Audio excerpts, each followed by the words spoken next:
What's going on, guys? Mater here. We got a little storm wanting to brew up right now. Let's see who all wants to show up tonight. Oh, hopefully everybody had a good 4th. They didn't blow up their hands, feet, toes, whatever, fingers. Hopefully everybody's got all their digits they started off with at the end of the day. Let's see how. I ain't got nobody in the stream yet. I don't know. I gotta put the link up.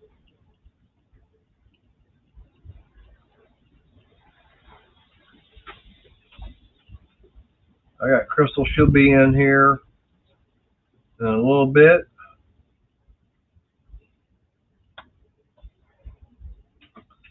I got. Hey, Mike. How you doing? Hey, it's about time you're the first one in. Usually you're not. Usually, here lately, I don't know what's been going on with you guys, but man, usually it's like, oh man, where the hell's Mike Hodge at?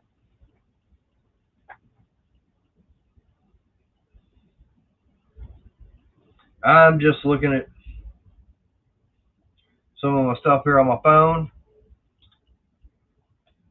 So did you have a good 4th, Mike? Hopefully you did.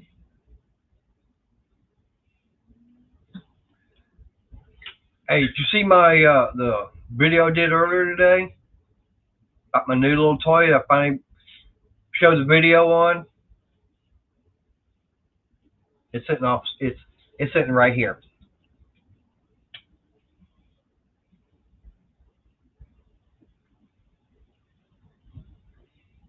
Uh-oh.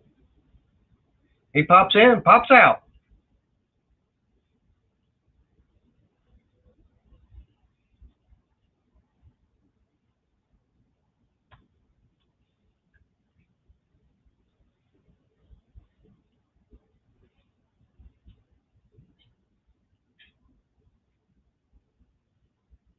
Yeah. So everybody thought they had the day off. Well, I already knew I had the day off because being the 4th was on Sunday. So that was a given there. So yeah, it's gonna be a short work week for me. I mean, it's like, of course, now I was supposed to have been on my way back from Oklahoma. Probably would have been here by now, but that didn't happen. Yep, wound up not going to Oklahoma. Hey, Steven, how you doing? Appreciate you popping in. Hopefully you're doing good. Yeah, it's been a busy, long day for me.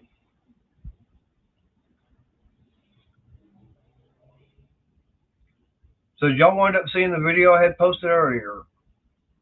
Who saw that?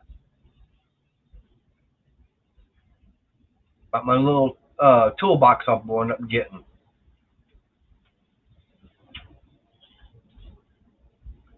I need to see if I can get Katie Jones in here.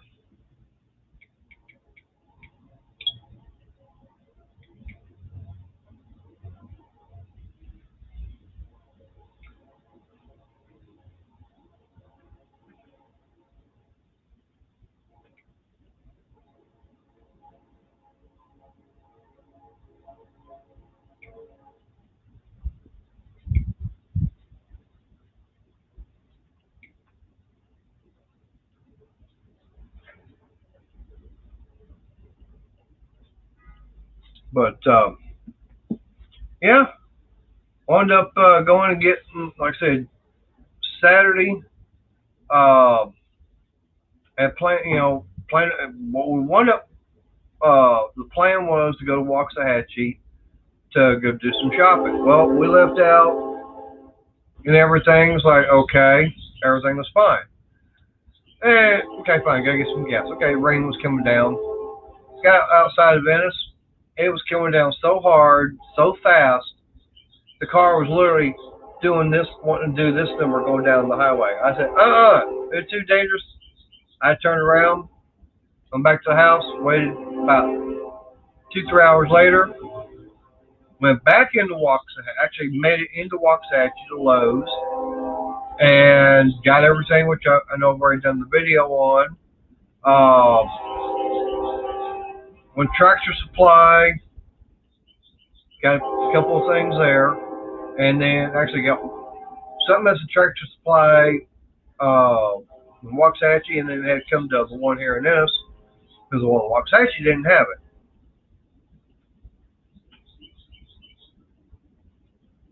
Good. Hey, Patch, how you doing?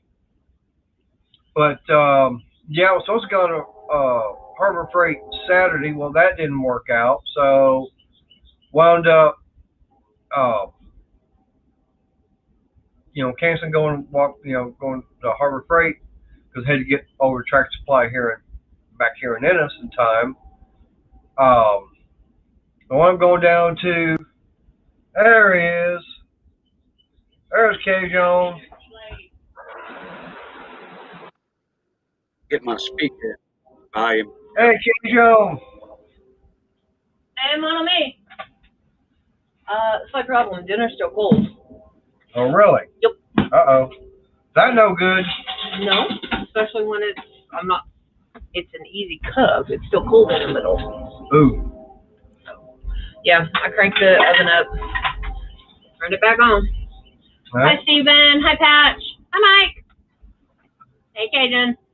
Can y'all hear me? Because I'm, Oh, he heard me because he waved. yeah, but Yeah. I didn't know if y'all can hear me or not. Yeah, I was getting my speakers. I'm not getting any sound here on my end. I'm getting my speakers set up and my YouTube I chat am getting oh, that's popped why. off. Oh, plug it in. Never mind. Plug it in. Plug it in. What the No, hell, I Mike? love it. No, I had to unplug. I still had my little. All right, I was out here earlier when working. I was listening to music and everything through my laptop, and it had this thing plugged. My speaker plugged in. Well, speaker turned off. That's why I couldn't hear anything. But what? Gotcha. Yeah, now I can hear you. All right. Well, I was getting my speakers adjusted. That's why I was telling you, say something so I can get my speakers adjusted. Ah. Yeah. And then I realized when I was looking straight at the screen, I said, oh, YouTube chat's not popped out. So I had to go to the live stream, which Right. it was paused. Ah. Okay. And I popped out my chat. I made it about 3 inches wide. I drug it over to the right side of the screen. I did the little square box up next to the X. I clicked on that, and I brought my YouTube chat up, joined it to that. Right. And, then that was it. And I can see either private chat, comments in StreamYard, or YouTube chat. Okay. But I don't mix it You up. see my video? No, I didn't. In fact, we've been pretty busy today. Well, I did a video earlier, and it was on what I wound up buying at Harbor Freight yesterday. So you did make a video on it? I thought you was Yeah. going to surprise everybody tonight with the live. No, I did a video on it earlier. Of course, Crystal, she surprised me with something on it. Oh, no, free shot. No, I snuck my yarn in there. So when he opened it up, it popped up and he had yarn. He's like, What was it you put in there? my yarn, my knitting. Oh, My crochet. okay. No, what I Like wound you're up trying to doing, claim it. Yep. yeah. But no, like I said, Saturday we went going to Lowe's where I bought my tools and everything, and then after that we went going to Tractor Supply because there was some. It's called Tordon. It's it's a weed killer. Okay, it's got your regular 2,4-D in it, but it's also got picloram in there also, which is more for your brushy weeds and vines and stuff like that. It actually will attack that better than just regular 2,4-D. Well, the Tractor Supply in Waxahachie, they didn't have any. Well, Ennis has one. Well, they did. So they were holding it for me. So instead of going to Harbor Freight Saturday, I had to put that off till yesterday. Well, I'm glad I wound up putting it off because we went going to a different Harbor Freight, and we're they had of course 10% off and everything. And it's like, okay, fine, I'm going to get this weed killer. I need the spray rig, so they had Harbor Freight's got a 15-gallon, 12-volt spray rig. Okay, fine, I'll get that.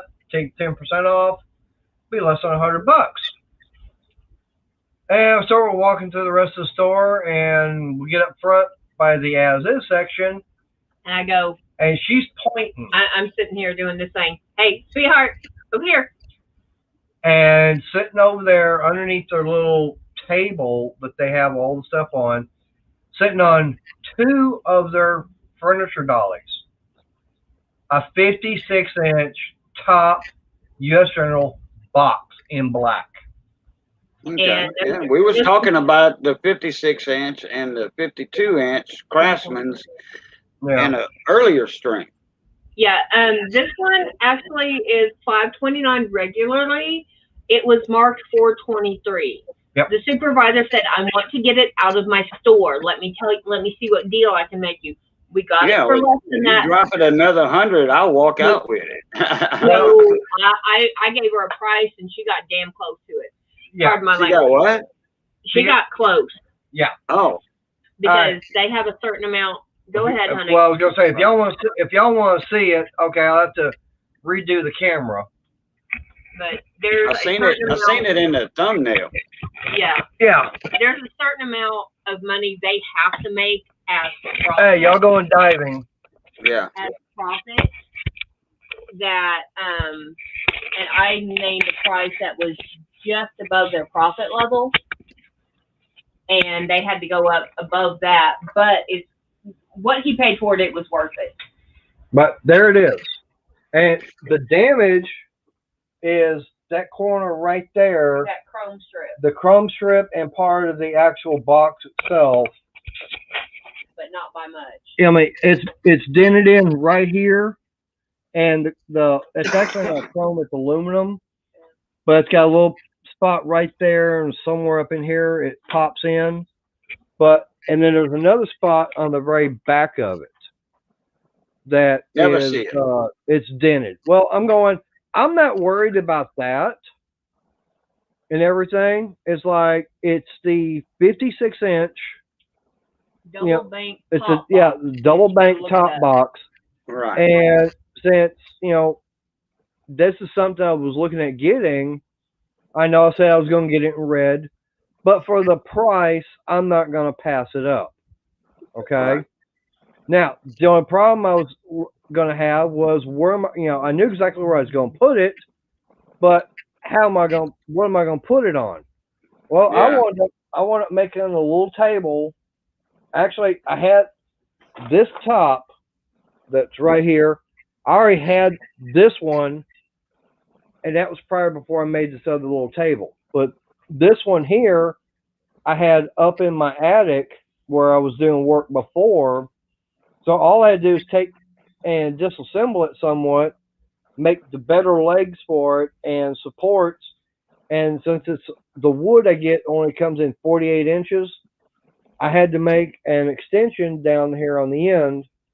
Just why you see the 2 different colors. Right. And that's just an extra 8 inches in length. That way the whole box can sit on it.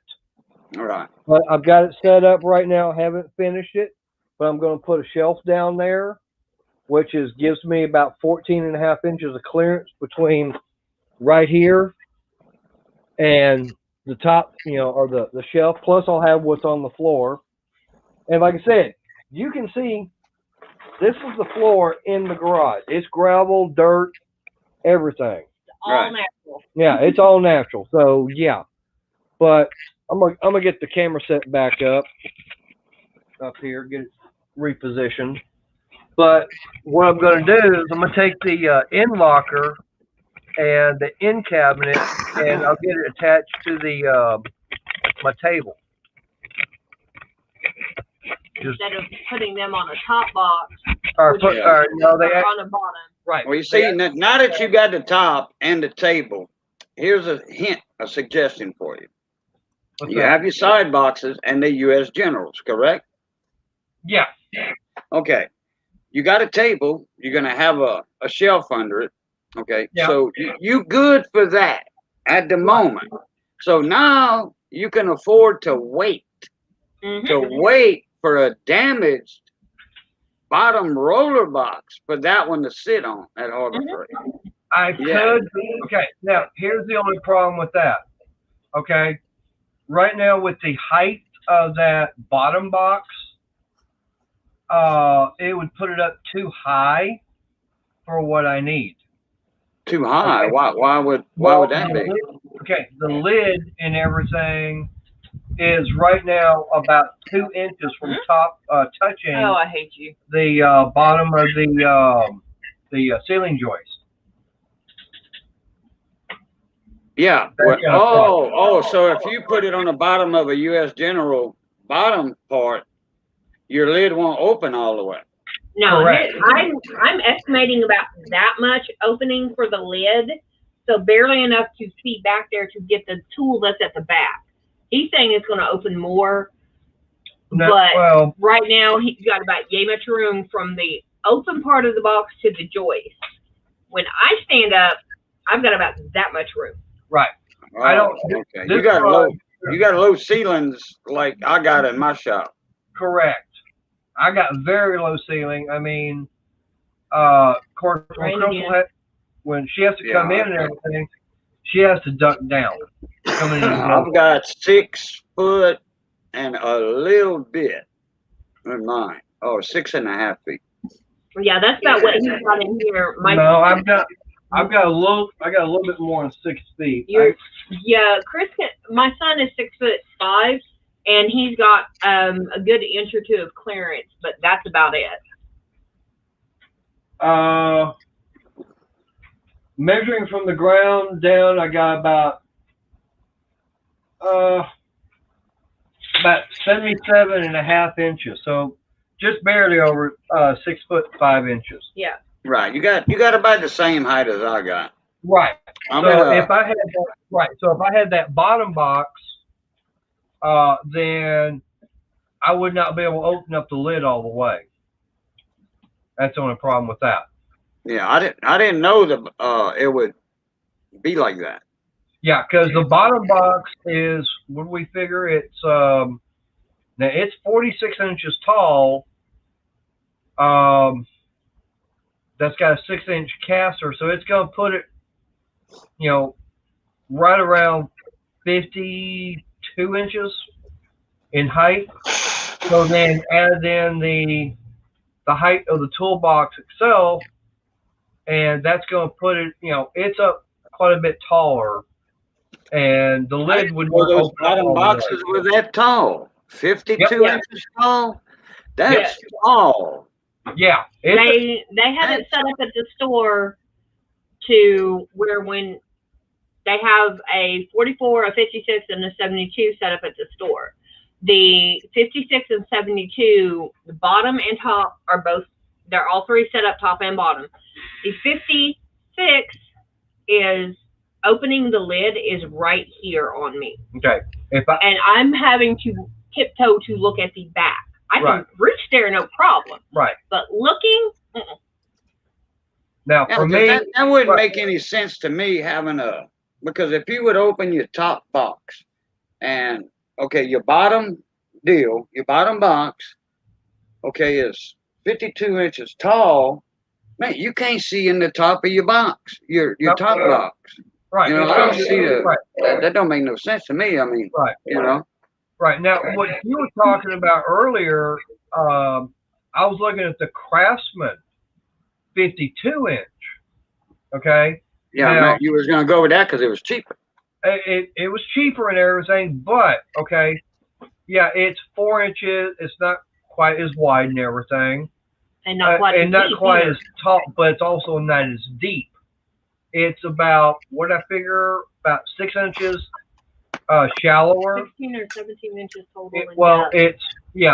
The Craftsman's only like 16 inches in depth, whereas this one's like 22. Hey, here comes the rain. Yep. We got rain coming down. And I was reading about Arlington being flooded Wouldn't Yep. doubt it. But just a few minutes ago. yeah, me, I'm standing, like I said, I'm standing in the store at 6'1", probably a little shorter, but Yeah. and I've got on shoes that have that much of a heel. I have to tiptoe to look into it, and I mean, Dang. I only have to pop up like a good inch. And Yeah, those wheels. If I'm 5'11". gonna put it in my shop, which we have a huge snap-on box, you know, so Right. bottom and top, and the top is about, you know, like well, let me see. Go lower. It's about right here to me. Yeah. You know, with the bottom and the top chest is But about how tall right are here. you? Yeah. But how tall are you? Oh, I'm 5'10" and a Scotia. So I used to be you- 5'11" when I was in high school, Yeah. but Like I said, I shrunk as I, you know, got older. yeah. Yeah, it's called microfractures and Getting older. yeah. Gravity. Oh, I've got vertebra, wedge fractured vertebra. They all splintered. I mean, yeah. So Well, yeah, I'm with like, I'm right. No, wait, I'm 5'9.5". That's what I okay, am. so, Yeah. so you match him Yeah. So you're my height. when he has Yeah. his work boots on, and I'm barefoot. We're even. Yeah. So, Oh, okay. and because of his soles are that thick, and Right. I only have like a 1/2 inch sole on the flats that I wear pretty much everywhere. Yeah. And so I'm having to tippy toe at 6'1" to look at the back of that box. Right. What's he going to have to do if he gets out here in tennis shoes or something like that? Yeah. If he's not wearing those work boots. And He- and it's like I said, it's a lot taller. But like I said, I wouldn't if I went to open up the lid wouldn't even open up all the way because it'd be hitting the ceiling. And breaking your What leg. about I was gonna say this before. If I'm gonna have it in my shop, which I'm not gonna put it in this shop, this one's gonna be torn down or used for storage. It's gonna be used for, it's still a good shop. Yeah. Right. And I've got another piece of prop because it's all this is mine. Okay, it's my Right. property. So I can build another one. I've got the foundation already set up. Well, partially. Right. It was a greenhouse to start with. And it's all treated wood on the bottom. So all I need to do is add a few more joists, some deck wood instead of, and then I can throw some 1/2 inch on top of the deck wood. Yeah. And build my walls and my roof. That's it, you know. And I'm a carpenter. I can do that in 2 days by myself. Anyway, if I'm gonna have that shot, well, naturally I'm gonna have 8-foot ceiling, standard 8-foot, 92 5/8" studs. But still, in all, that toolbox is gonna stay right there. I'm taking the casters off of it. Right. Yeah. That's what I'm gonna do, and it's gonna be 6 inches lower. Right. Now, one thing I do like about that I did not realize about with the US General, I don't know if they do it on the 44 also, but I do know that on the 56 and possibly the 72, that the way they're designed is that you actually, if you get the bottom box, on the very top drawers, you take them out and you line up the holes in the bottom of the top. There's holes drilled in the top of the bottom box, and they actually supply you with the bolts to go into them holes and into the Top secure box. nuts on the bottom of the top box. Right. So you have to bolt them together. Right. Oh, you don't have to, but you gotta have the convenience of doing it. That way, Yeah. if you got somebody break in your shop and you got the drawers back in, they don't know how it's attached to it. You know, they're gonna try to Right. pick up the top one, and Right. that's it, because that's where all the hand tools are in the top box. So they're gonna try to steal that one. Hey, it's attached. Well, they done broke in. They done made a bunch of noise. They not gonna stick around to unbolt it. and they not going to carry the whole thing out. You know what I mean? I'm talking about a robber. So yeah, I would bolt mine together. Oh, he's froze. Uh-oh. Well, I don't know if he heard me or not. I might have to repeat that. Well, look like I'm the host right now. How you been, Steve? Yeah, I'm thinking that don't make no sense. A bottom box being 50 something inches tall. You know, that's here. You know, watch. I got a tape measure. Where's my tape measure? Right. Oh, I got a tape measure right here. And look, 52 is way up here. Way up here. You know, and I'm at a regular, 32-inch table, and man, my arm's way up here. I know y'all can't see it, but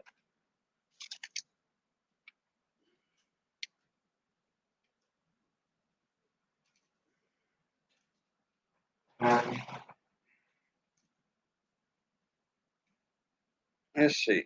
Okay, 52. I'm gonna count 1, 2, 3, 4, 5, 6. 6 inches above this. Okay, that's at eye level. 52.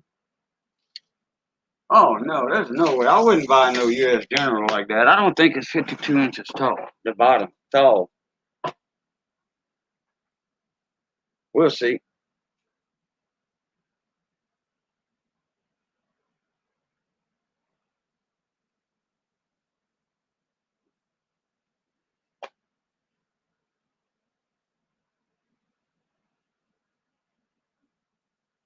Probably was like a middle box there.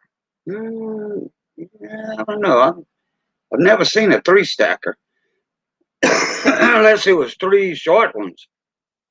You know, I think there is 3. Snap-on's got some kind of deal.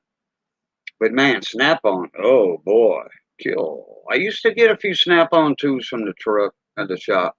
But that Snap-on man ain't been there in a long time.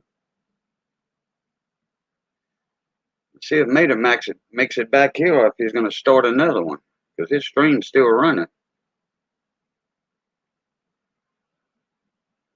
I guess he'll give me a phone call. You still there, Steven? Or anybody?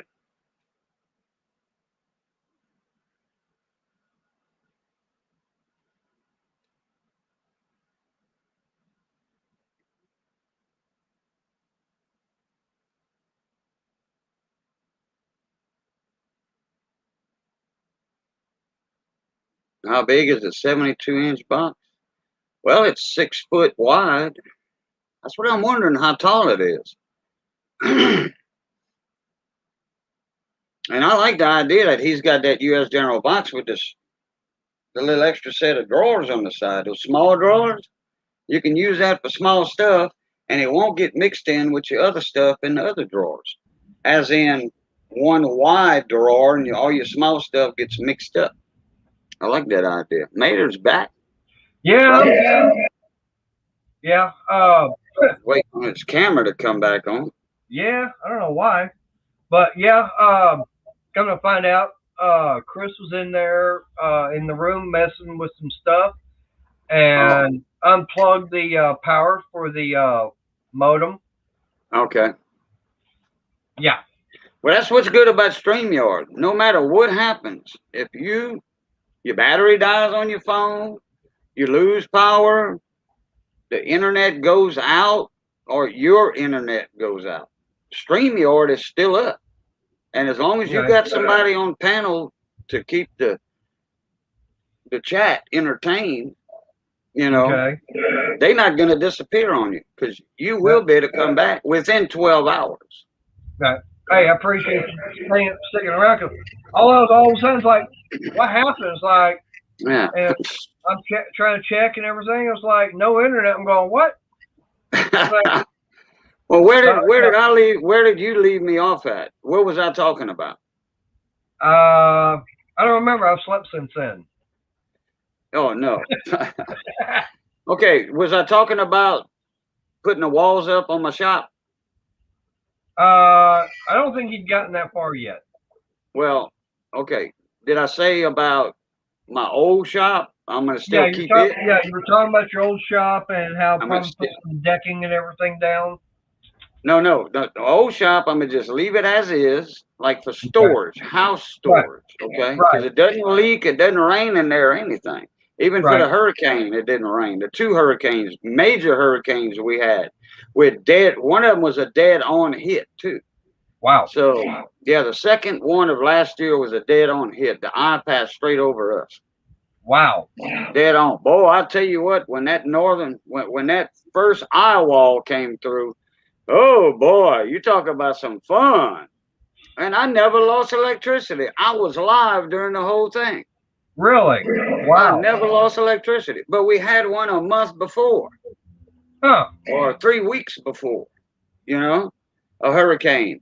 And so all our electricity lines, all new transformers, new lines, everything, they were all buttoned up. Everything was tightened down just right, you know. So they survived that second storm. So Right. anyway, yeah, I was gonna put new decking down because I've got that it's a greenhouse. It's an 18 by 40 greenhouse. Well, Okay. uh once I get that shop built next year or whatever, I'm gonna get if I have a bottom and top box, if I do. Right. I don't need it because I'm gonna be hanging a bunch of tools and all that, you know, for my work around my workbench. I Right. want to be able to reach over, like Donny Boy 73's got, reach over and grab a tool Yep. right in front of me. You know, all my sockets are gonna be like that. Or you know, I've had several lawnmower shops before. I was a Briggs and Stratton dealer years ago, and now I'm a Briggs and Stratton dealer again. So I know how to set up a bench, workbench. Right. So You know, basically, where it flows, right. everything flows for me. You know. Right. So basically, what you're talking about is putting like pegboard up and having little hooks, and okay, that's where the wrenches go and everything. Kind of. I Yeah. think I was gonna more like do 3/8 plywood or something and put a bunch of finishing nails up. It's cheaper than Okay. them hangers. It's cheaper than them True. hangers. Yeah. And or some trim screws, you know, either way. But if I would put a bottom box and a top box, I'm gonna take the casters off of my bottom box because it's gonna be in that one place and it's not moving nowhere. I'm Right. gonna save them though. I'm gonna save them. I'm gonna hang them up on somewhere, and you know, and I'm gonna know that's my casters for my box in case uh I move to a commercial shop in town. You know, Or just a rental shop in town. right. But I'm gonna have regular 8-foot ceilings though. You know. Oh yeah. But I took my tape measure out while you was gone. Yeah. Look, right here. It don't seem quite right, and Stephen Doolittle was saying the same thing. 51 inches is right here. I know you can't see my hand. Okay, I'm gonna Okay. count down from my hand. 6 inches. 1, 2, 3, 4, 5, 6. Right here. That's 6 inches. Now, 6 inches above that. Right. Now I'm gonna stand up. Okay. And I'm gonna show you where 6 inches below is. Right here. Right. So that's how tall the top boxes are to the middle of your belly. Something like that. I'd have to get a total measurement off of them. I'm looking up right now.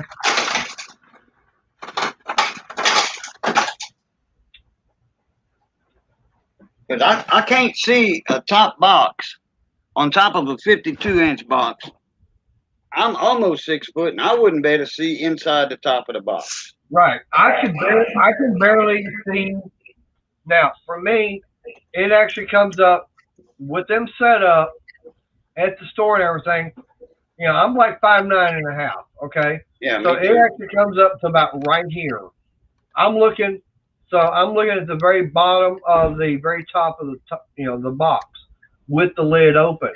So yeah, I can reach up there and grab stuff. Then set it down because Worm. yeah. Not only that, but I still got this going. Yeah. Oh, you talk about some tender ribs yesterday. God, This is yours. man. Yeah, I know it's mine now. Yeah, I was showing them off. I was trying to pick them up with a fork, and it was breaking in pieces. Yep. But let me look. But they sure was good. Well, I don't know. I haven't done ribs in a good long time. I'll tell you what, you'd slap every barbecue master in Texas because his won't taste like mine. No, nobody's will taste like yours. Because you're the only one that does it like you do it. Yep. Yep. I've ate Texas barbecue many times. I lived in Texas, so Yep. I lived in Bay Cliff. I lived in Silsbee. I've got relatives in Silsbee on my dad's side. I got relatives in Bridge City, Port Arthur on my mama's side. They went over there for working at the plant. We got two uncles that were engineers. One was an electrical engineer, the other one was a chemical engineer, and they worked at all the plants in Port Arthur.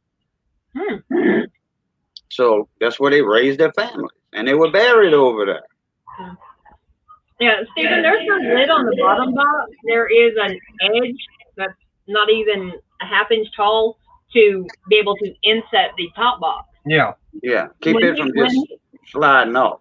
Yeah. It's just got those little edges that stick up probably maybe 3/8 of an inch, and that's what the top box actually sets down in, just like any other bottom box. But when he was looking at him at the store, the top box was almost at his nose with the lid open. Yeah.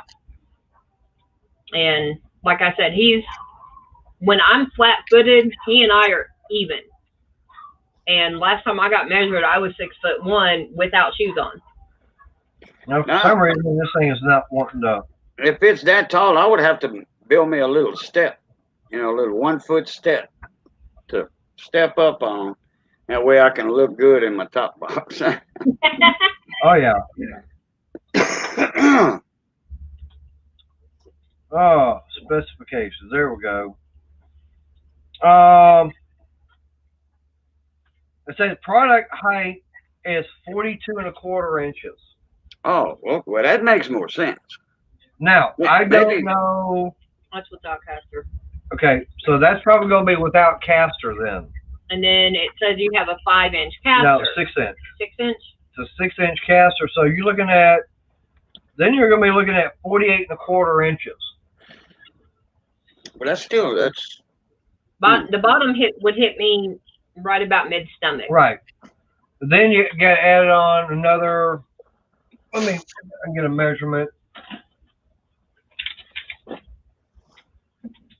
Let's go without the caster height. Yeah. Okay, yeah, we'll just go by product height, which is 42¼ 42¼ Okay, plus. And then the top box itself is like 21 3/4.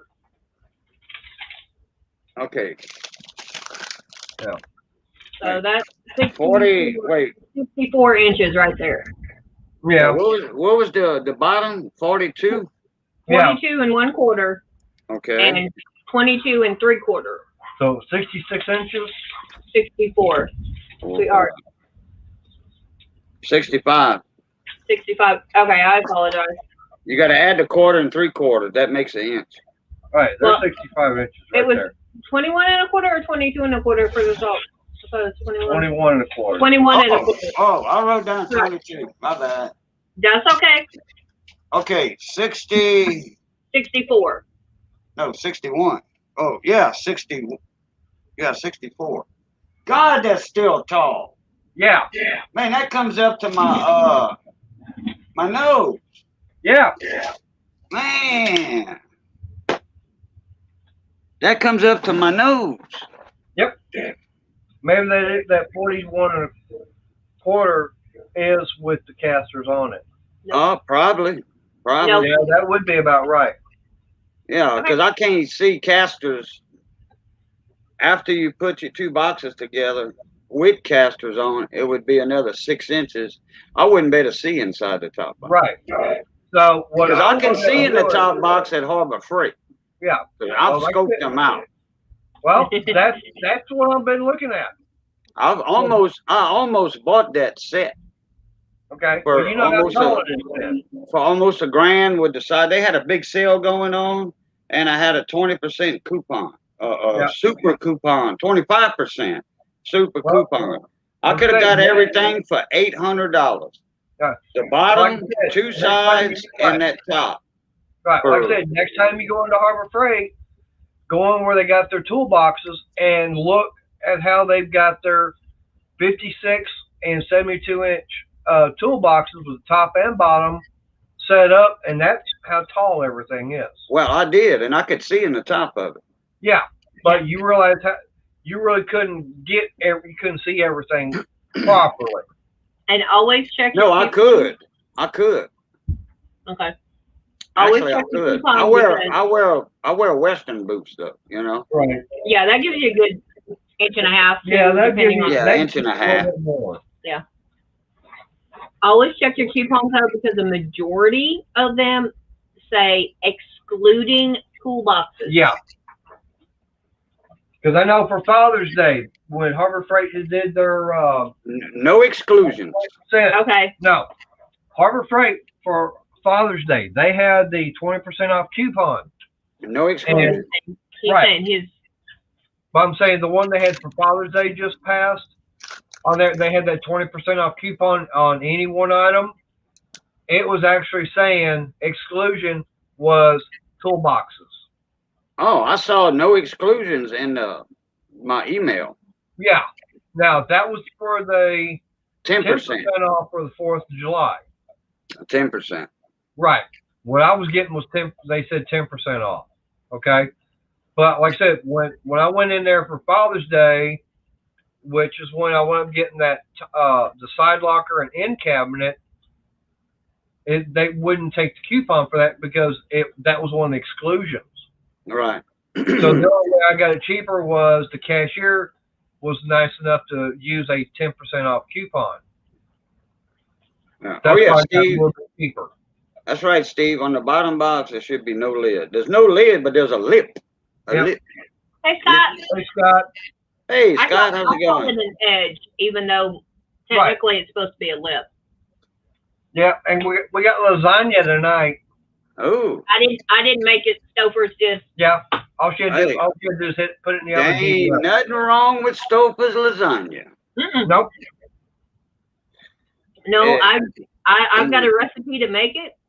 I just don't have all the stuff, and so okay. Missy makes a Cajun lasagna, a Kunas lasagna. Uh-oh. You're gonna have to accept my friend request and send me that recipe. Oh, I don't get on Facebook. I haven't. I don't get on there until somebody says, "Hey, go do my friend request." Then I say, "Okay." Well, go get mine. Wait, hold on. There's Missy. Be right back. All right. But yeah, when I wound up building this little table and everything, that's one thing I was looking at as far as height and everything. And for me, with having the end locker and the end cabinet, that's going to be plenty for everything I need. That's why I don't need with the ceiling height and everything in here. I can't put that bottom box in. So I just made the little table, which I'm going to have a shelf and everything, underneath there. I just made it about 36.5 inches tall. Scott, he's on the phone with his wife, so he'll be back in Yeah. a second. But yeah, no, I've made lasagna before. I want to make an eggplant lasagna because the last one I had was not that good. I've had really good veggie lasagna or eggplant lasagna, but the one I had, what was it, last week? Something like that. Last week, week and a half ago. Yeah. When we went to, talk about when we went to Bella's. Yeah, that was just no. Yeah. Last Sunday. It was Sunday or Saturday? Saturday. Not the 3rd, but Saturday last month. We had 3 different or 2 benefits, 1 party, and when we were at the last benefit, preacher and his wife were going. They'd like to have some Italian. Well, they mentioned about going to Bella Italia, which is a little restaurant we have here in town. A couple of people didn't want to go. I'm going, I like the place. So I called her up and said, hey, wanting to go over to Bella Italia. You want to meet us over there? Because she didn't go with me that day because she had some other things to take care of. Yeah. So, yep, she wound up go meet me over there. And I ordered eggplant lasagna. Your eggplant is not supposed to be limp. It is supposed to have it's supposed to be firm enough that you can cut through it and still have the white coloration that the eggplant is when you cut it. Yep. This was brown all the way through. It was overcooked. Yep. And Scott, no, I hadn't had a chance because I got up early this morning and was like, I got some 1x6. I was like, okay, I can build the table out of that. Well, I didn't know it was supposed to be raining. Otherwise, I would have gotten them out and made sure they were inside the garage where they were dry and stuff, outside where I've got them stored. So I was like, okay. I was scrambling, trying to figure out how, what I'm going to use to make this table out of. So I've been so busy, I really haven't taken time except for lunch and bathroom break, and that's about it. Matter of fact, after I got through with this, it was like 4:30, something like that. Wound up doing the video, getting that done, and then chilled out for 5 or 10 minutes, and something like that, and then shower. Came in, took a shower, and it's like took me a nice little cool shower and everything, and then it's like started checking on dinner and got dressed and was like, oh, I gotta get hurt and get out there and get ready for the live stream. So I didn't even have a chance to watch much of anything on YouTube today. Yeah, and I was a mean girlfriend. I went in there and I took all his clothes out of there, all the dirty ones anyway. So he had to actually get dressed in the bathroom and clean clothes. And he's like, really? But now the only dirty stuff is what I'm wearing, basically. Yeah. Don't worry, Scott. I'll watch it. I know I got the notification on it, so I'll get a chance to watch it later.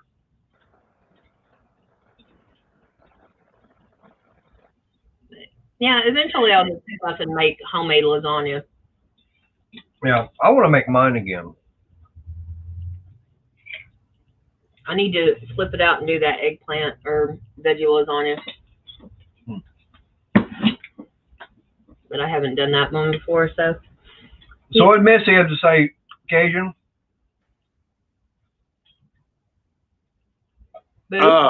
She said she's gonna be here in a little while to put her a cold Coors Light in the freezer. Make sure it's ready for her when she comes in. I said she might cut her mama's hair. Hey, she cuts hair. She needs to come over and bring me my Miller Lite. I need to get this going. Well, back in March, I cut 13 inches off, and because it was getting hot and very humid in Oklahoma, and so it was right here. I could only do half ponytails. 3 weeks later, I'm able to pull it back into a full tail, like I do now, and now it's down to here.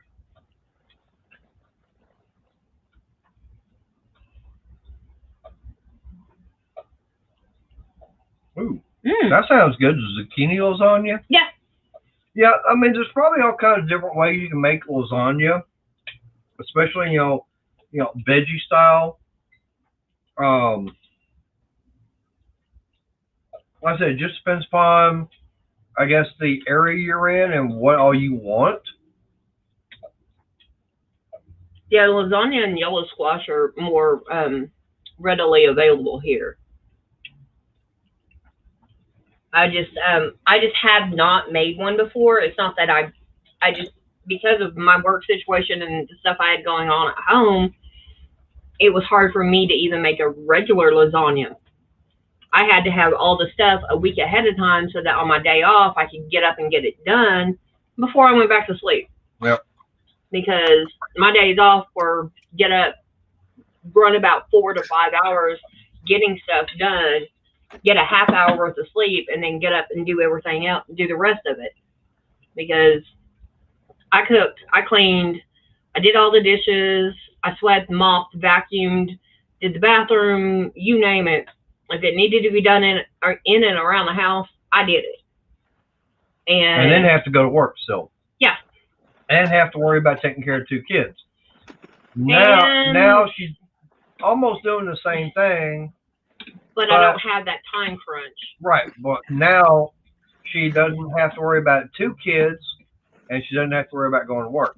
Because her job now is to take the stress off of me and take care of, help me be able to take care of the house and do stuff that I can't do. And because of my mom's age, she's either not able to do or keeps forgetting to do. Yeah. Yeah. I flipped him out earlier. There's a stuff called Awesome.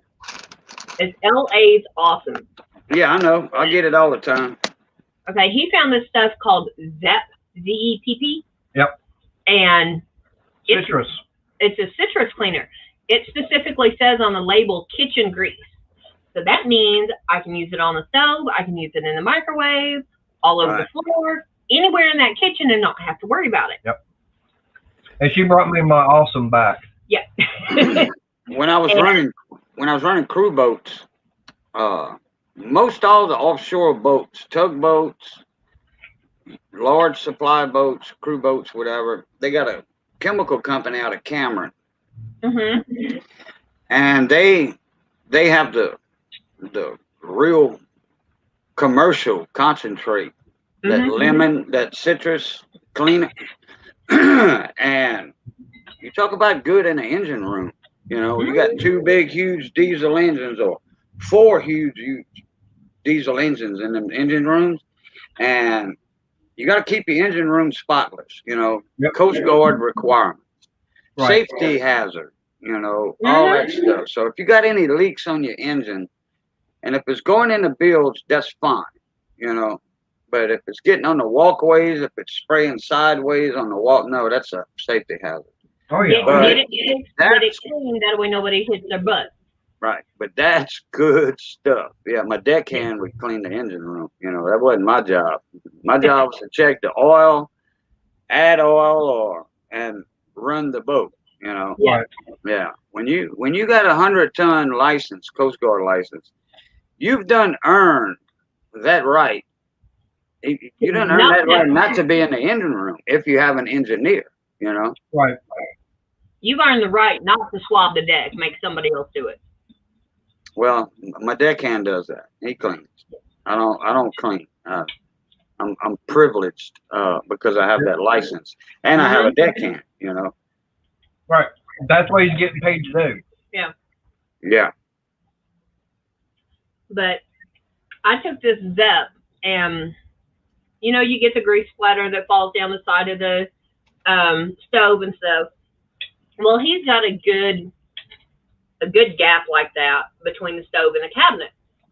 Right. And he had. Yeah, me too. Emphasis on had a steel wool pad. I had sprayed the ZEP down, and I looked at my son. I said, "Hey, I need you in your Bigfoot," because my son wears size 12.5 shoe, and he was wearing his steel toe boots. I said, "Take that scouring pad, set it down there, and scrub up in between on the floor at where I've sprayed that." He now has a spot about yay long, almost the length of the stove, that is clean. and I got up under, after spraying that stuff on the floor, I laid the mop down and twisted my foot like this and got 99% of the grease up off the floor. Yeah. And he looked, he goes, damn. Okay. Because I told him he lost his zap. Yeah. Well, I mean, I can get more of that stuff because there's a place that's about 8 miles from here, and that's what they sell. I mean, they have a whole bunch of that stuff. It's basically just closeout stuff. I mean, all kind. No, not Ollie's. It's individual. That they have all that kind of stuff. We can probably see about going out there. Not this coming weekend, but probably the following when I get paid again, and probably go out there and get some more of the. See if they got more of that. Well, I mean, they had it. I mean, well, I've got about 5 cases of it. I've got enough in the house now. I don't have to worry about it. We have a place in Ville Platte that's called the Burnt Store. It didn't burn down. It didn't burn down. But when they first started off, they were buying merchandise from buildings that was damaged or what have you by fire, or a building next door to them. Then their insurance paid for their stock because it had smoke damage, you know? Yeah. And this store was buying that stuff. Didn't matter if it was pots, pans, dishes, bags and bags of candy. You know, you get a huge bag of Kit Kat candies or hard candy or whatever for 50 cents. You know? And they call it the burn. You can buy mattresses over there, you know? But it's not just from stores that had smoke damage. It's going out of business and, you know, auctions, stuff like that, you know. Yeah. Well, with this place here is they have appliances. They'll have stoves, washers, dryers, AC units for houses. Yeah. This place, little window units. Yeah. Yep. No, I'm talking about your regular central heat and air. Oh, yeah, you can actually go buy all that. Yeah, you can buy if you want, you can buy the outside unit, inside unit, everything else to go with it. Just got to install it yourself, or have you know, AC guy do it. Right, hire someone to install it. But I mean, if you want light fixtures, I mean, I don't believe they have any actual food, but it's all like stuff for the house. So if you want like light fixtures, light bulbs, kitchen faucets, bathroom faucets, sinks, I think they even had toilets and everything in there. I didn't see any showers. But I mean, they'll have like cleaning chemicals, all different kinds too. And it's basically ones that kind of like going to Ollie's. Store closeouts, like you're saying. Oh, these 5 stores that are part of a chain are chains going broke, so they're going out of business. Well, your current store pays X amount of money per store. Yeah.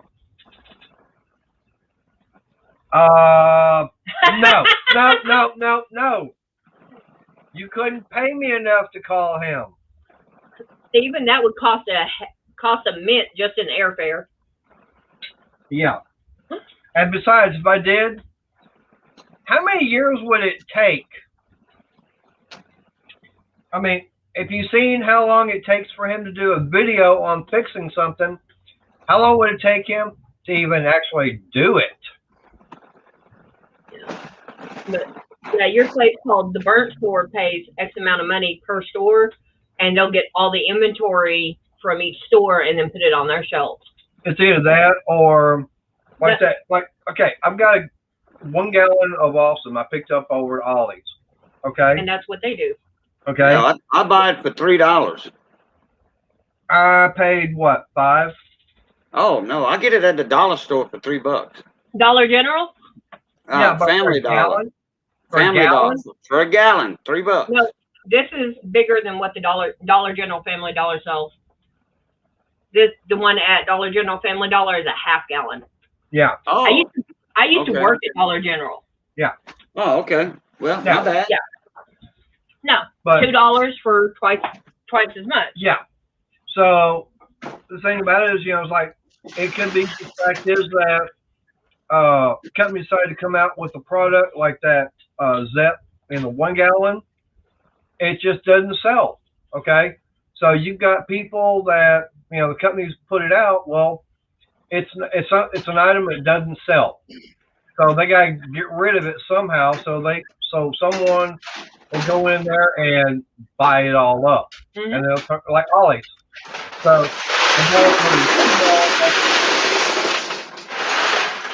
that's the Iceman. So like I say, like on this, LA's awesome.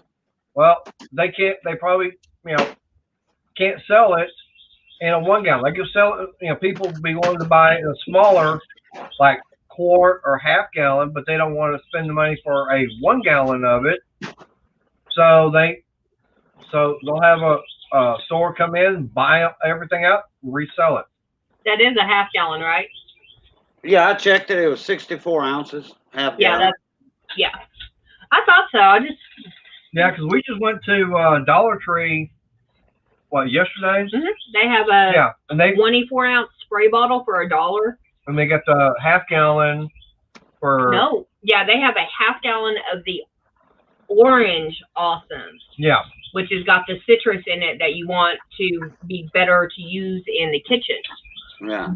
Missy uses Awesome everywhere. If you have no, Stephen, 64 is a half, 128 ounces is a full. Yeah. Yeah, 128 ounces is a gallon. Look at a gallon of milk. Yeah. But you can use, when I first moved from an apartment to a house, the lady I was renting from, I'd rented from her before. I just moved, had kids, yada, yada, yada. Finally ditched the dumbass deadbeat dad and moved into one of her houses. Well, the house I moved into had been really, really poorly maintained. The inside of the toilet matched the lighter case on this. Which is black. Yeah. And I had not used Awesome before, but I had heard about it from my brother. So I got a half gallon. I poured it in the bowl and left it for 3 hours and flushed it. 80% of the buildup came off it. Yep. And I did it the next day. I put another half gallon in the tank and left it. Came back the next day, flushed it, and because there's a slow drip and there's a slow drain from the tank to the stool and from the stool to the septic system. It's barely noticeable. If you never put a toilet in before, you wouldn't know about it. And I mean, it's just Like a drip. a gallon every 3 days. So I A put very slow drip. So I put like this half gallon of Awesome in the tank and left it overnight. Went in, flushed it the next morning. I had a white toilet on the inside. Yeah. Well, that Awesome, a lot of people use it straight. You're supposed to cut it 10 to 1 for certain things, 8 to 1, 8 parts of water to 1 part of Awesome. So you could have took a quarter gallon of Awesome and the rest water and fill that tank up, and it would have still did the same job. Oh yeah. Yeah. But a lot of people don't read the directions, Oh, yeah. I know I don't. I use it straight. I use it for what needs to be really clean. Missy cuts it. And I needed the house to be move-in ready when I came back the second day. Yeah. Because I literally took a van load and a pickup truck load of stuff the first day. The second day, I took all the furniture, and then the third day, I went down and got my kids from my grandmother's in Chickasha and moved in, the morning of the fourth day, my boyfriend asked me where his coffee was. I said, I think your coffee pot's outside with the rest of your crap. Oh, by the way, at 6 o'clock, you have till 7 to get off the property before you're arrested for trespassing. And I've got I've got 3 cops coming by to make sure you're gone. He goes, he pissed me off and almost cost me a kid. Mater, before I forget, I'll put a comment in. It's not a link, but that's Briggs and Stratton Junkies. Yeah. That's on Facebook.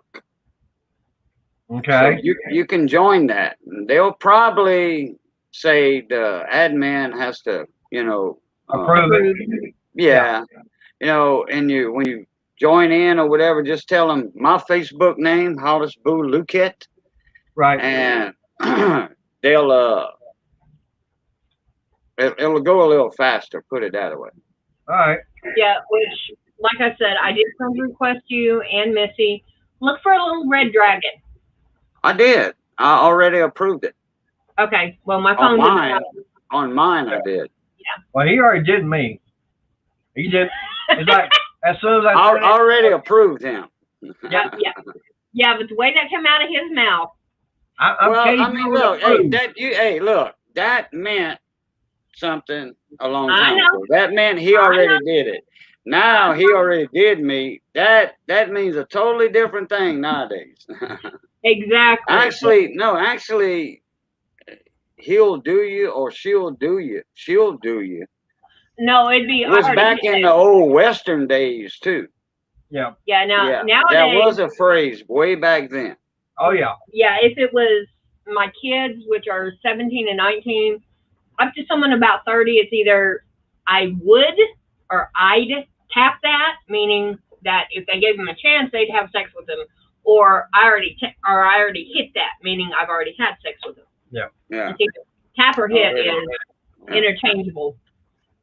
When I first moved to Mississippi, my job brought me there, and my uncle was over there, and he says, "You got to look out for this little redhead girl. She comes around every now and then. If she's not here, just let her in." I forgot her name, but anyway, Janice. Her name's Janice. Anyway, and one day there was a knock at the door, and I was all by myself. I was watching TV. Oh, I was doing a crossword puzzle, one of the two. I was sitting on the sofa. I got up, and I was sitting at the table, so I was doing a crossword puzzle out of the newspaper. Mm-hmm. And I opened the door. I said, "Yes, can I help you?" She says, "Red here." I said, No, Red's not here right now. I said, "He'll be back in about 30 minutes, though. You're more than welcome to come in." And she was kind of redheaded, kind of. And I said, "Oh, you must be Janice." She says, "Yeah, sure am."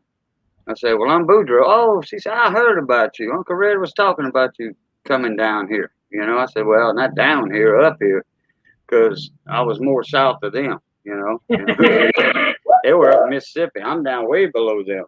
Yep. Geographically. So anyway, she said, she looked me up and down and all that. And she says, "I think I'm going to do you." I'm like, "Oh, my God." I said, "No, I don't think so. You married. I done heard about you. You married." She said, "That don't matter." Just some it don't, do. Yep. I asked him. About a year later, after I met her husband and all that, well, come to find out, they were the open type. Oh, so he didn't mind if she had other, and she didn't mind if he had other. Yeah. Yeah, I don't share. Yeah. I found that out the hard way. Yeah. No. Yeah, and for me, no, I don't share. Yeah, me neither. No. This. I'm not Sonny and she ain't Cher. Yeah. That's right. I'm one of those that it was about not even a week into us talking, and he asked me, we were talking about the way you handle a relationship, and what he was bringing up with a couple of things his exes had done. I'm like, okay, were they dropped on their head as kids? Because they're just stupid. You don't pull stuff like that. He goes, so are you single? I said, yeah. He goes, why? I said, because I don't put up with the bullshit. That's all there is to it. I don't put, sorry. I don't put up with it. If I'm in a relationship, it's me and him, and that's it. Now, at the time, I was still talking to Ed, and you were flirting, but that's how many thousands of miles? I was flirting with Ed. That just for grins and giggles, I looked up a town near him and Mark, 15-hour drive from Oklahoma City. Ed and I were just playing around. We knew it was only going to be a flirtation because I wasn't driving that far, and I honestly didn't plan on getting in a relationship with Mater. Yep. It was, if I'm going to do something, give me a couple of years. I'm going to get this kid out of high school and get done. Oops. Yeah, you see how? Yeah, he's not even out of. He ain't even hit junior high. He's got 2 years to go. Yeah, he's got 2 more years to go. I agree, Mike. Yeah. Yeah. No. But I was telling her because I broke up with someone, about a month before you and I started talking. Yeah, you said it was in February. Yeah, it was right about your birthday. I think. It was right after my birthday. So it wasn't even a month. No, actually, probably about 2 weeks. Probably about 2-3 weeks. But hey, anyways, I was telling her about someone that I'd been dating, and all the crap and everything that person was doing. And one of the things I wound up mentioning was, it's like, okay, I hadn't said anything to the other person, but it's the fact of how they were addressing my mom. Oh boy. From day one. Mm-mm. I mentioned that to Crystal. She goes, oh, hell no. Right. Oh, hell no. To this day, I still address her as Miss Glaser. Yep. Because that's her name until she gives me leave to address her. Otherwise, then she's always Miss. Yeah. Yeah. Or I'll call them, like before I was married to Missy. Me and Missy is going to be married, right? 10 years coming up. And I call my mother-in-law, before she was my mother-in-law, I call her Mama Faye. Right. But she gave you. Well, she never said no, I just said Mama Faye, She never said nothing about. This was like 2 or 3 months into living with Missy, Right.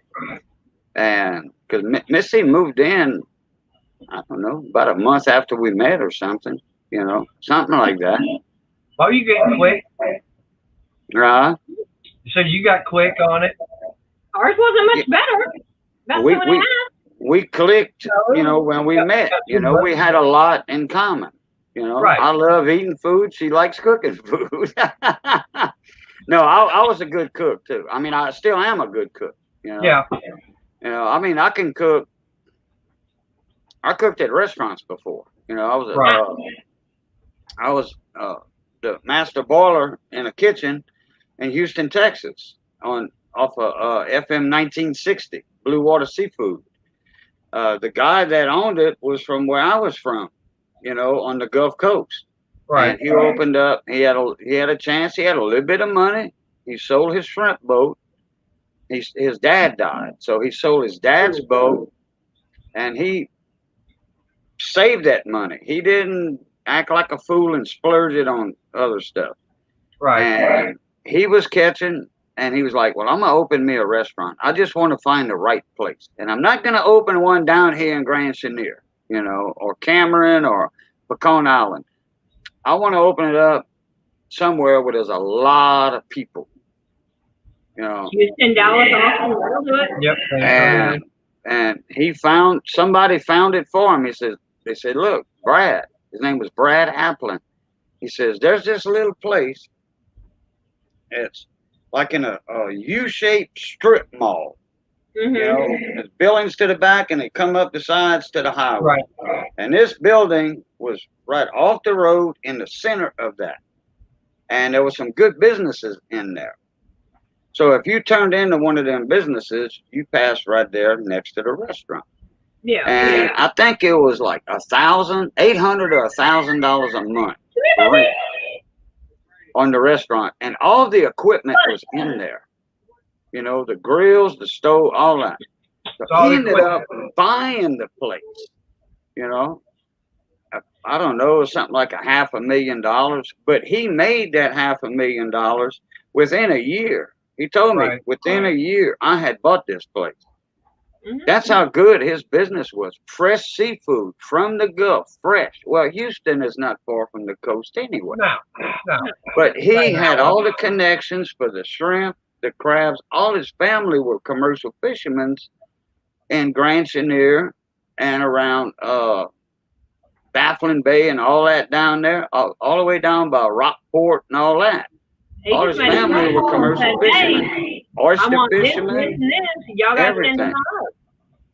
up. And boom. I mean, he had an awesome restaurant, and I was the master boiler in there for the crawfish and the crabs for about 6 months. So I lived down there, and then another place in Texas, in Silsbee at Roberto's. I was a fry cook over there. You know, a buddy of mine opened a business over there. Well, actually, he was a cousin. And hey, I need some help starting this restaurant up. I was over there. We'd make boudin, everything. You know, Cajun boudin. Yeah. He was Cajun. He was Cajun, and he wanted to go. And Silsbee's getting huge. Silsbee, Texas, is getting huge. Yep. And that's right north of Beaumont. Yeah, I want some actual boudin and andouille. I think that's how you pronounce it. Andouille. Andouille. Yeah, I've only seen it spelt, and but I would love to get andouille is a sausage some. that's made with the thicker cuts of ham. You know, Okay. the hind legs instead of the sausage, like from the front legs, the butt roast. Right. Yeah. They call them Boston butts. Right. The Boston butts are the front legs of a pig. You know, that kind of is a misnomer right there. Usually Boston butt, you'd figure that was the hind legs. No, it's not. It's the front legs. Huh. And the hams are the back legs. And that's where the andouille is made from, the hind leg, the thicker ham cuts. Okay. And that's why andouille is more expensive than regular sausage, pork sausage, because it's got the ham in it. Ah. Well, But if you ever eat real, true blue, old time Cajun andouille, you notice it's not made with you know the ham. difference. The andouille was way back then was the intestines, in an intestine, in an intestine, in an intestine. So it was like getting a real fat chitlin. Yeah. But that's the old original andouille, though. Yeah, but I'm not cleaning chitlins. No. It was already all cleaned and all that. I know, sweetie, but I've been there. I've done that. Yeah, you've slung some chitlins before. You slung the shit out of them, put it that way. Oh, yeah. I had to get the water hose, wash it off from the top, and cut off about a good inch, and then just right in the middle. Now, that's what we make the boudin with, is the intestine. Mm-hmm. The clean intestine. It's called a casing. Yeah. Right. We make boudin and sausage into the pig, and they thin. Oh yeah. And they got this thing on the bottom of the stuffer, this little cone about that big around, and it tapers down like that. And then you open the end of the casing up. You find the end. When you buy them, you soak them in salt water. Find the end, one of the ends of them. It's usually got a knot on it. Cut the knot off, and you put it over that, and you shove it. Oh, you crinkle it up onto the nose cone. Then when you start stuffing that boudin or sausage, it all comes out. Big old long piece. I've seen them making that on was it Science Channel? How it's made. They've actually showed how sausage and everything is made. And they got that machine out. They just put it on there, and it's Start It spitting it all shoots it out. out. Yeah, you got a 6 foot long piece of sausage before you know it in 3 Oh, yeah. seconds. In 3 Oh, yeah. seconds. And you're But supposed to. what they do, they'll pull out, you know, and then they got other people on the table because they got a long, long table, and people are twisting it like that. They're doing this, do this, and then they Yep. grab another piece. They do this, and it's making all your links perfect size. Yep. Because when they have markings or notches on the table where they will lay it down and they'll do this, then this. Yep, that's right. That's right. Now, when we had, me and buddy of mine had the bar up in Mamou for Mardi Gras, we had however long the hot dog bun, or Yeah. not a regular hot dog bun, a little bit bigger. It was like a little small French bread. Right. Yeah. And we told T-Boy to make us some 6-inch, exact 6-inch boudin links. And for Mardi Gras, we sold boudin po' boys. Hey, Shaggy. $5. $5. Made a killing at the bar. Oh yeah. Oh, we sold for $5,000 worth of boudin po' boys. I Wow. believe it. Yeah, he made them all 6 inches, custom just for us. Huh. Yeah. Well, I know that I still want to Hey, go back to that, Shaggy, what's up? Wanna that meet? Razoo's. I know it won't. I don't know how authentic Razoo's is, but I know it'd be close. But be like Well, closer they than gotta heck. make it themselves. They have to, because Razoo's, I checked it out, checked their website out, Okay. and they have a lot of restaurants all over. Okay. Right. So they have to make their own boudin unless they have one huge place like Richard's or Savoy's over here in my town. Okay.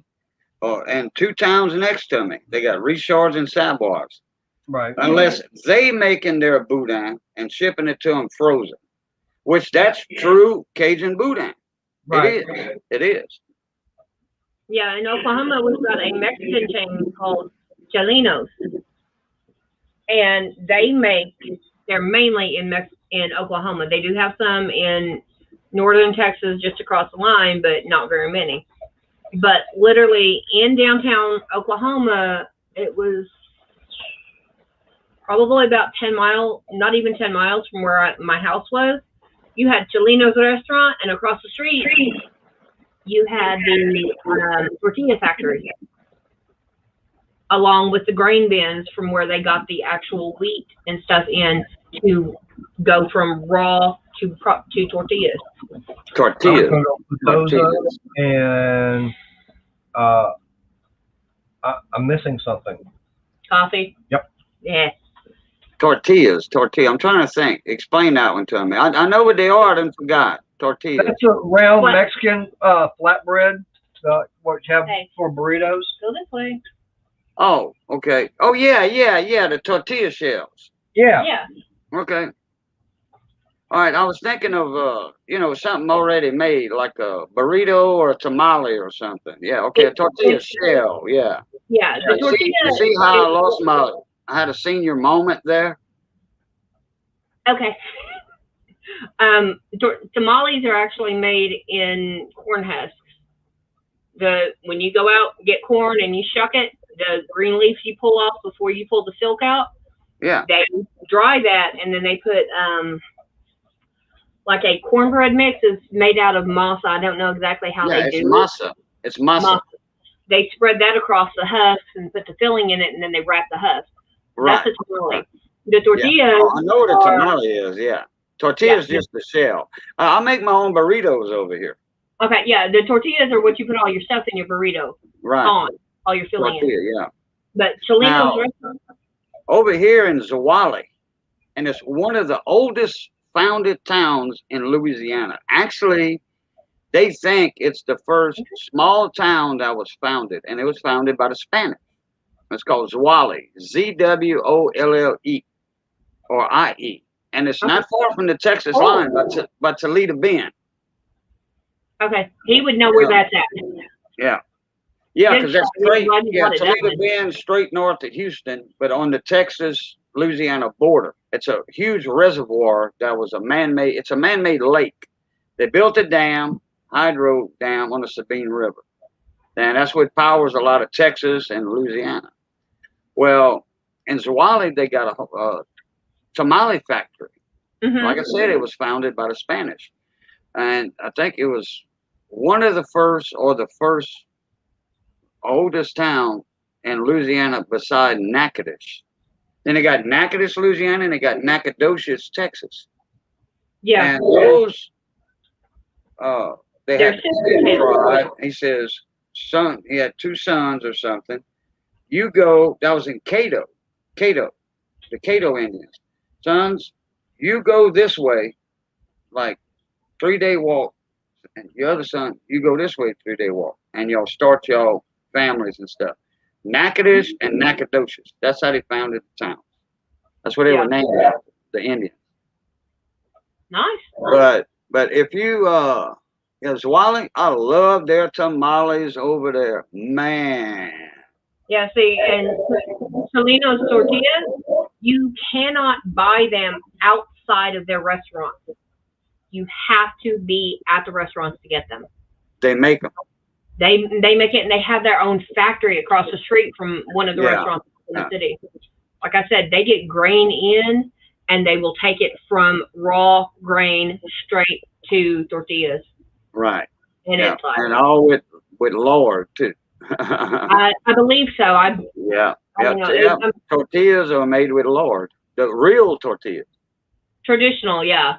Now there are people have been substituting stuff. Yeah. Because I'll be a fan. I got taught how to cook from my grandfather with hog fat. He didn't call it lard. He called it hog fat. Yeah, correct. Yeah, because he had a hog farm. Yeah. That's how come I know what chickens are. When I was running crews, had my own business, framing houses, I would hire Mexicans over in Mississippi and Alabama because they had a lot of them there. And they worked hard, and they knew a lot of you Mexicans are carpenters. A lot of them. Hey, baby. And this one guy, No Way. That was his name, No Way. N-O-A. Like No Way Jose. It was spelled, N-O-E. N-O-E. Yeah. Or N-O-A. I think it was N-O-E with an accent mark on it. Yeah, it should have been the E like in Jose. Yeah, it was No Way, N-O-E. That's what his driver's license said. Because, when I hired him, I had to get a social security number, driver's license, all that. He was a legal, he was a citizen. His wife's name was Jenny, but she was from Honduras because he was from Mexico himself. We're South Mexico, way down there.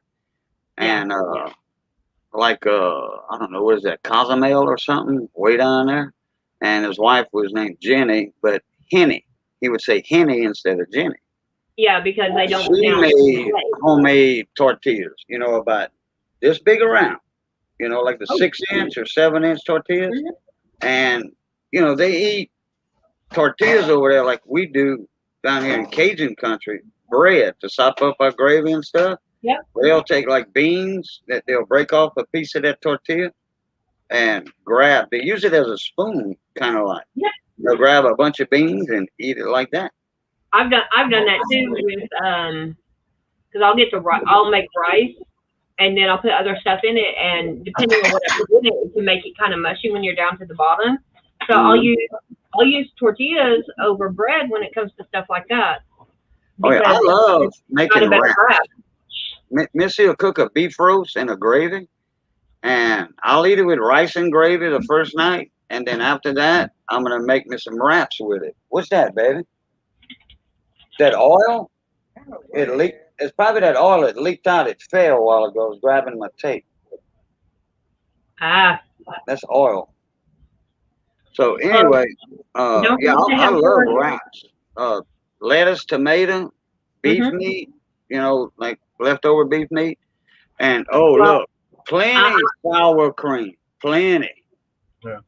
I'm going to test him out this is one of the few things my mama did that I actually approved of, and it's a 3-ingredient pot roast. Your meat doesn't count because it's a pot roast. You've got to have that. Yeah. But Yeah. it's either the Lipton, it's a Lipton soup, either the onion or the beef broth, your pick. Pardon. And a cup of grape jelly, which I hate, and a cup of ketchup, which I also hate. Those two, 1 cup per 2 pounds of meat. So you get a 3-pound roast, you do a cup and a half. Okay. You mix those two together, and when you put your roast in, you score it. And then you pour the mix over the top. Uh-huh. That was the sweetest and Yeah. most tender I had ever tasted. You know But- what you was eating? Hmm. In reality, almost. If it would have been one ingredient different, but you real close to it. You were eating Swedish meatballs on the hoof. You were eating a slab of Swedish meatballs because you take meatballs and Right. you use grape jelly and barbecue sauce. That's how you make your sauce for your Swedish meatballs. Huh. Grape jelly and look it up. Look it up. You'll be amazed. That's why your Swedish meatballs are so good. It's sweet grape jelly. Yeah. Concord grape jelly. If you don't like grape jelly, Right. now I'll sit there and I'll take the grape, I'll take strawberry, plum, Mhm. apricot, Peach, pineapple. Yeah, I like that. matter of fact, a couple months ago, I went going to a motorcycle meeting, and we had the camp out. Well, one of the guys was selling homemade jelly. He had mango habanero jelly, Oh, and I tell you, Good. that stuff is good. Nice, Scott. night, Scott. No, nice. Yeah, he's Nice. eating Oh, broth. nice. Oh, yeah, I'm eating brats right now. All right. Oh, and the Shaggy was talking about he got a new concrete bit today. Yep. Works a hell of a lot better than what came with the anchors. Yeah. They've got this concrete bit for hammer drills, the SDS bit, the SDS mount. That'll cut rebar. Really? Nah. Yeah. Yeah. You Fun. know how you hit rebar? Yeah, you hit rebar. If you're going really deep, because in footings, when we would build a house, we'd put our rebar so far below the concrete. That way, when they put the anchor boats, okay, they put them in a wet concrete. Okay. Right. So they didn't have to worry about drilling. Hitting the But we rebar. had to drill, and we left our rebar a certain depth below the surface of the concrete for that reason, so we wouldn't hit rebar. Right. Mhm. But there's a concrete bit that will chew through and not harm the bit. Wow. Chew through rebar. Oh yeah. Good. I think it's called. I might be wrong. I want to say it's a Diablo or something. But That's what I was going to say. Could be a Diablo because I know those Diablo blades, either the saw blades or the. it's a saw blade. Yeah, a Diablo Yeah. is a construction for. It's Right. a 24 tooth saw blade, carbide tip. I've used a Diablo and the Marathon, which they made by the same company. Yeah. I can frame almost 2 houses with one Marathon blade. They were $5 a blade, and I'd order 2 per house. Now, Yep. that was my blade. Okay, it wasn't costing me nothing, but I get 2, and I'd order so many boxing nails for my nail guns, my pass-load Right. nail guns. I had 4. Mhm. And then I'd order so many of this and that and the other to start the house from a slab. Right. Start the house, and I'd always have a blade. And 5 houses always had like 4 or 5 blades left over for me free. Yep. And then whatever nails were left over, that went in my trailer, you know, and I would use that for the next house. So Yep. by the time when a year ended, I had a shed full of blades, saw blades, whatever, you know, anchor bolts, because we had to add extra anchor bolts on the outside of the walls. And then I would order one house builder that I was building for. He'd buy a pallet, 30 boxes of nails, pass load nails. I'd get a gun free. Wow. Nice. Yeah. So I had free nail guns. Yeah. You Hey, know? is Missy still there? Yeah. Well, she sat down. She just got back. Well, I was gonna say is because I've seen her walking back and everything. Ask her if she's accepted Crystal's friend request. Okay. She wouldn't know who I am because this is the only What's it under? Crystal what? Largent. It's that little red dragon. Yeah, it's that little red dragon. Oh, did you hear that? Did you hear that?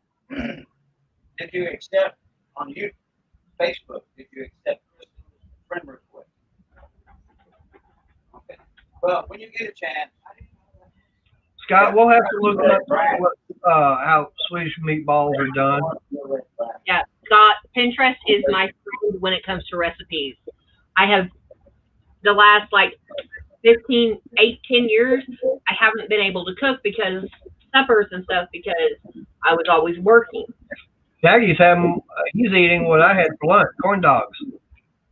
Yeah, which he's learned that summer is lunch is one item because I'm not going to overload him when he has to go back to work. Yeah, she just did. Okay. Right.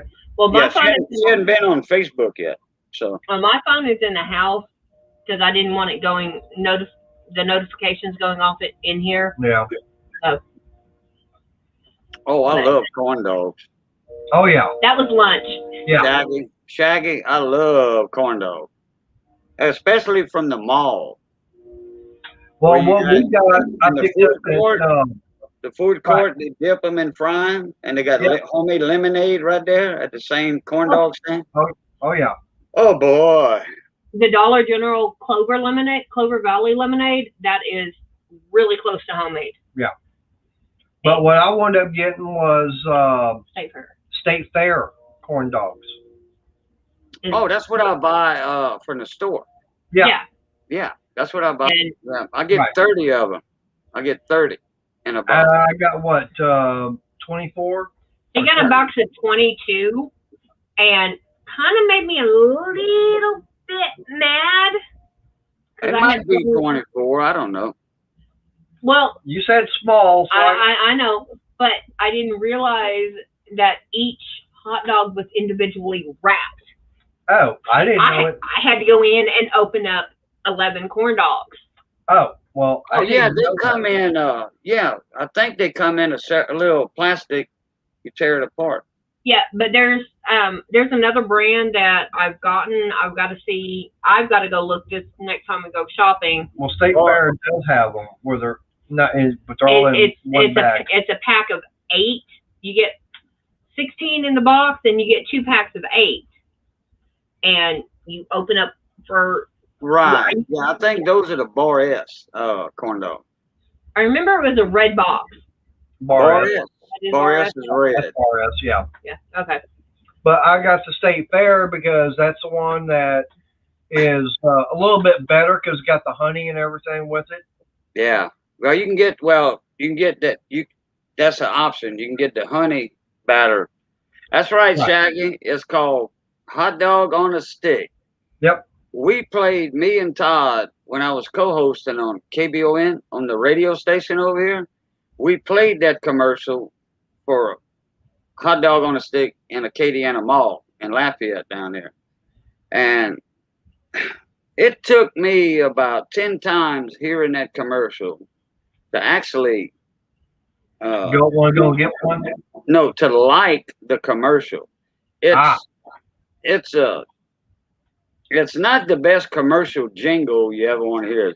Hot dog on a stick, hot dog on a stick, hot dog on a stick, and they keep repeating it, repeating it. It's like a hype man, you know, in a song. And I'm like, oh boy, this is lame. It took me about 10 times playing that commercial on the radio to accept that it was okay.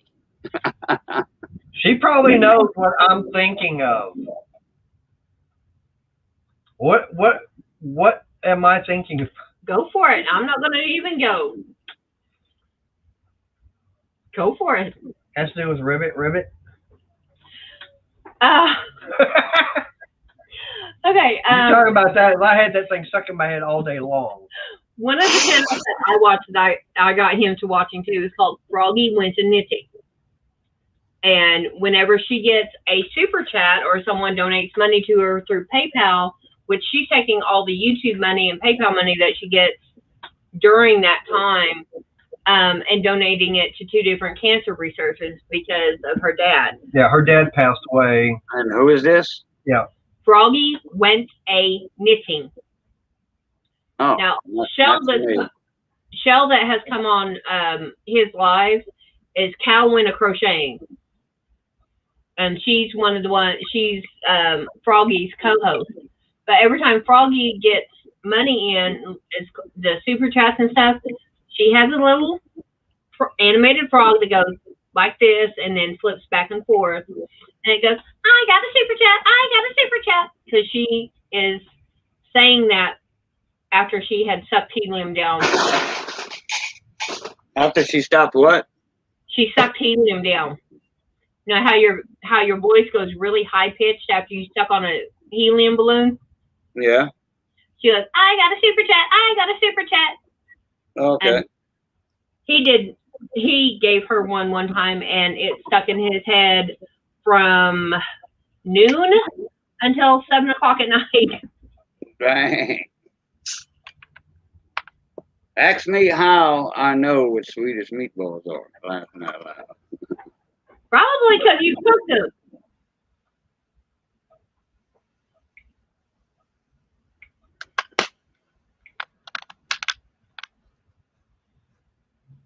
Yeah, I used to have a recipe for the military Swedish meatballs, the ones that they made from scratch, the gravy that they did. I used to have that recipe. Yeah, well, when you get a chance, Google Swedish meatballs recipe, and you'll see what the 2 main ingredients are besides beef. Yeah. I was gonna show you something. Uh-oh. What you doing? Hot dog on a stick, hot dog on a stick, hot dog on a stick. So you know what that means, right? Yeah, they took you out. Yeah. Yeah, Missy is hollering out the recipe because she wasn't here when we was talking about the Swedish meatballs earlier.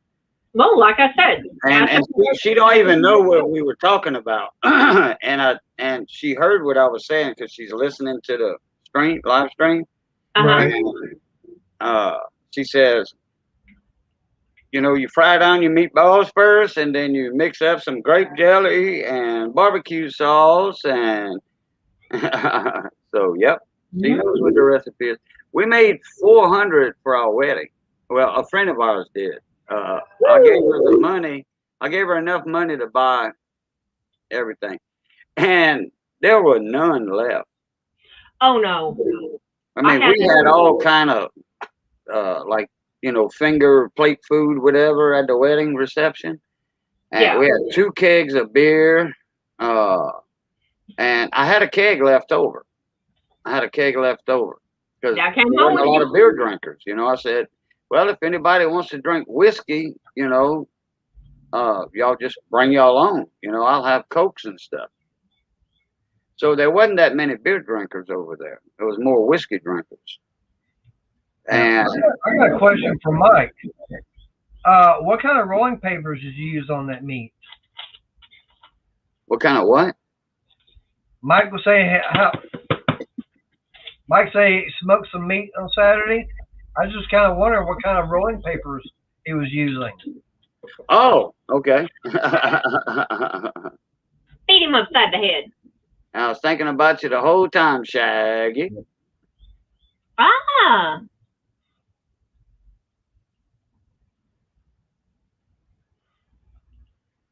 Mm.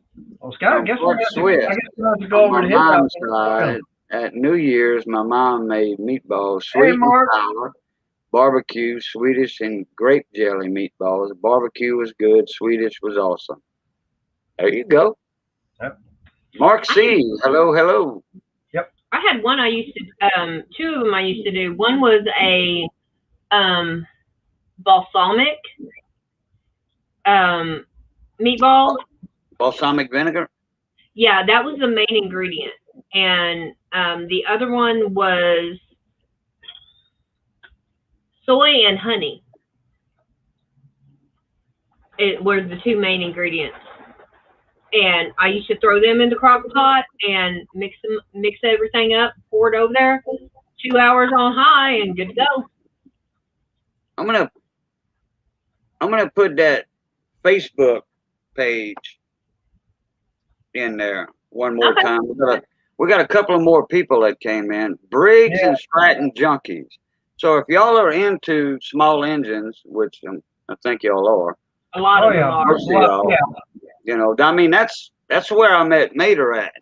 It was on a small engine stream, you know, and I'm a small engine tech.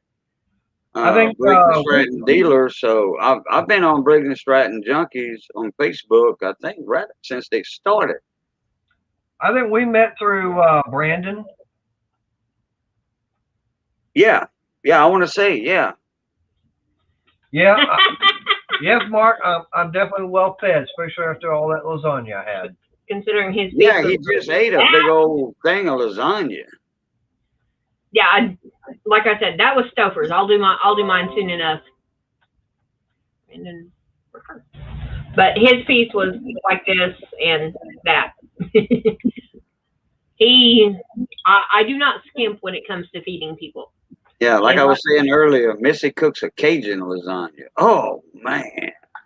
Yeah, if I do meatballs, I go to Walmart, or down here it's HEB, but in Oklahoma it was Homeland, and I get a 3-pound bag of meatballs. Oh, okay. Yeah, already made. Yeah. Now Missy doesn't do that. She'd rather buy. We can buy ground meat here for it used to be $169 a pound for the mix, the pork and beef at the slaughterhouse. So it was all hand ground, you know, Right. fresh off the pig, fresh off the cow. You know, Now, I mean that morning. Go in and get it. No, it was slaughtered that morning, and it was all ground up that morning, so it was fresh every day, just like boudin. They don't make boudin and hold it overnight and sell it. No, they only make like 1,000 pounds of boudin, and at 3 o'clock they out. Wow. See, I didn't have access to that in Oklahoma, and I haven't looked around down here or had him look, so I don't know if I have access to it yet. But so that's why getting the ready-made meatballs was the best option. Yeah, but they don't make the meatballs. We make our own meatballs with the ground beef. Like I said, we used to get it for $1.69 a pound. And it's like $2.19 right now. So yeah, it went up, you know. But yeah, we make our own meatballs, and they're about like the size of a golf ball, you know, something like that. There, a little bit smaller is what I end up with. How you doing, Brandon? That beef and pork mix, that makes the best spaghetti. Oh yeah. And best meatball stew you ever want. So what's the difference, Scott? Yeah, I would just go get that ready made and do it, because the church I was in before they disbanded because of attendance issues and stuff, every time the month had 5 Sundays in it, on the 5th Sunday it was a potluck. And literally we were told hey, don't forget next week is potluck, and hey, meatball lady, don't forget to bring some. They were talking to my mom at the time because she was doing it. She got Hey, called the meatball. there's Brandon. Yep. Hey, Shaggy, that's the only thing I'm doing, but the only thing I suck on is I'm sucking down this coffee. Yeah, which I gotta go get the clothes out of the dryer and get that done, taken in, put up. That's all that's left is the jeans, Okay. pretty much. So, So in other words, you fix and go do laundry. no, laundry's done. You just gotta finish it. I just gotta put it up, which All right. I already pulled all the stuff out of the fitted sheet. Ah.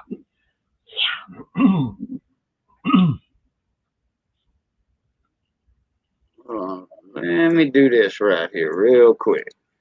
Yeah, if I could do my own, which I'll be able to do soon. We've got to get a few things straight, but it would be beef, pork, and chicken in equal, all ground, with onions, a little bit of celery, garlic oil throughout it to for the flavor. I don't want the actual cloves in there, and then right before I start frying them, put a little bit of salt and pepper on them when I put them in the pan.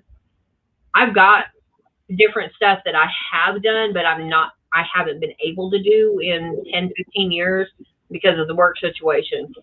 I have outcooked my dad. Bye, Mike. Bye, Shaggy. Because I'm not drinking my bumbo. Nope. But I have outcooked my dad, my mother, both sets of All grandparents. right, Fib, Shaggy.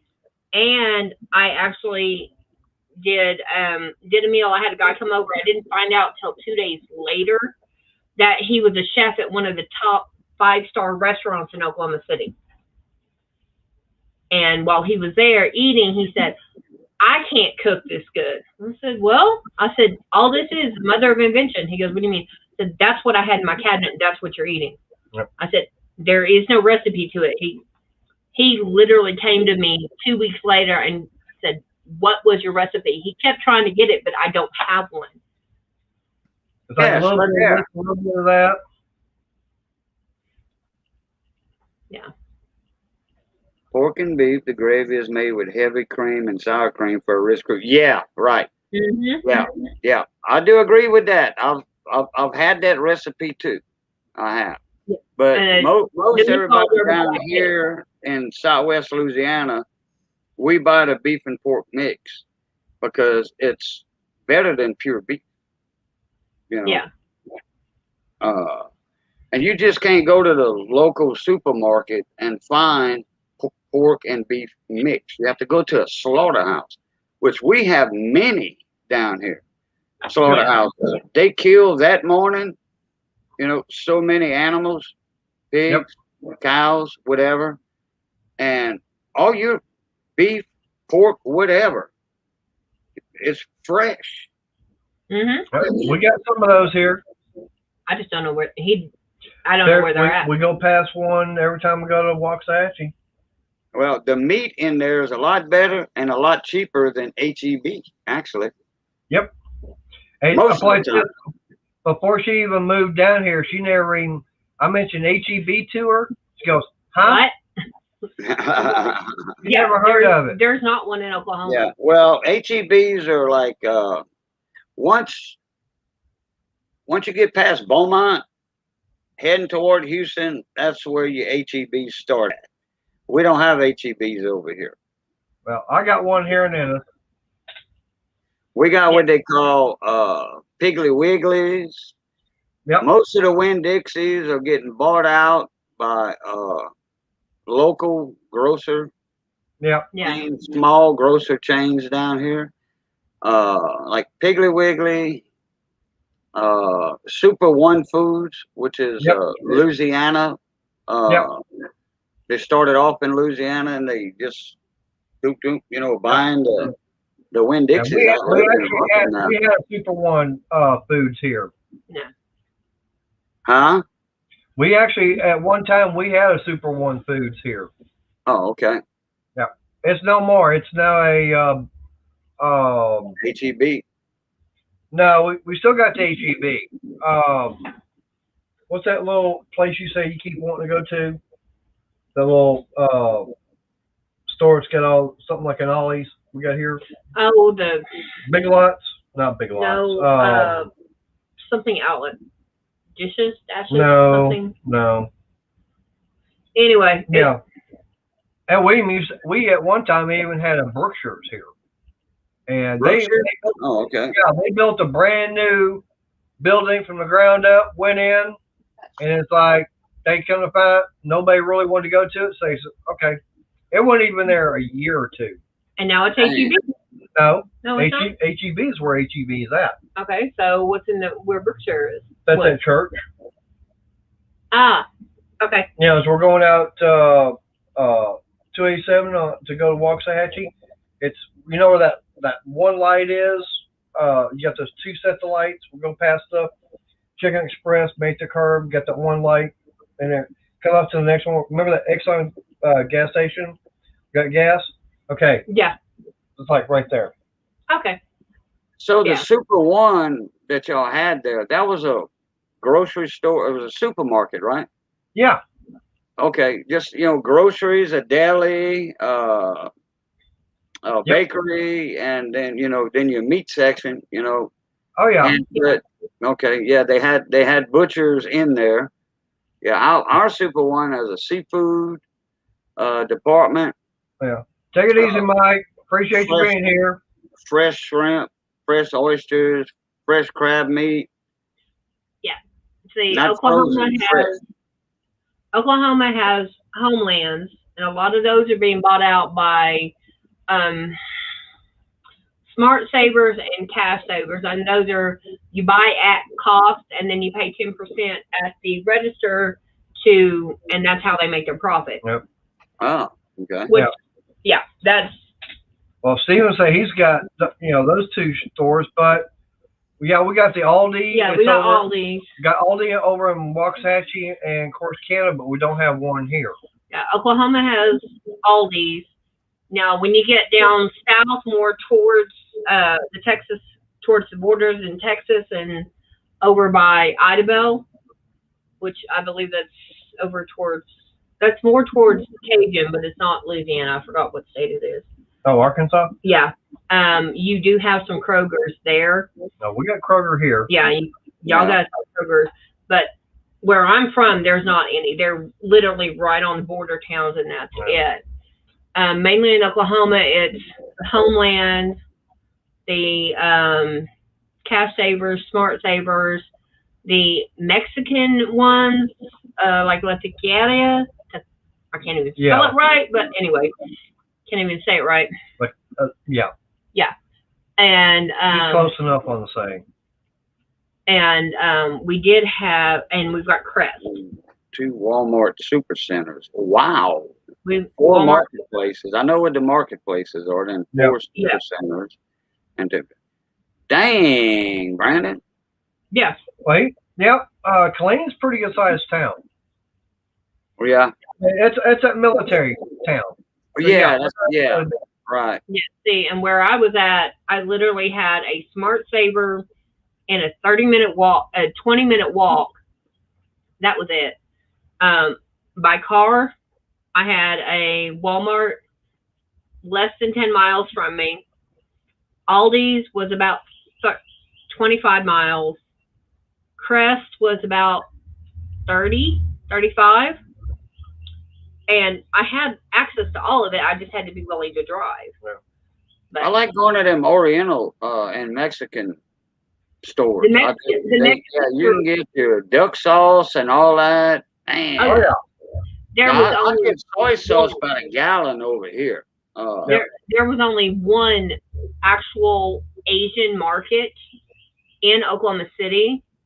And about 4 years ago, it half burnt down, so they demolished it and redid it. Wow. Oh, okay. And they're still good.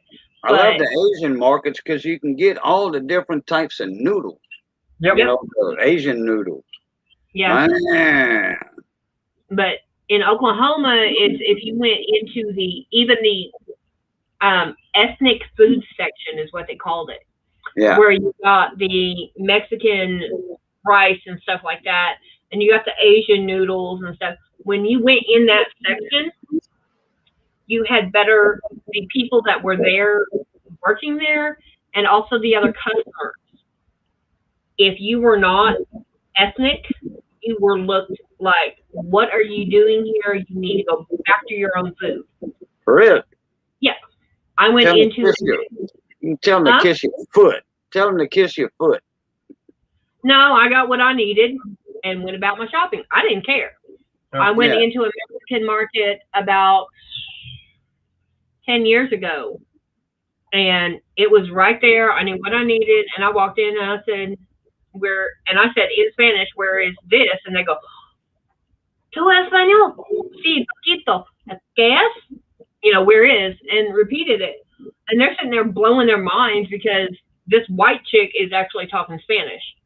Like when we were having donuts down there for when we went, back at the end of April, we went to that bike rally, and there was a, what was that donut shop?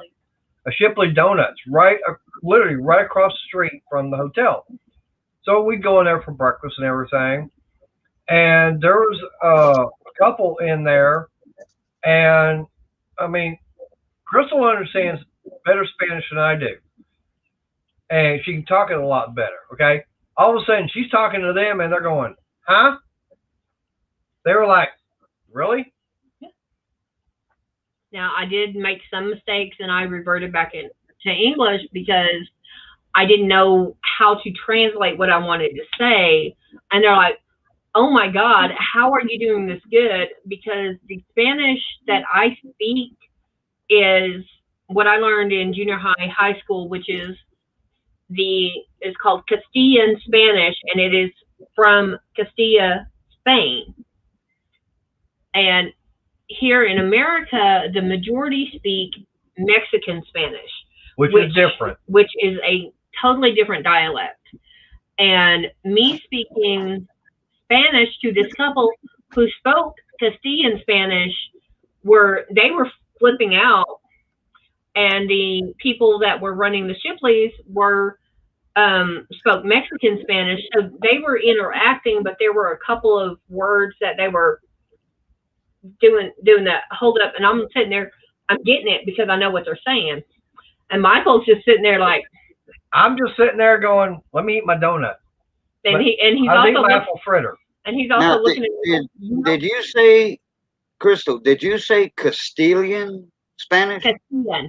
Castilian. It's from Castilla, Spain. Oh, okay, because I remember the Castilian Spanish. It was the ruler of Mexico at one time, and he had talked with a lisp, and it was an order or whatever they call it. Hey, for everybody to speak like him. Yeah, and that's where Mexican Spanish has evolved from. Also with the Mayan and Incan dialects that were down there that they used. That's how Mexican Spanish has evolved. Right. Now, if you go to Spain from Castilla, which is one of the central regions around the capital, Madrid, isn't it? I believe so. I think Madrid. Or at the time, it was capital where the rulers were. I know right. that is where Spain Spanish evolved from, is from Castilla. Right. And that's what I was taught in junior high and high school. But nominally, everybody in the U.S. speaks Mexican Spanish. Yeah. So that's why I'm able to hear Castilian, but I can still translate it into Mexican. Yeah. And my brother-in-law. Right. I was gonna say that's kind of like for Cajun. I mean, I know that he probably can speak some French. Okay? Not a lick of it. Do your thing. Well, I'm saying, okay, but here's the thing. Okay, he knows how to do that now. Would he be able to go up to say something like Quebec and still be able to have a conversation with them. Yeah, yeah. All of Canada, because that's where we came from.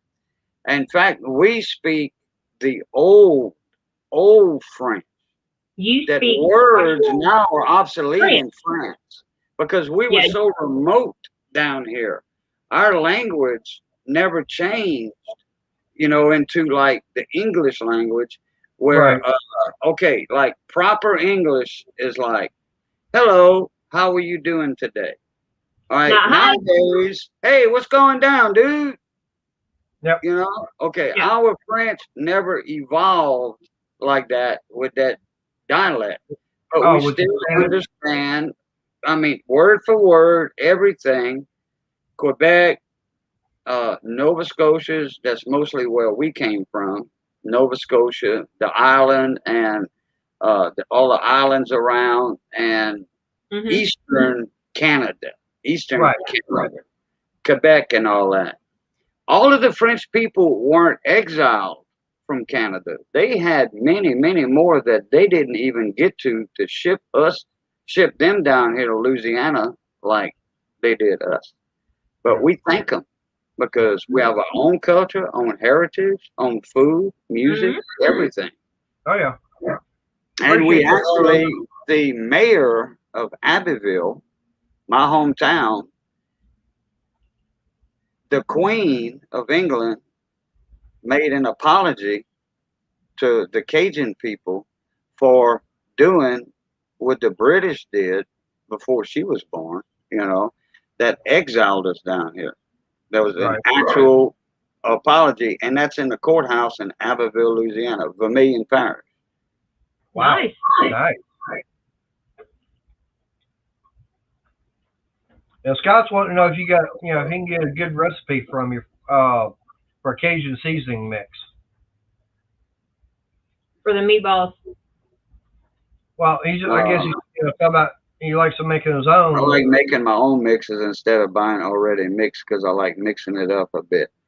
Well, what you do, I buy mixes, and about 3 months ago, I was thinking about doing my own line of Cajun seasoning, which I've got a recipe already, and I don't have it with me. It's at Torgill.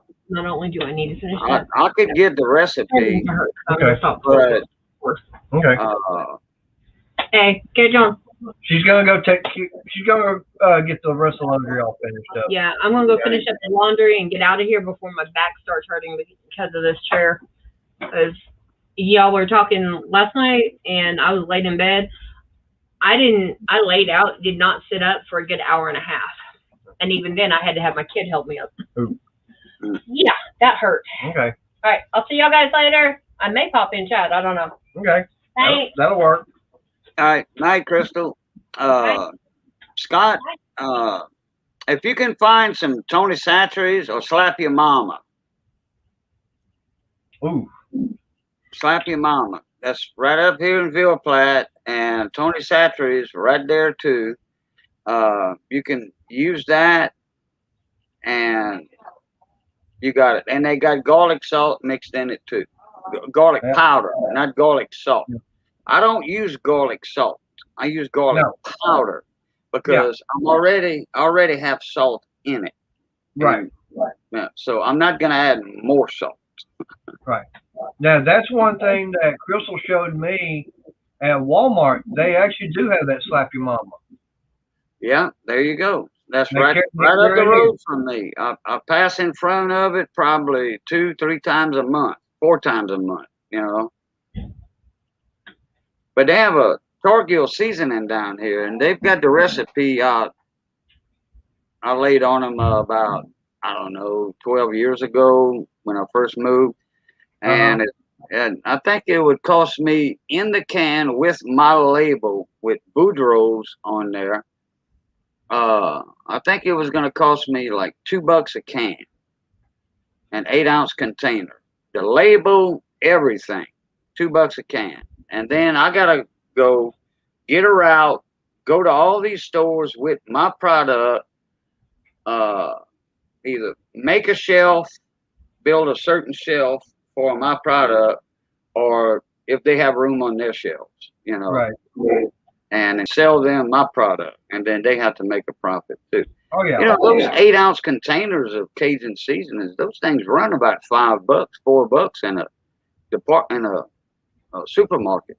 Right. But I don't mind getting stuff like that because I do know that if you start buying all the individuals, it's going to run you a lot more money. yeah, but you're going to have a lot of seasonings, and you got to keep all that dehumidified, which in your part of Texas, you still got humidity, Right. You're not in the arid part of Texas like El Paso or, the west part where it's more arid, Right. Yeah, no, there's a little bit more than that in Tony's, I think. Let me get my Tony's out. Well, Brandon, he's saying that that's all that it says it's on the bottle. Yeah, it's probably got something else in it, but then they don't give you the amounts neither, though. Right. I ain't put my jeweler's visors on. I was going to say, you need your other pair of glasses? Oh, boy. Johnny Best. You need the reading glasses. Johnny Best got a smaller head than I got. He wears these all the time over here. I told him to bring his own. Okay, salt, red pepper, black pepper, chili powder, chili pepper spices, salt, garlic powder, dehydrated garlic, silicon dioxide, and that's your anti-cake right. agent, to keep it from clumping up. Yep. And this says here, manufactured on equipment that uses milk, soy, or wheat. So if you lactose intolerant or soy intolerant, allergic to wheat germ or whatever. Doing good to it, Mason. But all of that stuff is clean before they go to something else, Right. But still in all, if there's a little bit of something and you highly, deadly allergic to something, yeah, that's why they put that warning on there. Yep. And Tony Satcher, it says, use it like salt. When it's salty enough, everything else is good to go. Yep. You got enough red pepper, and, you got enough flavoring to it. Yeah. That's why I say Cajun food is not hot. It's got different seasonings in it. It's not hot unless you want to make it hot. Yeah. I mean, you can make anything hot. I know that right now, one of the guys at work, he was showing me some beef jerky that over at Buc-ee's. They're making it with that ghost pepper. Buc-ee's. Yeah. You talking about that huge gas station and market? Yep. Wow. Okay. Yeah. Yeah. Oh, yeah, that's right. Hey, You're right there. Yeah, I know what you're talking about. Yep. Yeah, they got like 100 gas pumps. Yeah. Now, the biggest one is down in Temple, and that's the one that's got 100 gas pumps. It's the largest one.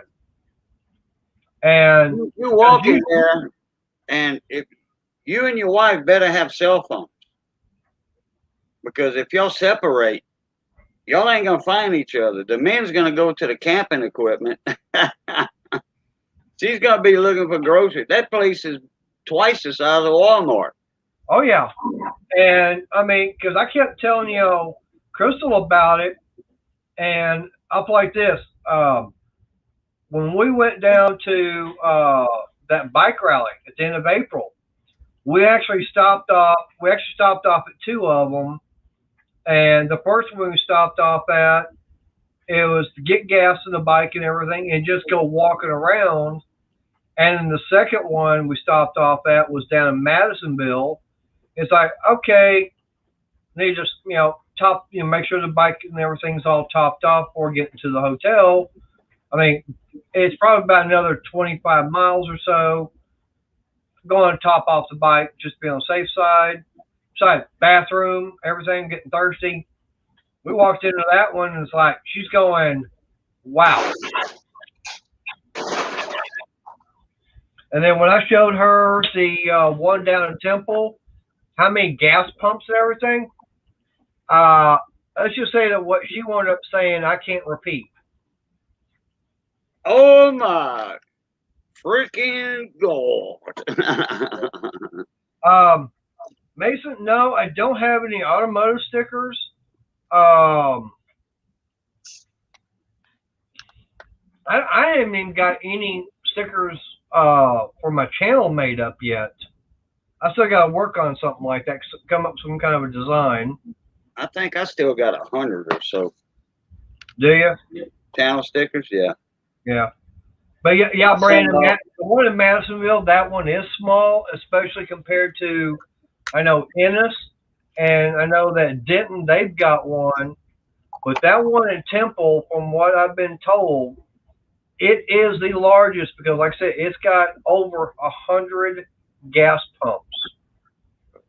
Yeah. I saw that video with that guy going in there. They got a put it this way. They got a jerky store, a sweet shop, jerky shop. They got I don't know how many different kind of delis with different kind of meats, fresh meats, fresh slice. Oh yeah, man. And and don't forget the barbecue. I mean, while we were in there, they had the chopped beef and everything, barbecue beef and everything, and all of a sudden we hear this guy yelling out, "Fresh meat on the slab," and he brings out something big old chunk about that big, slams it down, and they start chopping it all up. But the only thing I don't like, I mean, it is good, but here's the only problem. You're paying $6 for a little old chopped brisket for about that big around, probably about that tall. You're paying $6. Yeah, no. It might be good, but I can go over to like a local barbecue place and I can get a lot better. A lot more meat and everything. So, I mean, it's okay, but I mean, it's okay. But like this, I came back from Texas Renaissance Festival one time. And I was hungry. Stopped off at the Buc-ee's there in Madisonville, and it's like walked up, wanted to get a couple of burritos from them, and I'm looking at almost $10 for 2 burritos. But how big were they? I don't know, but all I know is I went going to the Taco Bell across the highway, and I got 2 burritos, a taco, and a drink for less than $10. Well, when I was in Tucson, Arizona, they got taco shops down there. Yeah. Stores you walk into, not a truck. Right. And they got burritos big around as my wrist. Yeah. And a foot or more long for $6. And it would take me, okay, I was a superintendent on a job in Tucson. I was building a 6-story medical office building. I could eat half of it for the 10 o'clock break because we'd get to work at 6. Right. Daylight at like 5 over there in Tucson, and it didn't get dark till 9:30. Wow. So yeah, they got like 16-hour days over there, and 16 hours of sunlight in Tucson. It's a high mountain valley, and the moon actually looks closer than where we at. The moon, when we looking at, is this big around. Over there, it's that big around.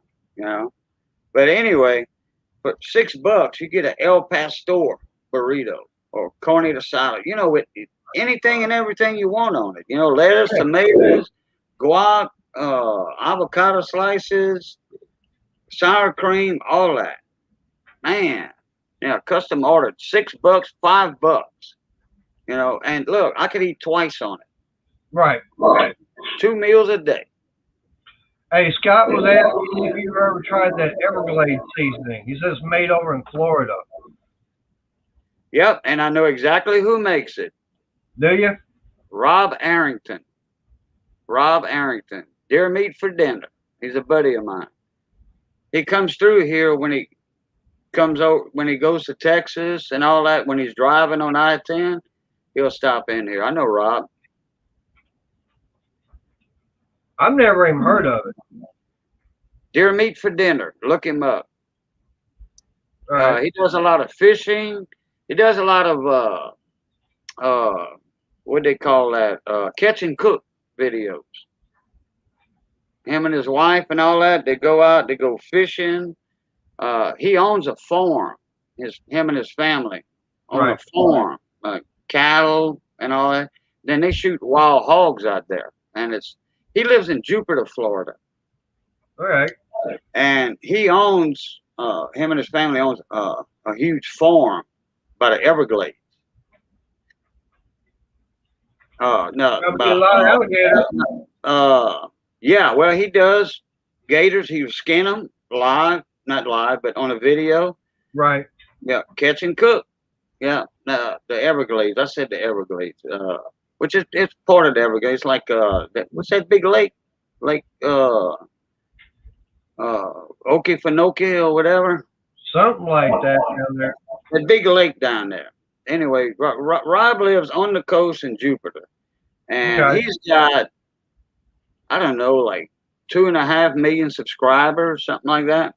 Wow. He's a big channel. You know, if he would ever give you a shout out, you would know it.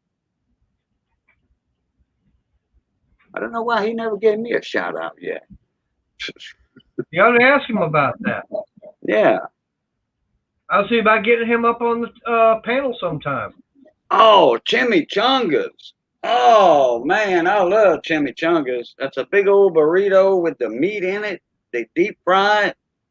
And then you got all your sides on the side of it. You know, you got your pico de gallo. You got your guacamole. You got lettuce, tomatoes. You know, you got a bunch of stuff. It's about $8 over in Arizona, $9 at a nice restaurant. What I do, I cut with a knife. I cut the top of that crispy fried burrito and I open it up and I put everything in there and the sour cream, and I always have them bring me extra sour cream. And you eat it out there like a stuffed baked potato. Oh, yeah. Oh, man. You get an El Pastor chimichanga? Oh, Lord. Hey, Cajun, here's a question I have for you. Okay. When you get a dairy product that goes bad, like milk and stuff like that, it turns sour, right? Oh, yeah. Yeah, collaborate, yeah. So then why is it we like sour cream? Yeah. Well, you know what I do sometimes with the milk like that? Put vinegar in it. A little bit of vinegar. Do it. Buttermilk.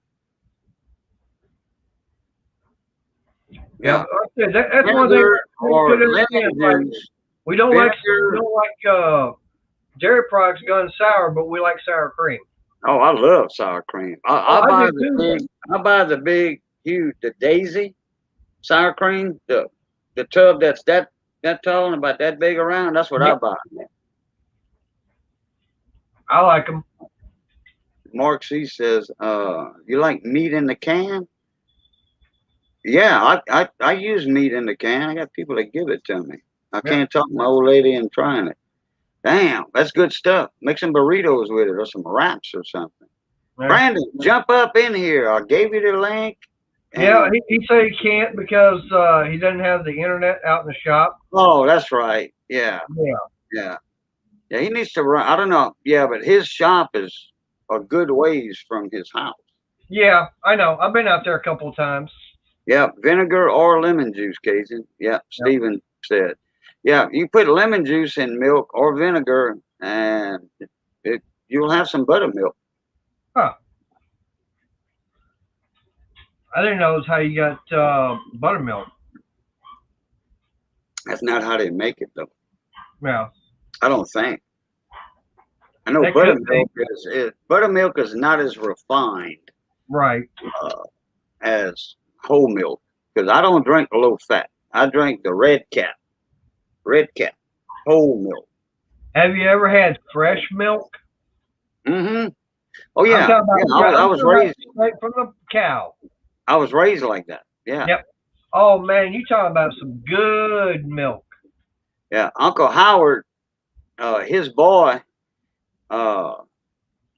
we'd go in the barn. My first cousin, we'd go in the Yeah. barn and we'd do this. And the cats, the cats were right there waiting too. Yeah. Hey, do you remember there was an episode of the Three Stooges when they were doing that, and Curly wanted, he got some of that squirting in his mouth and everything. He I says, remember that. he said, try another faucet, see if it's chocolate. Nope, same thing. Yeah. I remember that episode. I thought I was raised on Three Stooges. I know, it was way before my time, Oh yeah. but it was rerun then.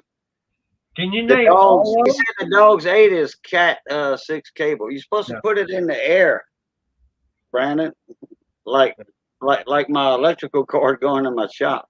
Yeah. That way my lawnmower won't eat it. Hey, Cajun, can you name all the Stooges? Yeah, well, there were 2 sets. Okay, like there was 3. There were the brothers. Okay, there was Howard, which was Mo, and there was Mo, Larry, and Curly and Shemp. Okay, that's 4 of them. But now, one of those were not a brother. Right, one of them was not a brother. Right. Which one? Okay, out of the 4 you mentioned, I forgot which one's not the brother. See, there was Howard. Right. Okay, that was Mo. Okay, I think Shemp. Wait a minute, let me think right. I want to say it's Shemp that wasn't a real brother. Nope. No. Okay, well, it had to be Larry then. Yep. Because it was, if you think about when they were doing the doctors, they always said, calling Dr. Howard, Dr. Fine, Dr. Howard. So it was Mo Howard, Larry Fine, and that was Shemp Howard and Curly Howard. Right. Okay. Now, name the rest of them. I don't remember the rest of them. You had Joe Besser. Oh yeah, that was the other one that was big and bald headed. Yeah, there was another one. Yeah, I remember him. Yeah. Right. And then you had Curly. Curly was sick or something, and they had him to replace him. Okay. Actually, no. No, what was it? The original 3 was Mo, Larry, and Curly. Okay. Yeah. So Curly got sick. Okay, Yeah. where he couldn't do anything. Then he got better. So when he was out, they had Shemp come in, and then Curly got better, and then so Shemp left. Curly wound up dying. Oh, So that's when they had. So no, then Shemp came back. Then Shemp, I don't know if he retired or he got sick or what it was. Then they had Joe Besser come in. He was the one that always kept going, not so hard. Yeah, acting. That was Joe Besser. Yeah. Now, after Joe Besser, when they were starting to do the movies, they had Curly Joe. So there was actually 6 Stooges. Yeah. I'm trying to think of Curly Joe. That was. I've seen most all the Three Stooges episodes. Right. Okay, but Curly Joe was in the movies. Yeah. When they were doing movies, he was the one that was in the movies themselves. He wasn't Yeah. in any of the shorts like Right. the rest of them. In the skits. Yeah, I remember one time when they was in that haunted house or whatever, and Yep. it was in where the wall would turn around or something. There was a back room and all that. Then there was Oh yeah. the evil scientist back there. You know, like we're gonna turn you into something else and all. Oh yeah. Oh yeah. I remember that. But like I said, there were a total of 6 Stooges. Now, okay, do you remember the Marx Brothers? Yeah, yeah, Okay.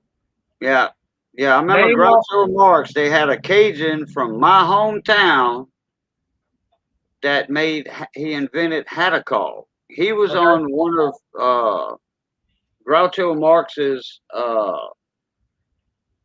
what was it?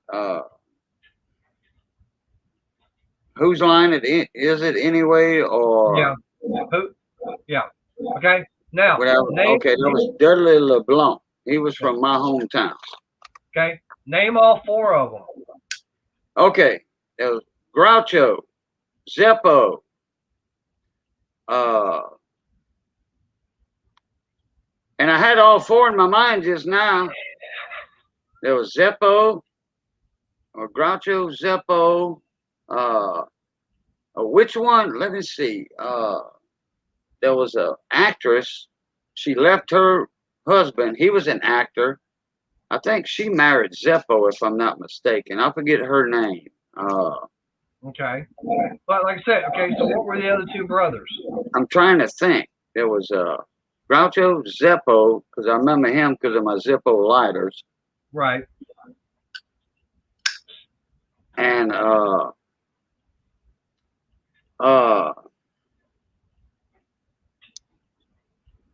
there's a Louisiana guy named after one of them too. A Louisiana singer that's named after one of them. Shit, can't forget. Can't remember.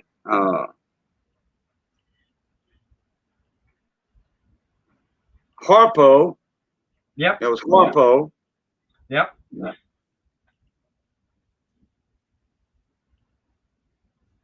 You're missing a piano player. Yeah, I'm trying to think. I'm trying to think. Yeah, Crystal just put in Harpo. Yep. Uh, Don't anybody put it in the chat. I want to see yeah, it. don't nobody put nothing in the chat. In fact, I'm gonna And no Googling it. no, I'm not.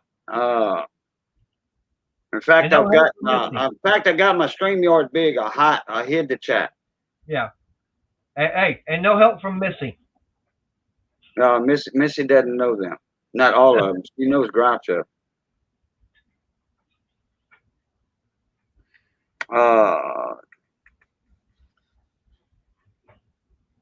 Okay, I got Groucho, Harpo, Zeppo.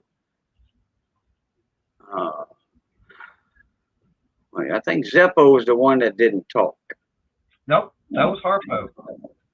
Oh, Harpo. Okay. Zeppo, believe it or not, a lot of people did not realize he was one of the brothers because he played the straight lace. He played the totally straight guy. The other 3, they were the comedian style.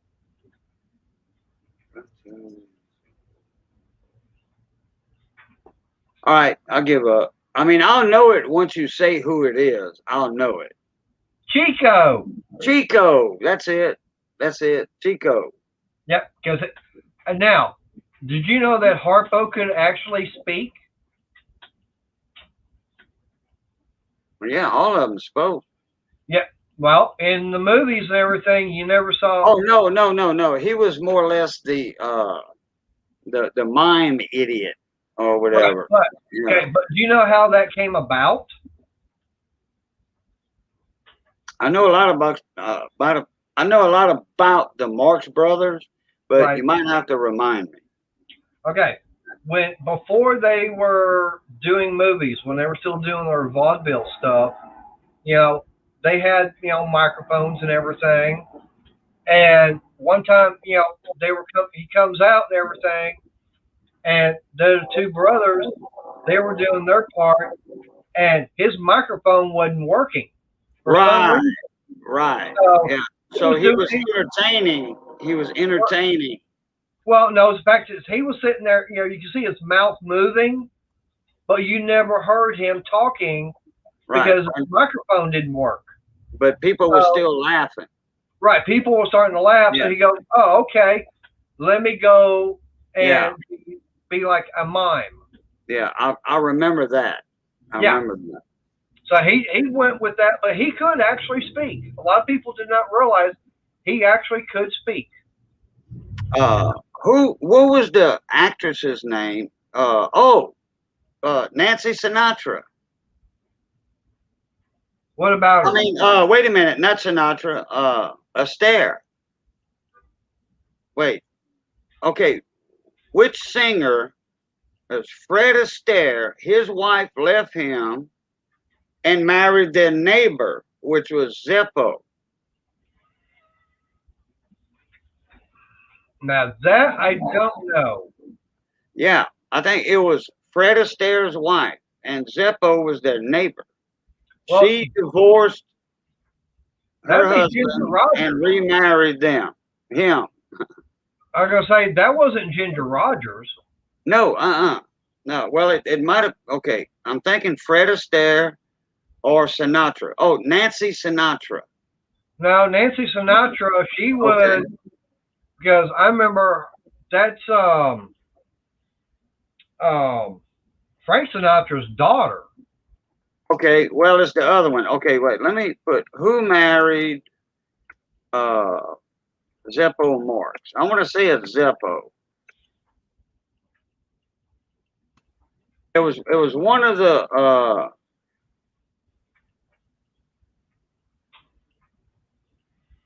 No, Scott. There were only 4. no, there was Gummo.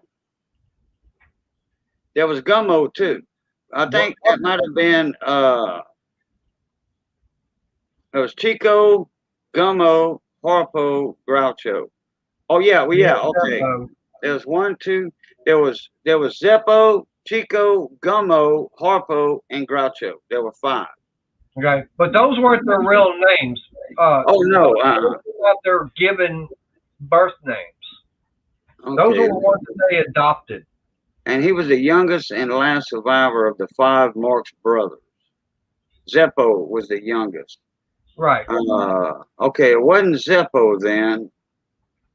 Wait, Barbara was still married to Zeppo when Frank Sinatra. Okay, it was Frank Sinatra. Hey, Wishing Gamer.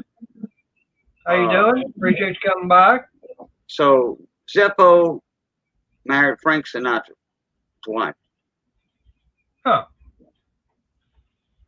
Yeah. Yeah, because I know I've been Nancy, doing that for quite some time. I just forgot which one of the brothers was. She left Sinatra and married one of the mothers. There was that neighbor too, next door neighbor.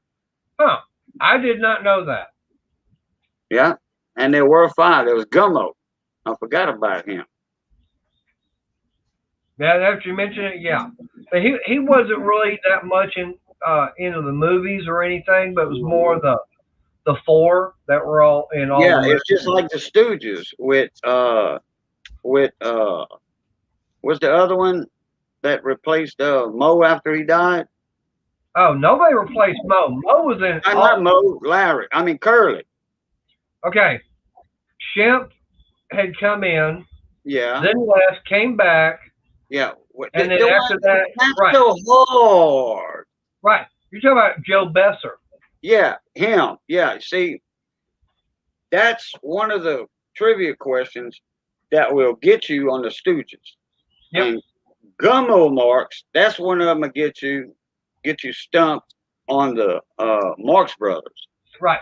What a lot of people don't realize is, see, I was actually kind of surprised you did say Zeppo because everybody knows Groucho, Chico, and Harpo. But Yeah. a lot of people don't ever remember Zeppo, and Zeppo. I mean, they probably remember Zeppo more than Gummo. Yeah. But everybody remembers the 3 main ones.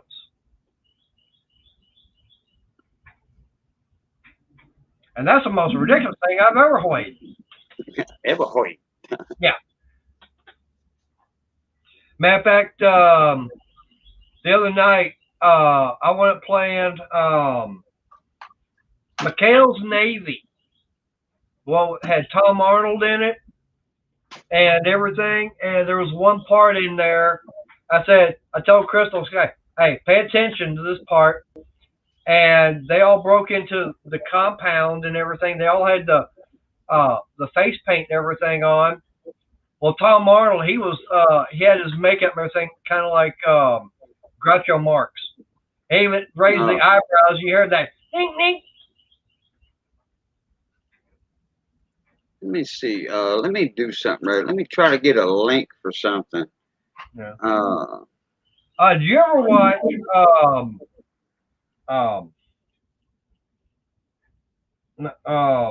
Abbott and Costello? yeah, Abbott and them. Yeah, Yeah. Abbott Okay. and Costello. Now, do you remember the skit Who's on First? Oh, yeah, but you can read for yeah. Yeah. Okay. What's Oh, the only, it wasn't Whose Line in it. It was You Bet Your Life. yeah. Okay. But with Abbott and Costello on their, the routine, who's on first? Who's on first? What's on second? I don't know. Third base. What was the only position on the team that was never mentioned? They only talked about 8 players. And there's 9 players on a baseball team. So they named 8. What was the only position? Well, hold on a minute. Hold on. Let me put it in private chat. And you let everybody else guess. Oh, let me mute myself. Crystal, I don't know if she remembers, but I've told her. Yeah, I know. You're talking about McHale's Navy.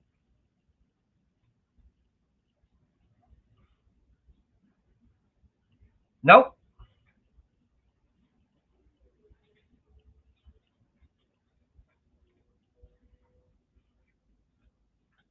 I already tell you that Cajun is wrong.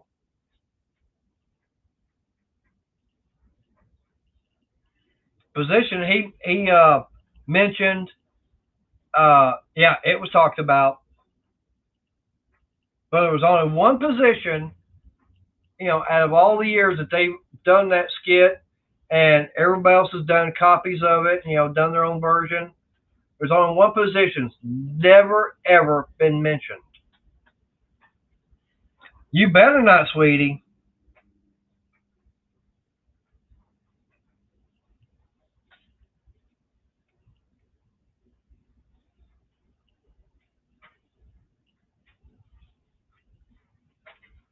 Yeah. Let's see if anybody else can remember. And you can't be cheating, Cajun. I might let you cheat. You'd have to watch the whole skit just to try and figure it out. Yeah, it's who's on first? What's on second? I don't know. Third base. It's like, what's the name? What name of the guy playing first? No, that's who.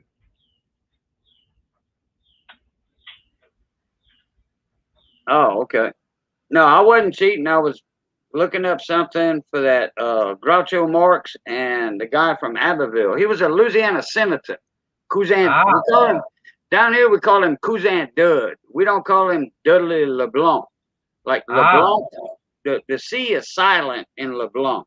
Like, who's that actor on Friends? They say LeBlanc all the time, but actually it's LeBlanc. LeBlanc. I don't know. I never got into watching that show.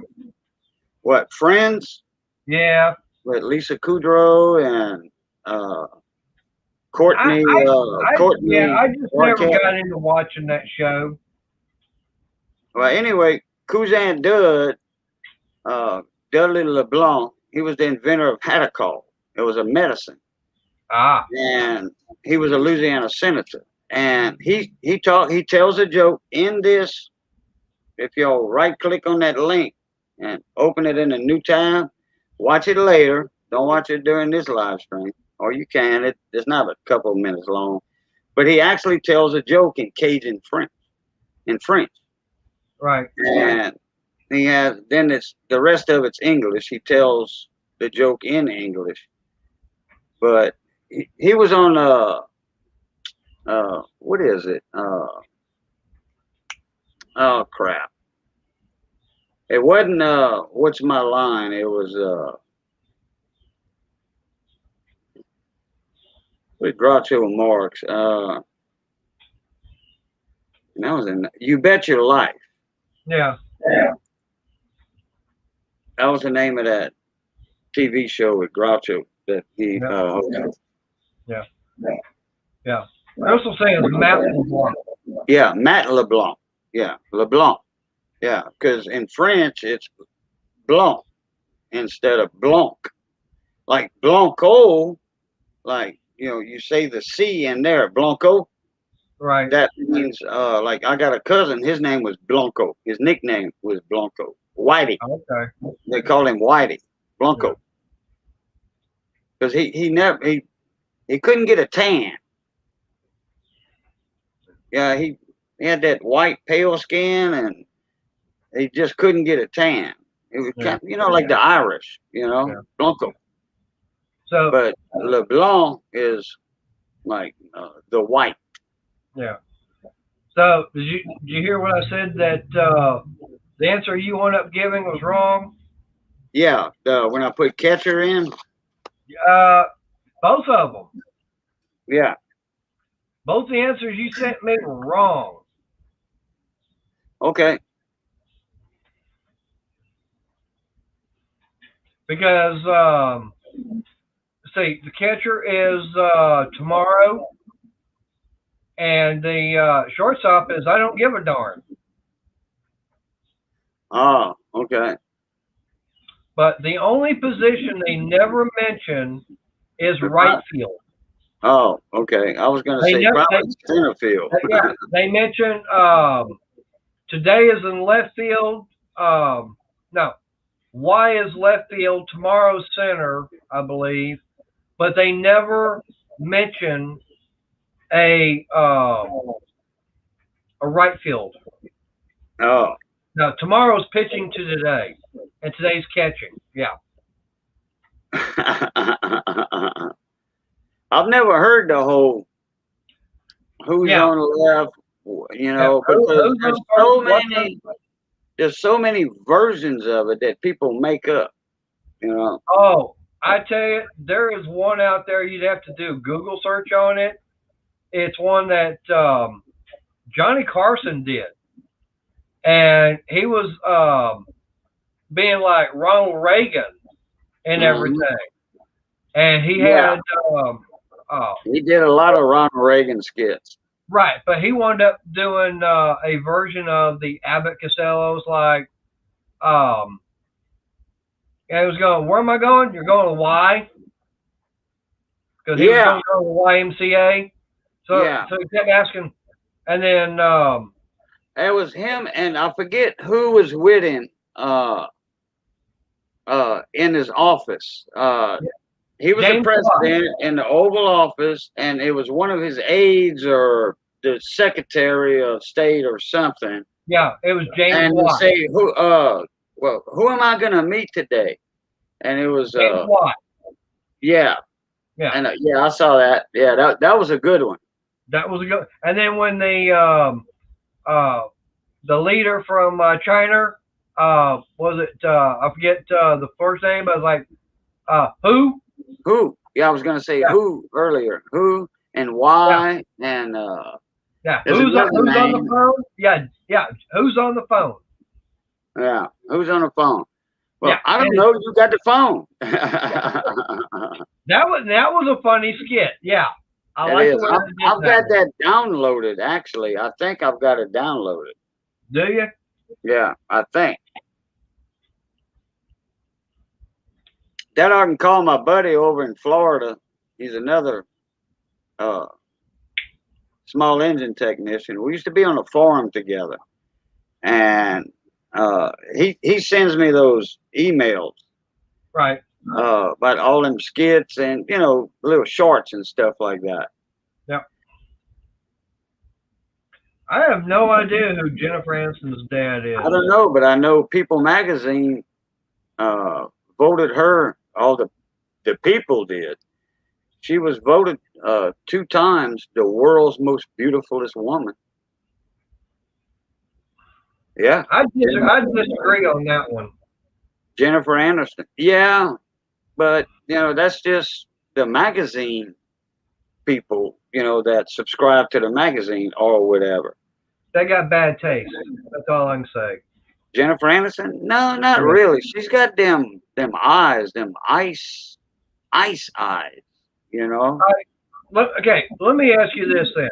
Okay, out of all the actresses, and we're talking going back 20s, all the way up to present day, who would you say basically was the sexiest actress? Okay, well, she wasn't under that title sexiest, but she was the most beautiful. Man, there's too many to mention. There's too many. You know who I would have on mine? And I guarantee you, it's not Mae West. I mean, it's not. It's probably Raquel. No, it's not Marilyn Monroe. Oh, it's probably Raquel Welch. Nope. That you thinking of? No. Okay. Nope. Believe it or not, who I would pick would be Mae West. No. Because just the way she spoke and how she acted and everything, it's like, I mean, just think about the way she was taught, the way she talked. Yeah. And it's like, I mean, she did that her entire career. And I'm going, oh, yeah. To me, she just oozed sex appeal. Helen Hunt ain't too bad herself. True. Especially in that movie, Twister or Tornado, whatever. Yeah, it's Twister.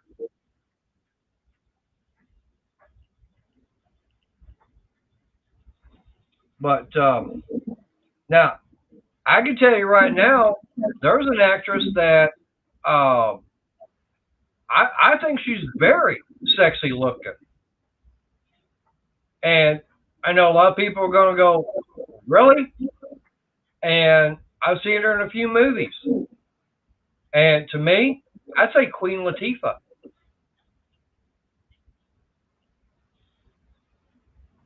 Okay, in a way. Yeah. In a way. I was thinking of somebody else. Also, like Sandra Bullock, Sharon Stone. When Sharon Stone was in, now for the part she played, when she was in Tombstone, with Right. What's the guy that killed her dad in the movie? He's an old actor. Oh, yeah. He played Runaway Jury and. Oh, yeah. Madonna's okay. I do like Elvira.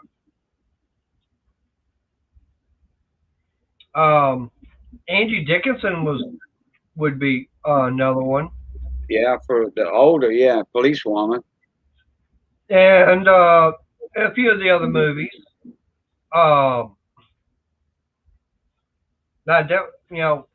You're not talking about Victor Newman, are you? No, that wasn't Days of Our Lives, I think. Victor Newman. He played on another soap opera. I mean, his role name. Yeah. It might have been Days of Our Lives, Victor Newman. How about Catherine Bach? Miss Daisy Duke. Oh, yeah, Daisy Duke. Yep, I got a chance to meet her. Well, I never met her, but I met Bo Duke. He comes to the radio station over here about 2, 3 times a year. Man, I'd like to be there when he shows up. We never That, know when he's going to be there.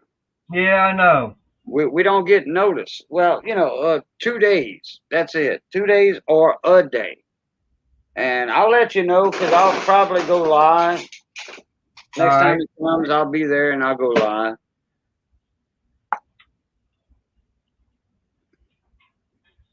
And Angelina Jolie's good looking. Oh, Young and the Restless. That's the one I think that Victor Newman's on. Young and the Restless. Ah, Victor Newman. The black-headed guy, dark-headed guy with the mustache. Real rich. I never got into watching soap operas during the day. He was a millionaire and somebody dared him that he couldn't, because he was a self-made millionaire or something in the show, Young and the Restless or whatever.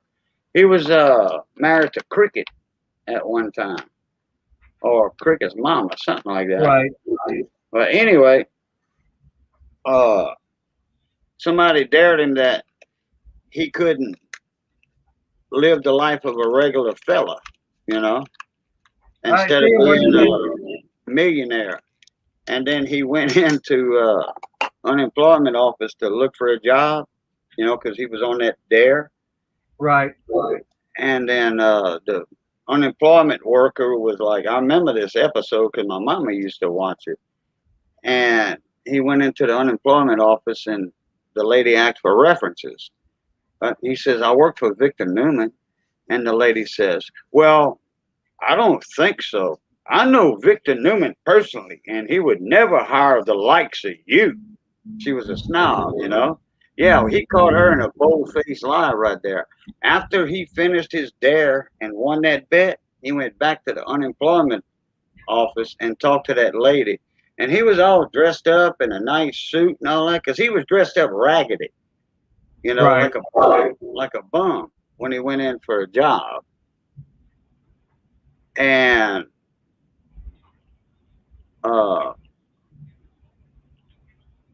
he says, do you remember me? To that lady, she says, no, I don't.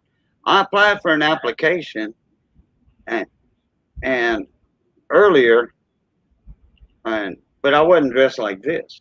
And she says, well, who are you? Well, ma'am, you told me you knew Victor Newman well, and he wouldn't hire the likes of me. So she was like, well, who are you? He says, I'm Victor Newman. Yeah,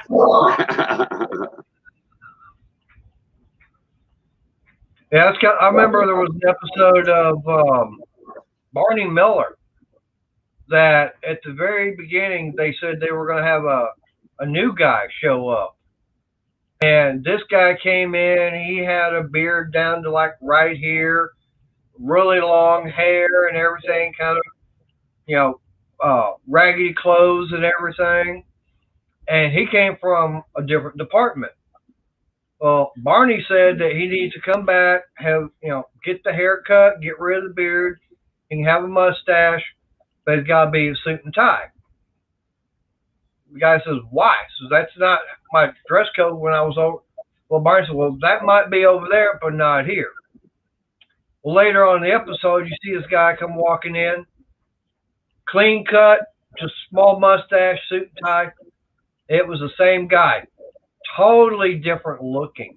Didn't even recognize him. And Barney was going, can I help you, sir? And he told him about it, and Barney go, wow.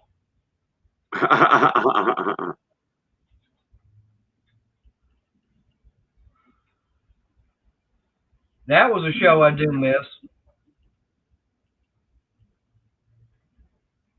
Oh, Barney Miller. I'll tell you what, my favorite actor or character on Barney Miller. My favorite character. Take a guess. Fish. Fish. Ava Gouda. Fish. Yep. Ava Gouda. Man, that man had a way with words. And expressions on his face. Yeah, like his eyeballs, you know, he'd just be like giving birth. Yeah. You remember that episode where he said it's like giving birth? Yep. Where he had a kidney stone. Yep. You know, they said, well, you know, he said the doctor told me I was going to pass it, and he says, ouch, that must hurt. And he says, yeah, like giving birth. And his facial expression, you know, and I mean, just like sincere, you know, I mean, no smile to it or nothing, just like giving birth. He was definitely a good actor. Oh yeah, man. That's the one thing, you know, I do kind of miss is, you know, the actors that were from back in the 60s, 70s, and the 80s. It's like they're totally different than what you've got today. Mm-hmm. Because I mean, the way they could do it back then, they could tell you something, and just they had the facial expressions to say something and everything. I mean, they didn't have to change their voice. They could be talking straight like this, but they could do the facial expression, and it's like, okay. Yeah. Yeah, they were a totally different person. Yep. Well, that's what a true actor does. You know, you're not yourself. You're in your role. Right. Now, I tell you, one of my favorite books, or the author of a book, would have to be Sir Arthur Conan Doyle for all the Sherlock Holmes movies and everything. And I've seen, of course, the ones that has what's his name, Iron Man.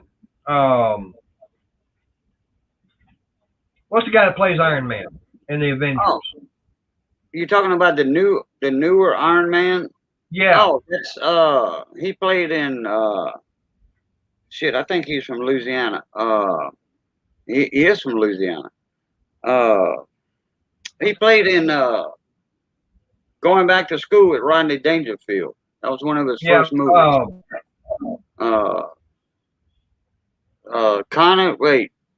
Connor. Someone help me out here. I'm trying to remember what his name is.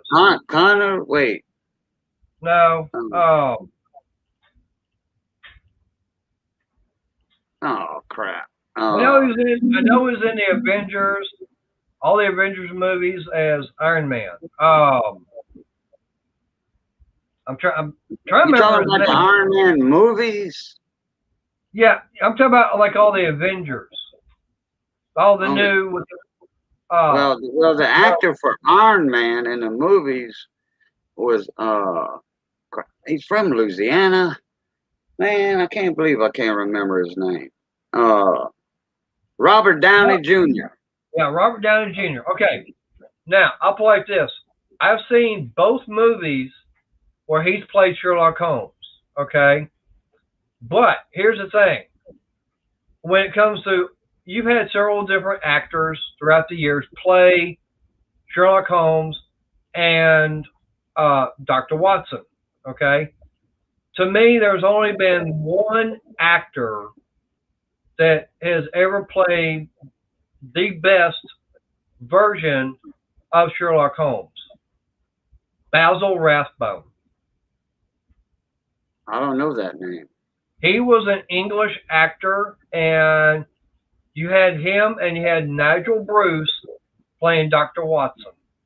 To me, and it's just my opinion as far as one I like, because I've seen, you know, a lot of Sherlock Holmes movies and even remakes and everything. But to me, if you actually look at all the Sherlock Holmes movies that those two are in, he plays the best to me.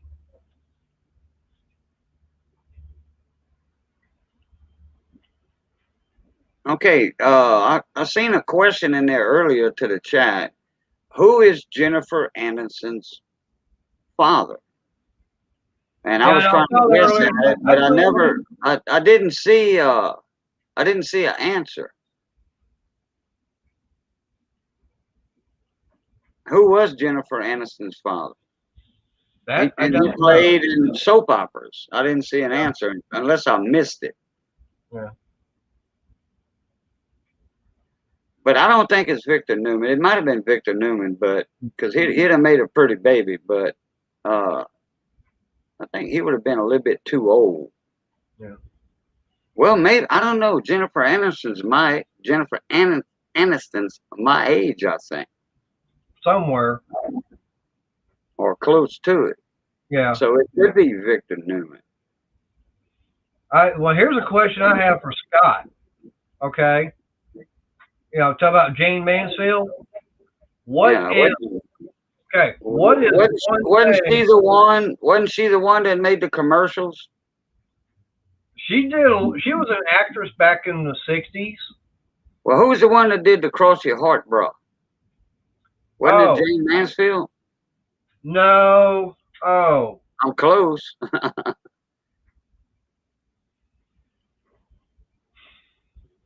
That was a commercial one back in the '70s. Yeah, early '70s. Cross Your Right. Heart bra. Yeah. I don't remember who the actress was in that. I'm telling you right now, whoever it was, yeah, she definitely had a nice pair. I want to say Jane Mansfield. Yeah. But anyways, one thing about with Jane Mansfield, when she got killed in that car crash, ever since then, on 18-wheelers, on their trailers, you've actually got the two bars that come down off the back and got the lower bumper. And because of that crash and everything, that's known as the Mansfield bar. Because they said that if they had that at the time on the back of that trailer, that car would not have gone up underneath it. It's Jane Russell, my bad. Jane Russell for Cross Your Heart. Oh, was it?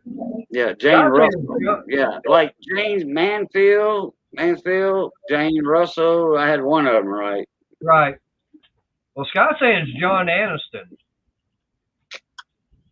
as far as Jennifer Aniston's father. For Jennifer. Yeah, but what part did he play in the soap opera? I got no idea. Me neither.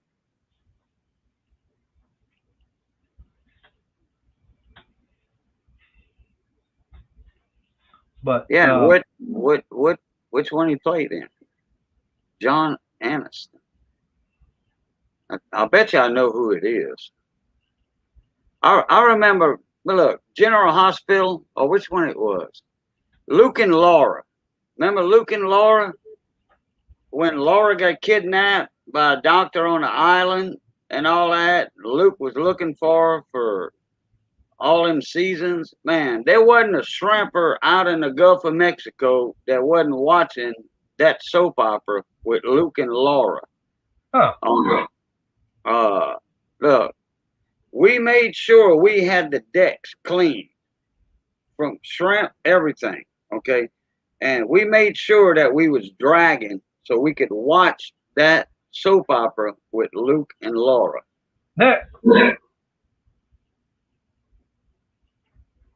Yeah, I had a girlfriend. She actually liked watching General Hospital.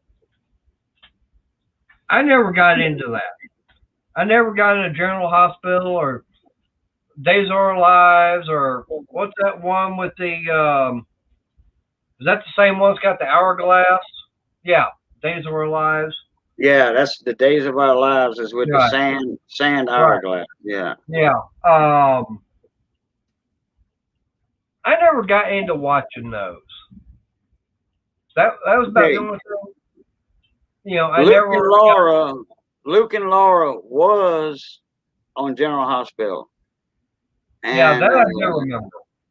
And then there was a song by them too, Luke and Laura. There was a song. I don't know who did that. Billy Idol, one of them piano player singers. Oh, Billy Joel. Billy Joel. I think he did the Luke and Laura song, if I'm not mistaken. All right. Are they even still on there? Huh? Are they even still doing that? Oh, I have no idea. I mean, you know what? When I was young, like summer vacation from school, Mama would watch the soaps, certain ones, and she'd only watch like three, and then she'd go back to bed because she had to get up for 11 o'clock at night for the graveyard shift. My mama was in charge of the second floor of the Abbeville General Hospital. She worked the 11 to 7 shift. She was in charge of ICU and Ooh, the whole second floor. right. So she watched like three of them, and then she would go to bed. She would cook us our supper, and then to bed she went. So we ate either right when she cooked it, or we ate it at 6 o'clock, an hour later. Because she would wake up, she would get home from work, uh, give me my lunch money, then go take a nap, sleep till I don't know 1 o'clock, and then at like 5 o'clock she was in bed. You know, had to get up at 10 o'clock to get ready to go to work. Right. I remember working the graveyard shift, and boy, I hated that because I had my whole days all screwed up Mm. where I couldn't Well, do much. she worked that graveyard shift for 30 plus years. Wow. I remember talking about that right there. You know where that saying actually came from? Why Which they one? talk about the graveyard shift? Oh, Do you know how that actually came about? thank you, Crystal. Yes, I do, and I done forgot it. Back in the Victorian days, um, they would have people that there was some kind of a disease or something that was going around where it would make people look and act like as if they were dead, but they were actually alive. But it was something that would happen to them where heart rate would slow down, you know, very, very little heartbeat. Breathing would almost come to a complete stop, or they'd do very, very shallow breathing. But to an untrained person, oh, they're dead. I mean, no response out of them. Can't feel a heartbeat. Can't see breathing or anything like that. Right. So graveyard dead, huh?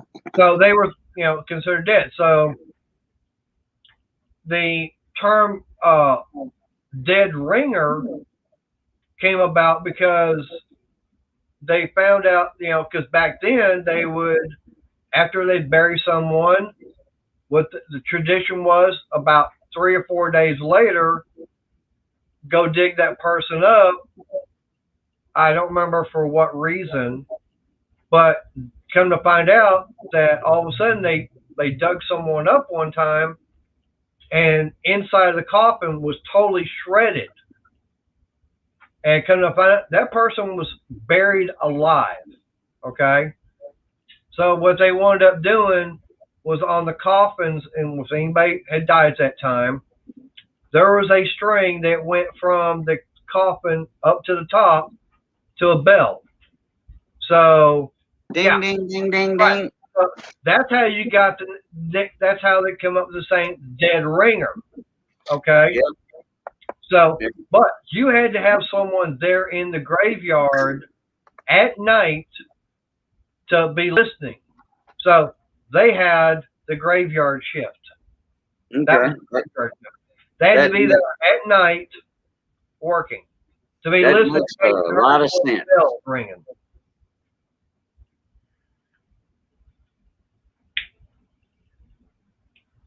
Because I knew what the term dead ringer meant. Yeah. And I think I did know that's where the term graveyard shift came because, well, usually your morticians and all that lived, or a church keeper Yep. lived right next to the graveyards. Like Right. the Catholic churches down here, there's a graveyard behind the church. Yep. And Yeah. that's where most of them were. Wherever Yeah. you found a church, there was always a graveyard. Yeah.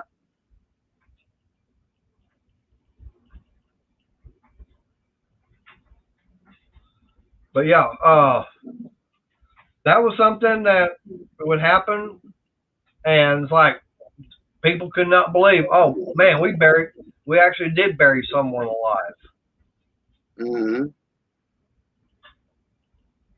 and even to this day, something like that can still happen. I mean, I remember I was watching an episode of NCIS, and they actually, this guy had been pronounced deceased and everything, so they got him into autopsy and everything. And Ducky was going to do the autopsy, started cutting into him. The guy sitting there bleeding. It's like, hold it, this guy is not supposed to be bleeding if he's Yeah, dead. his heart's pumping. Right. So I was like, oh, this guy ain't dead. Yeah. So, I mean, This is was on- something on Facebook where they pronounced a guy dead, and they brought him to the funeral home and was going to embalm him. And when they stuck that needle, started to stick that tube, that steel tube, to drain his blood and all that, he was like, whoa, wait. That's when he woke up. Scared the hell out of him. And that's a true story. Yep. I had the link to it a while back. And I Yep. never did watch it, but I had the link to it. I had it Oh, yeah. copied, and then I copied something else, so I lost that link. But yeah, you can look up funeral home guy, not in the coffin because he's already embalmed. He's Right. dead. You in a coffin, you're gonna be dead. They Oh, done yeah. took all your blood out and fill you with hot The embalming embalming fluid. fluid. What they call it? Like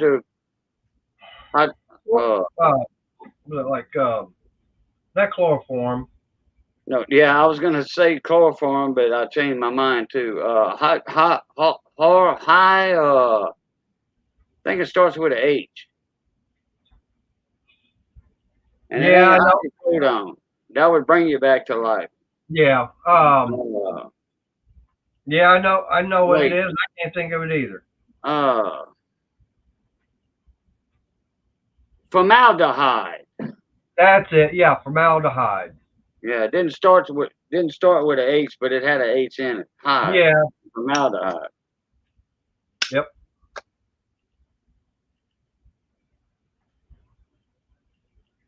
And what was it? And most of your Hey, Wayne. yeah, and there was always people that actually they were the grave diggers. They were actually your morticians. Mm.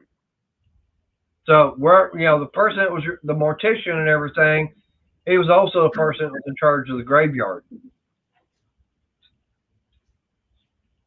They played double duty. I remember those days. I had an aunt that it was in their house. Yep. In their house. They had her in the coffin. I remember that. This was in the I remember it. I was born in 64. So it had to be in 68 or 69. I was like 4 years old. And I remember the coffin being in the living room. Yep. I remember that, my aunt. Yep. Well, you don't have to pay the funeral home like that, for the stay. And it was like 3 days. Yeah. And nowadays, you die, the next day you're in the funeral home. They open at 9, 10 in the morning, over here, like for a Catholic funeral, whatever. Right. And then the next day at 12, you pass through the church, and then they bring you to the graveyard. So Yep. you're only in there one night now Yep. instead of 2 nights.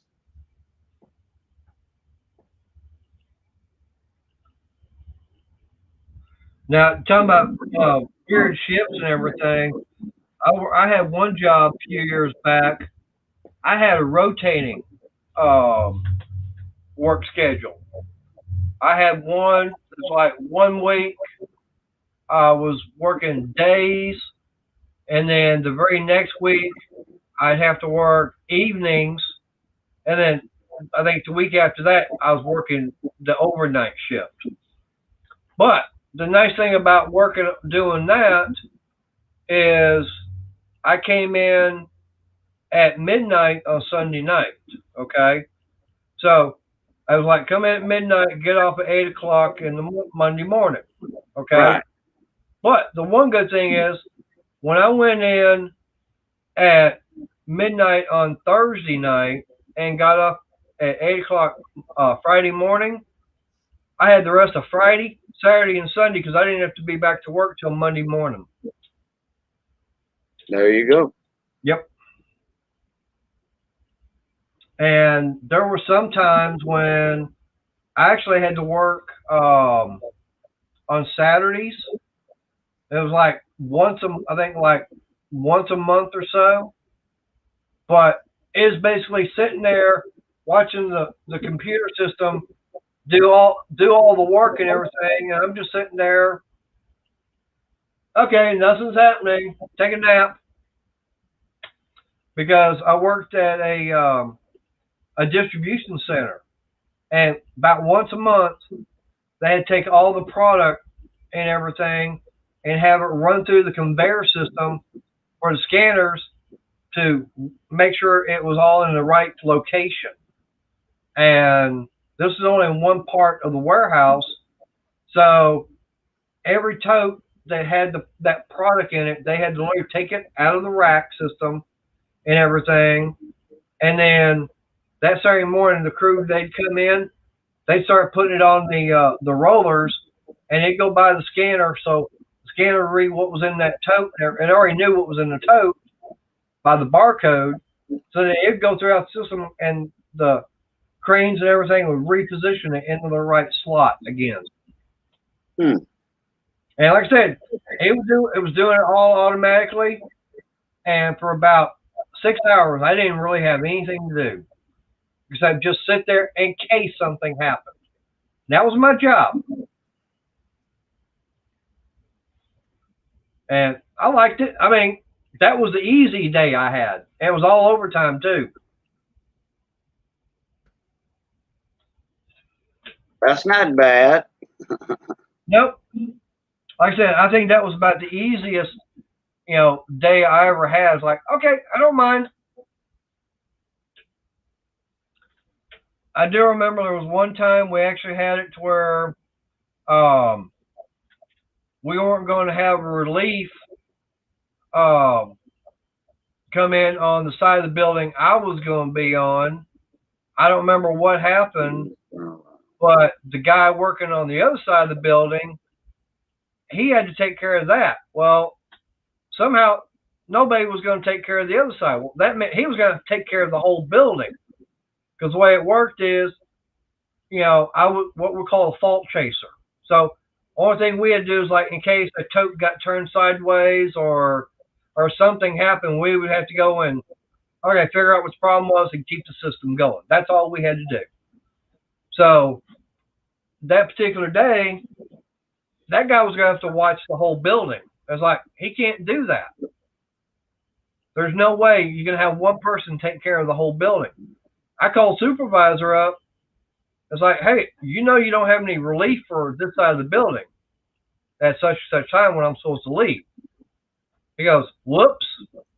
I said, do you want me to stay until the midnight guy comes in? He goes, yeah, do that. So that got me a few hours overtime. That works. Yep. So, yeah, I managed to get that. and that was nice.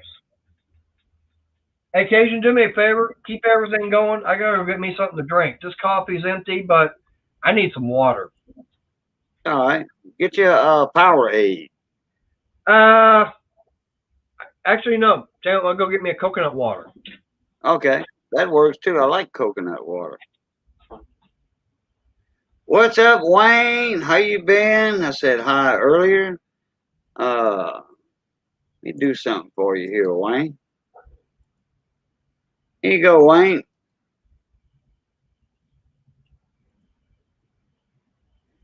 Jump up in the panel. I just sent you the link. That message I just put in there.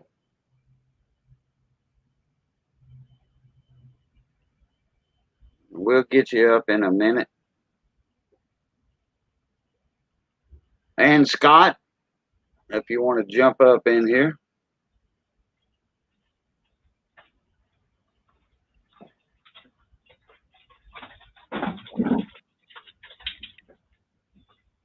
Yeah, I tell you, this coconut water. I go over to Dollar Tree, and I mean it is $1, and it's got the coconut pieces in it, so it's real good. Um, and believe it or not, something like this, along with like a banana, is some of the best things you can ever have if you've gotten dehydrated, because this actually put the uh, electrolytes back into you. Yeah. Pickle juice. Pickle juice Has or eat a pickle and drink the juice out of the, or they make pickle juice in then these little cans. Yep. And if you get in the cramps we call in French, Yep. and all that, that's good Pickle for that juice. too. Yep. Keep an eye out in the basement down there, and I invited Wayne and Scott up. All right. But yeah, I mean, Crystal knows. I mean, I've had some live streams where all of a sudden it's like, I got a cramp in my leg. I'll go inside the house. I'll grab the jar of pickles, and I'll get a shot about like that of the pickle juice, and about a minute or two later, gone. Yeah. If you like a banana, because it's got potassium in it. Right. Banana is good too. Right. Or you can get the banana juice, or just make a little smoothie with it. Banana and strawberry smoothie, and put like some Powerade in it, like purple Powerade, and boom, drink that, and 5-10 minutes later, you're giving your body them nutrients. What's up, Monsieur Wayne? Comment ça va, Asqua? How you doing tonight? In other words, I'm doing good tonight. Well, bien bon, good. Bien bon. Well, in about a half hour, I gotta about a half hour. Got to start a 12-hour fast. Uh-oh. I think I know what it's for. Blood work. Oh, blood work. Oh, well, that's the easy one. Yeah. Well, it's what comes afterwards is what I don't look forward to. Yeah. I was supposed to be on a 12-hour fast, but I had to drink the Magtrate. Oh. You know what Magtrate? Magnesium citrate. Yeah. Yeah. But I got out of that one. Well, that's good. Well, it was for Memorial Just don't drink. The Monday. Occasion. Just don't drink that sodium nitrate. No. That stuff clean you out. I was supposed to do the Magtrate and the fasting for it was for the Tuesday after Memorial Day, but we were at the camp Friday, Saturday, Sunday, and Monday. So there was no way, because I forgot about the holiday. We were playing music, and I was running sound. The band I run sound for, and we were at the camp, so there was no way. I mean, we had barbecue. We had what was it? A turtle? No, we had a gumbo, and the next day we had a big barbecue. So there was no way I could do the Magtrate fast and clean myself out with that to do a colonoscopy for Tuesday. No, I told him, look, it's a holiday, and I called him like the Tuesday before, and I said, look, I forgot about. We had plans to go to the camp and play music and all that. So no, I ain't gonna be able to make that one. Don't blame you. So they set me up an appointment again, and I didn't even make that one. I says, I'm gonna go when I want to go. Yeah. Because I've been stuck too many times in the month of March when I was in the hospital for that month. I was stuck, probed, and all that when I had that perforated intestine. They didn't do surgery on me, so and which was good. I wasn't in the hospital that long. But I had surgery. I've been in the hospital a little bit longer. Hey, Shell, how you doing, Sha? I've had 2 colonoscopies, and then I've had them come from the top down a couple times. Oh, I did have the endoscopy where they go in your mouth with the camera. Well, they put the tube, they feed the tube down into your stomach. Yeah, they went past my stomach. They went in my lower intestine, in my duodenum. That first part of your lower intestine, small intestine. Yeah. They went down in there and they checked out that little hole I had right there. And they didn't do surgery because the hole was real small. My surgeon said, no, we're just going to let it heal on its own. He said, I've been doing this too long. So, and I looked down at his boots, and he was wearing crawfish boots, like he was a crawfisherman. And I'm like, yeah, okay, I trust him.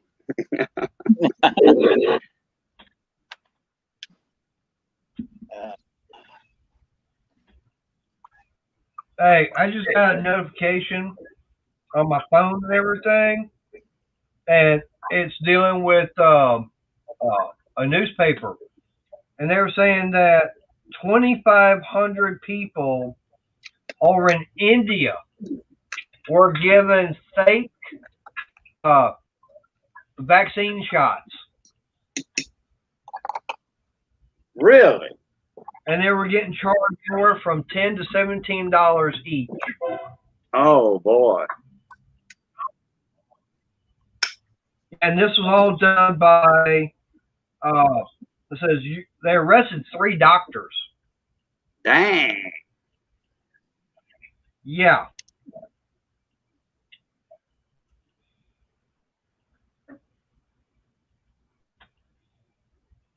I'm going, wow.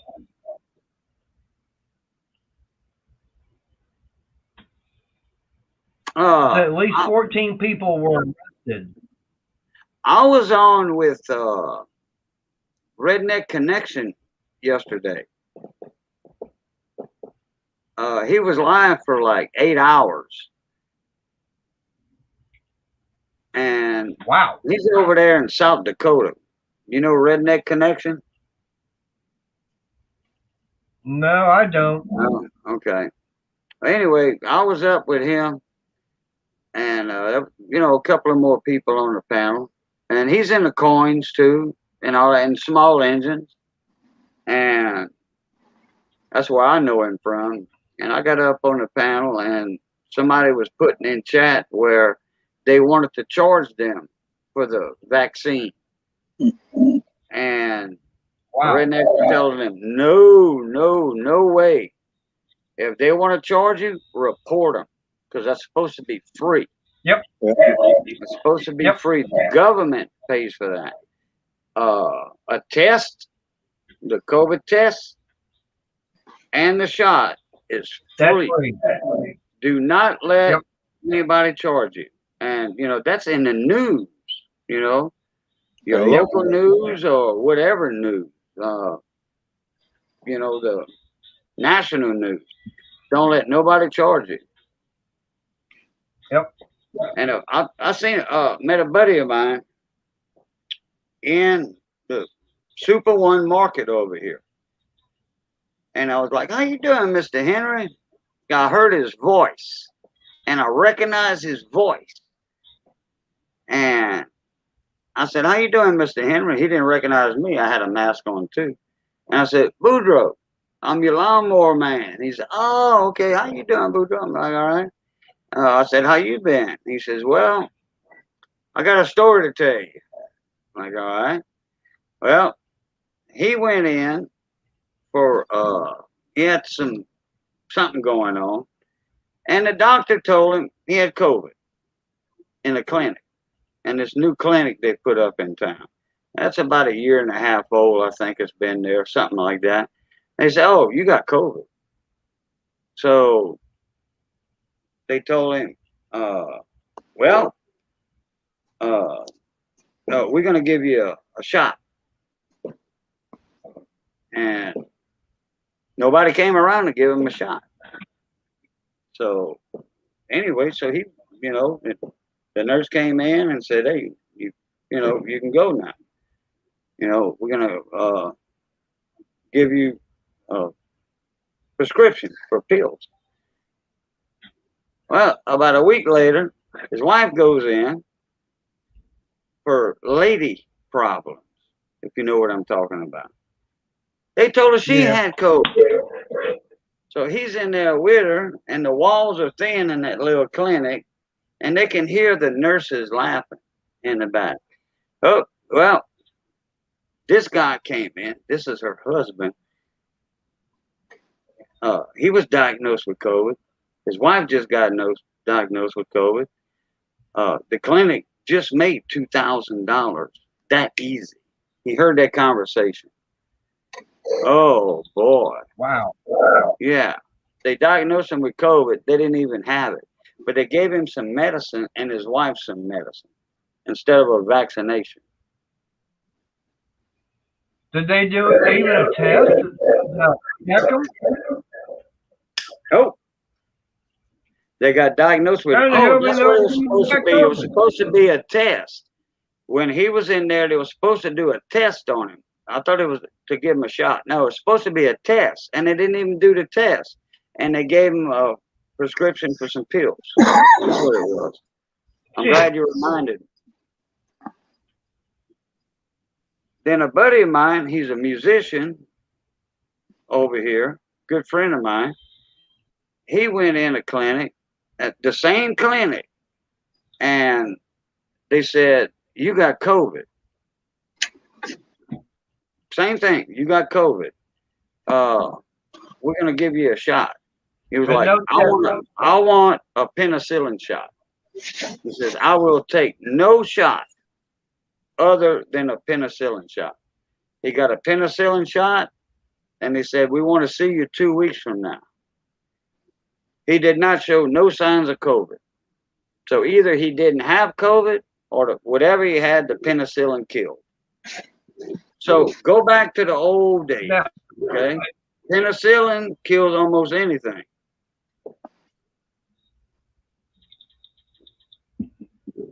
yep. And, and that's the one thing that, really gets me is, how the government and all these experts are talking about, what I call the Kung flu. Okay. If you actually, someone was actually use their brain and actually think about it. Okay. What is COVID-19? What have they called it? What did they call it in the beginning? Oh, it was SARS and swine. No, I'm saying, but what did they call the COVID-19 at the very beginning of it all coming out last year? Oh, a year and a They half called ago. it coronavirus. Yeah, they Yeah, called corona. it a coronavirus. Yeah, Okay. yeah, corona, COVID. Yeah, corona. Right. It's a coronavirus. Okay. If someone was actually stop and think, a coronavirus is the same thing as the flu or your common cold. Yeah, So it was like what? it was like the I call it SARS. the common flu. Right. They had different types of that flu. Right. It was swine flu. Yep. It It had was H1N1. yeah, You had which the that Spanish was flu. the span that and that, well the SARS virus. Yep. That's related to it. If you look Right. up the But if you look up the in the patent for a patent, you're gonna see a coronavirus patent. yep. The medical industry patent, copyrighted patent the coronavirus. Oh yeah. And that's But the before thing it came about it out. is, like I said, right. Right. But like for me, I keep saying it's nothing more than another strain of the flu Yeah. that we get every single year. And like someone had even mentioned, okay, how many people did you hear this year or last year actually having the flu itself? How many people did you hear about actually being saying they've got the flu? Not a single one. Yeah, nobody. But I got a buddy of mine, he said his wife died. He had COVID and he said either his wife gave it to him or he gave it to her and she died. Right. But he said it was the COVID, corona, whatever. Well, and he says, man, it was something like I never experienced before. Well, years ago, I had what they call, what everybody in America was calling the fake flu. Remember, they had a fake flu going around because they didn't know what it was. It was a mutate of something else, another flu, but they called it the fake flu. Right. Man, all this back here, all your back muscles right there, and everything would ache. If some air got to it while you was laying or on your chest, if you had a fan on you, it would like almost burn. It would hurt that much. I had that fake flu one time. All that was a mutated flu. You know, boy, and I tell you what, I felt like a sick dog. Okay, because when a dog gets sick, you know it. You know.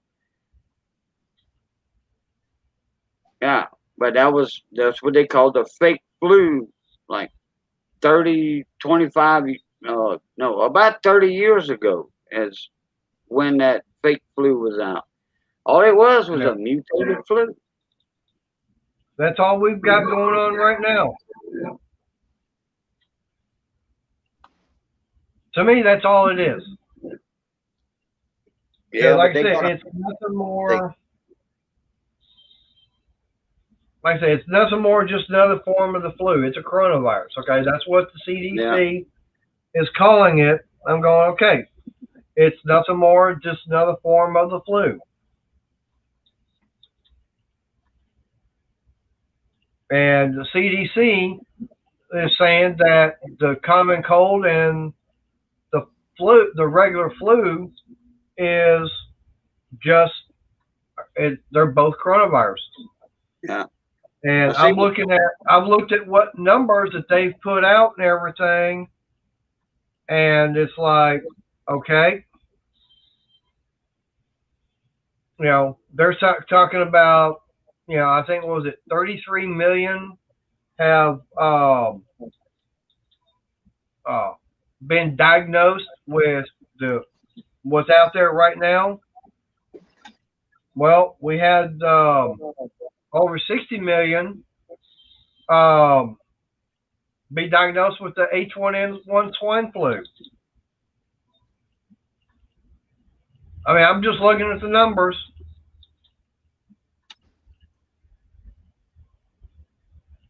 That's all I'm doing. The numbers can't lie. Yeah. I mean, they can, but I'm going by the numbers CDC is putting out there. Yeah. Look at the number of deaths total in the United States. Yeah. And then look at it, you know, like 5 years ago. Then look at the number of total deaths now. Yeah. It's not much of a change. Right. They say that 2 million people died of corona. There's only 50,000 more deaths. Yeah. From 5 years ago. And the weird thing about it, there was something that was actually on YouTube. I seen the video on it, and I'm going, what kind of crack is this lady smoking? Okay. Mm-hmm. And he was talking about, you know, if someone gets killed in a car wreck and they tested positive for COVID, they're going to count that death as COVID. Go, no, they got killed in a car crash. They didn't die because of COVID. They died because of the car crash. Right. We had a senator that was from over in Fort Worth. Okay. He died probably a month and a half ago. He tested positive for COVID. Okay, fine. But he'd been suffering for over 2 years from lung cancer. Duh. What do you think killed him? Well, it's like me and Johnny Best's buddy. Johnny Best used to play accordion for Carlos Fontenot. He had both his legs chopped off. Okay, one was chopped off before the other one. Right. Okay. He had a heart attack in the hospital, recovering from his other cut off leg. And they say he died of COVID, but he had a heart attack. Hello? Yeah. Explain that to me, okay? Someone died because of Alzheimer's and being old, okay? Yet they say, oh, well, hey, COVID. No, it's because of regular natural causes. Right. Correct. Plain and simple. And it's like, to me, excuse me, but the numbers, kind of like what was in, trying to remember that movie with Tom Cruise. Green Mile? No. I said, no, not Tom Cruise. I'm thinking of Tom Hanks. Never mind. No. This is one where Tom Cruise is the he was a guy that used to be in the military police. It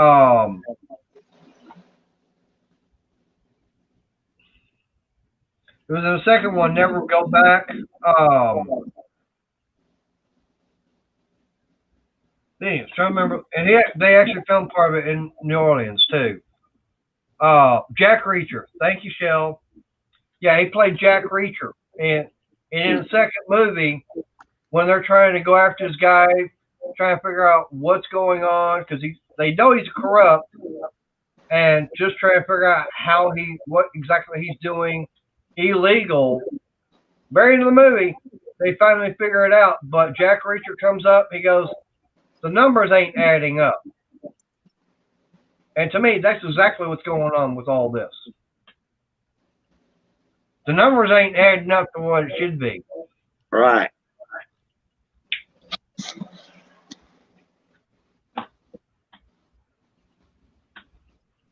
But I mean, I know I shouldn't, but to me, it's just a bunch of it's PBS, and you already know what the BS is for. Oh yeah. I'm looking up Jack Reacher and Yeah, but it's Jack Reacher Never Go Back, which was the second one. oh okay. And they're saying he's smuggling something. They couldn't figure out. They thought he was smuggling weapons, and they're looking at everything. And he's like, and he goes, the numbers ain't adding up. Then come to find no, he's smuggling in opium. He's using the military contract he's got to smuggle in opium from overseas.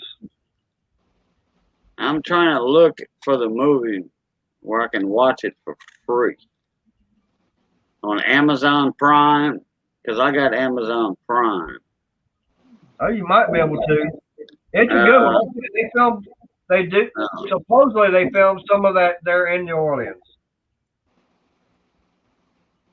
They had the like a big Mardi Gras style parade going through.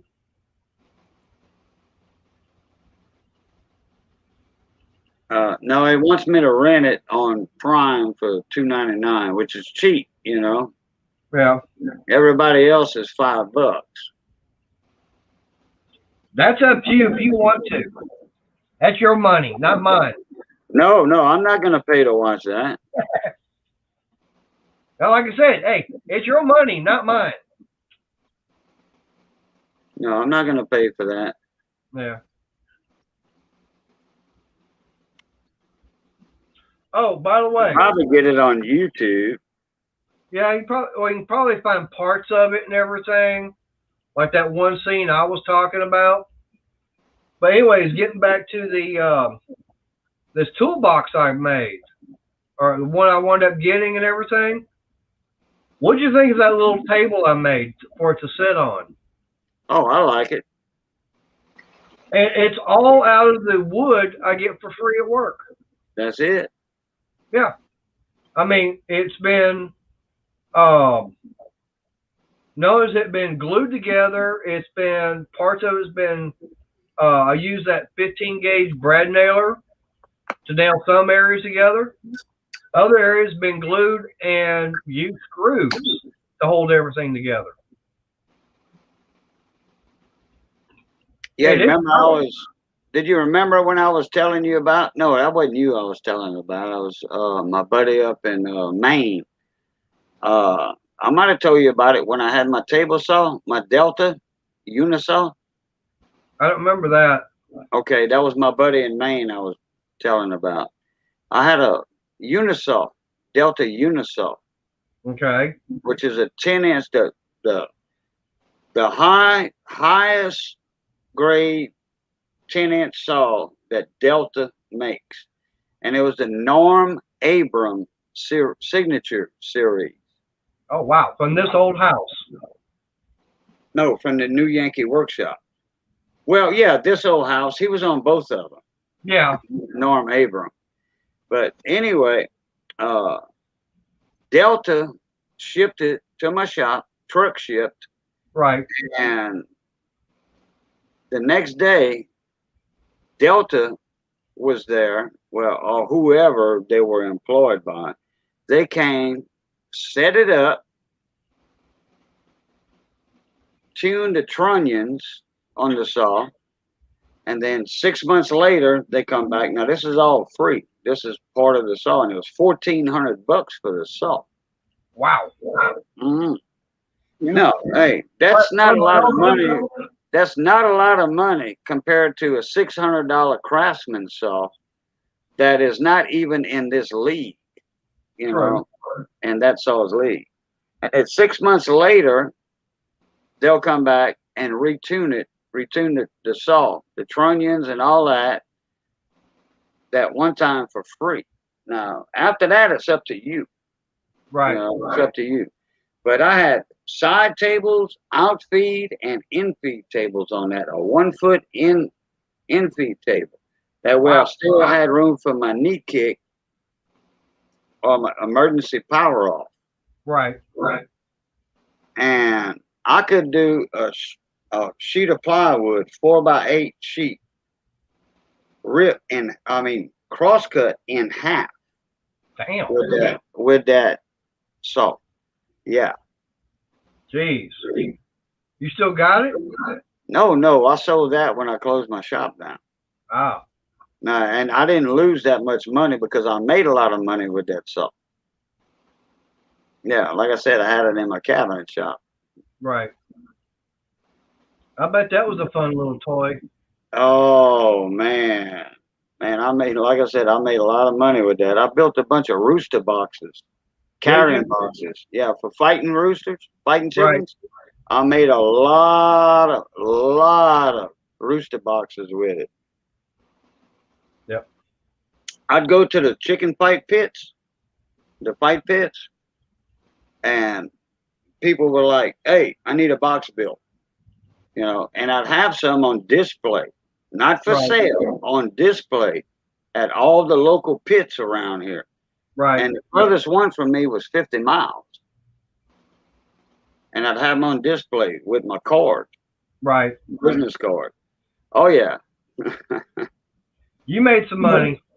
Put it this way. I made more rooster boxes than I did cabinets. Mm-hmm. Oh, yeah. But rooster boxes are easy to build, you know, and I built all that out of scrap that I had left over from building cabinets. So it didn't cost me a penny for the wood. And you're probably making some good money on them boxes too. Oh yeah, but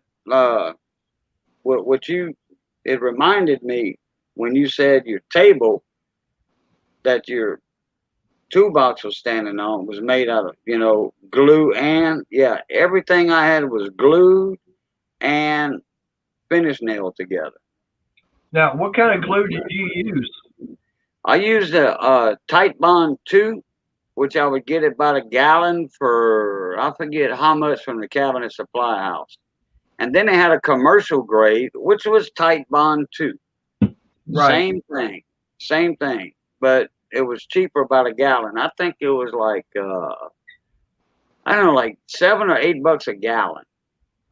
All right. Okay, then you tell me. Okay, this is what I'm using. Oh, I use Gorilla Glue already. Okay. Now, the polyurethane glue. Okay, now, this is what I pick up like at Home Depot and Walmart, Lowe's, whatever. Now, would you take that Gorilla Glue over the Titebond 2, or would you take the Titebond 2 over this Gorilla Glue? It depends on what I was doing. Like for me on this table. I would use Titebond 2 on that table. Why is that?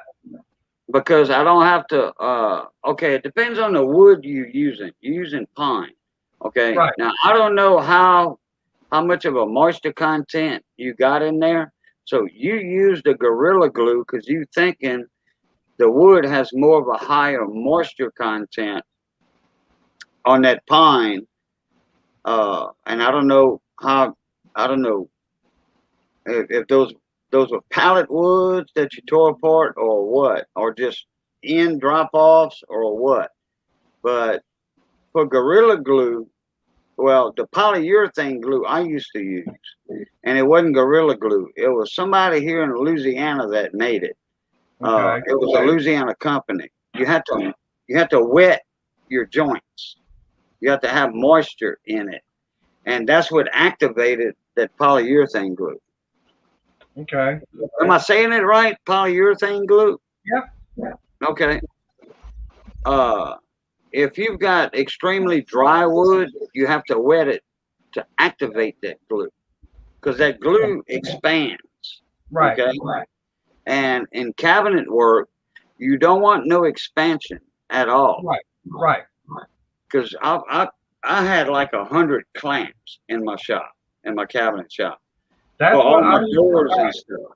Right. See, that's one of the main reasons why, like on this, when I was putting it all together, I was using, I put the glue, on the boards and everything, get them fit, and then I'm actually using screws and, oh, Oh yeah, well with something like that, but building cabinets, you can't use screws right, to hold your carcasses. Your cabinet frames together, your right, carcasses. right. You got to So, use glue and nails. right. And But, cabinet doors, I use glue only. right. No nails, no screws, no nothing. Right. So now what I was using, these are a 6x1 1/4. Now they're drywall screws, so they're got the it's a Phillips flat is what I'd call it, Hmm. bugle style, and I mean the wood itself is like 5/8 of an inch thick. So if you put two of them together, they're like right around an inch and a quarter. So I mean these are long enough to go through to hold two pieces together, and Oh I'm yeah. putting and some of these, I'm putting like 4 screws per board where they attach, and there's also the glue on the other side. Right. So I mean, use a lot of biscuit joints. together. What's Wayne? What did you say, Wayne? I said I use a lot of biscuit joints. Yeah, Do you? well, that's good too. Yeah, there's certain things in my cabinet shops I used to use a biscuit joint. The little old football shaped biscuits. Yep. Like that. And then you have to have a biscuit cutter. Yep. And you put that, you got to match your marks. You put two pieces of wood together, you put a witness mark, witness mark, witness mark. Okay. Right. And you use that for like tabletops and stuff. And it makes that joint a lot stronger. And wherever you have that center arrow on your biscuit joiner, your biscuit cutter, Right. you put it right there. You just slide it in. It's a slide. It looks like a side grinder. Yep. Your biscuit joiner. And then you and then you do it to the other one. Down, down. You put glue on the biscuit, glue in that groove, that half moon groove, Yep. not half moon, quarter moon groove. Put that together, clamp it, wipe the glue off while it's fresh. And let me tell you something, that's some strong joints. And it's also the same thing like using a dowel pin. Yep, yep. But the biscuit joiner, the biscuit is that kind of took over from the dowels. Well, one thing is the dowels are pine, and the biscuit joints are beechwood, and the beechwood and it swells. Yeah, from the glue. it does. Yeah, yeah. Somebody was telling me one time, "Oh, them biscuits are balsa wood." I'm like, "No, beech." Oh yeah, beech starts with a B. Yep. Now they could be made out of balsa too, but everything I had was beechwood. Yes, and they kind of, some of them are wafer. Depends on what brand you buy. They got the little, looks like a little cracker, a saltine cracker. Got the little holes in them and stuff, where the glue gets in there and they grip. So you not only have the end glue joints, the edge glue joints, you got the top glue joints too, where you got the little dimples in them. Yep. Oh yeah. You're talking to an old cabinet. My dad was a home builder. I was raised on building cabinets, even before biscuits were even thought of. Yeah. Dowels were thought of though. Right. Well, like I said, on this tabletop and everything's like, I've just been using that Gorilla Glue because I've heard that that's some of the, the better out there compared to, say, like the Titebond 2. Yeah, it is. It is a better glue than Titebond 2. It just depends on what you're working with. Right. So basically, the application. What I'm doing. So you're saying it is better, like with what I'm doing as far as building like the table and everything, for the toolbox to go on? Yeah, I can say you did good on if you screwing it or brad nailing it with several, like you said, you use 4 brad nails? I was using like in some areas I was putting like 4 of these screws in, but there are some areas. Oh, yeah, okay. Oh, the screws. Yeah, yeah. That's Right. gonna hold it tight. Right. So like I said, there are some areas where I was using like the only place I was using nails at is for the legs. So what I was doing was I cut them to length and everything. So you got one that's flat like this, and take the other one, put it up against there. Right. I'm putting glue all the way down, but then I'm also brad nailing, putting probably about 8 to 10 brad nails in there, and Right. just along that one edge. But all the other spots, when you edge right, joint like that. right. But all the other spots, where it's flat, you know, the wood's flat going up against something else, I'm putting glue on there, but I'm using screws. Yeah. Yeah. On that 3.5 by 3.5 edge. Yeah. Square. Right. Yeah. Toward right underneath the tabletop. Right. Right. Because the way them legs are, I mean, I've got them, you know, like this, where they're in a V shape and everything. A 90 degree right. shape. Yeah. Right. So, I mean, I'm not worried about them really wanting to separate. That's why I use the brad nails. But at the top, you got glue on that edge too. It won't come apart. Right. So, and then you got your bottom stanchions, your lateral stanchions on there. That's gonna help hold it together too. Right. And those so you don't have to worry about stuff expanding and contraction that much. Right. And to me, you know, with the weight of the toolbox itself, yeah, it's a heavy toolbox. I mean, Harbor Freight, they're saying it's like 266 pounds. What, that top box? Yeah. That's how, it don't weigh that much. Oh, yeah, that thing's heavy. Really? Yeah. Wow. I'll play this. Her son, Chris, he had a hard time picking that thing up. He was surprised how heavy that box is. Oh, wow. I didn't think it weighed that much. Yep. Now, I tell you, the one thing I do like, see, I was debating on whether or not to get the 44-inch or the 56. And the reason I like the 56 over the 44 is because on the drawers themselves, you've got that little latch. In order to open the drawer up, you have to slide that little latch and everything over, and then the drawer opens up. Yeah, but you see, the reason I like your Harbor Freight box over that Craftsman box that you were thinking about buying? The size? I like, okay, on yours, you've got a bank of drawers, okay? Right. In the cabinet industry, they call them a bank of drawers. Right. Like for regular cabinet. Right. House cabinet. You've got a bank of drawers that are about, what, 9 inches wide? That are separated from your long drawers? Yeah. About 8 or 9 inches, I want to say. 10. I know I'm in the zone. Yeah, I'm trying to figure out where I left my tape measure at. I know where mine's at. I know where mine's at. Mine's right here. Well, let me borrow it real quick and get the measurement. Here, grab it. Look at the camera. Grab it. I'm trying to grab it, but I can't get it. Oh, you got it. It dropped. Pick it up off the floor. I dropped it. All right. I know I got mine here somewhere. It'd be nice to have a matching one. Have him pick it up. Yeah. Yeah. But I know I got that thing here.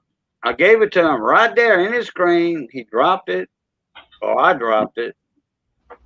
I found it. I got it. Well, hell, I don't know where mine's at right now. I know I got it in here. I'll find it later, I guess. I thought I still had it up here on top of my little Crystal's table. probably measuring the yarn with it. She might No, be. he was measuring the toolbox earlier because he just got that toolbox Yeah, yesterday. I got the tool. I Actually, I mean, got the toolbox yesterday. yeah. Oh, And Lorna Jones said, "Good morning, all." Well, good morning. oh, You in morning, a Lorna. different part of the world than we are. Yep. Hey, Lorna. Hey, I'm gonna put the link up if you want to come on up. I'll do it. I got it up there. Okay. How wide you say the narrow ones were? Oh, I was thinking about 8 to 10 inches. How about 13? Wow, even better. Yeah, the ones on the right hand side, 13 inches.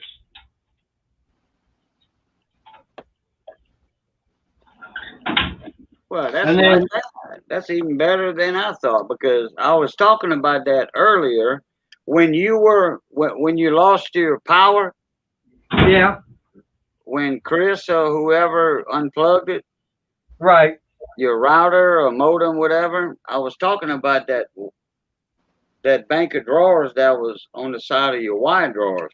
I'm like, I right. like those, like for picks, Yep, picks and like your small 1/4 inch ratchets or just yep, a whole set of ratchets, you yep, know, uh, and just small stuff like small pliers, like O-ring pliers, yep, circle rings, the inside, the outside uh, pin pliers, and your right, inside pliers. right. You got two different kinds and all that. Yeah, I Okay, like that for that kind of stuff. That way it right. doesn't get all mixed up, and your small mini screwdrivers and stuff. Oh, That yeah, way it doesn't get all mixed up and discombobulated with the stuff in your wide drawers. If that right, was a whole box of wide drawers, I wouldn't buy it. I would right. rather that 12-inch drawer and whatever minus the 56 is on that. Well, it's the other drawers are like 38. Right. Right. But like I said, for me, what really sold me on the 56. Now they have the same thing on the 72-inch. Is that you've got the latch that you have to, slide over in order to get that drawer to open. Okay. So that's one thing I do like about it. Now, the 44, it doesn't give you that option to have. So that was one of the main reasons that sold me on the 56. But I didn't really need anything that wide. But hey, for the price and everything on this, when they dropped about $155 off of it, I'm good. Yeah. Well, actually, how much? What? Well, you don't have to tell me. Tell me in private chat. I got something better.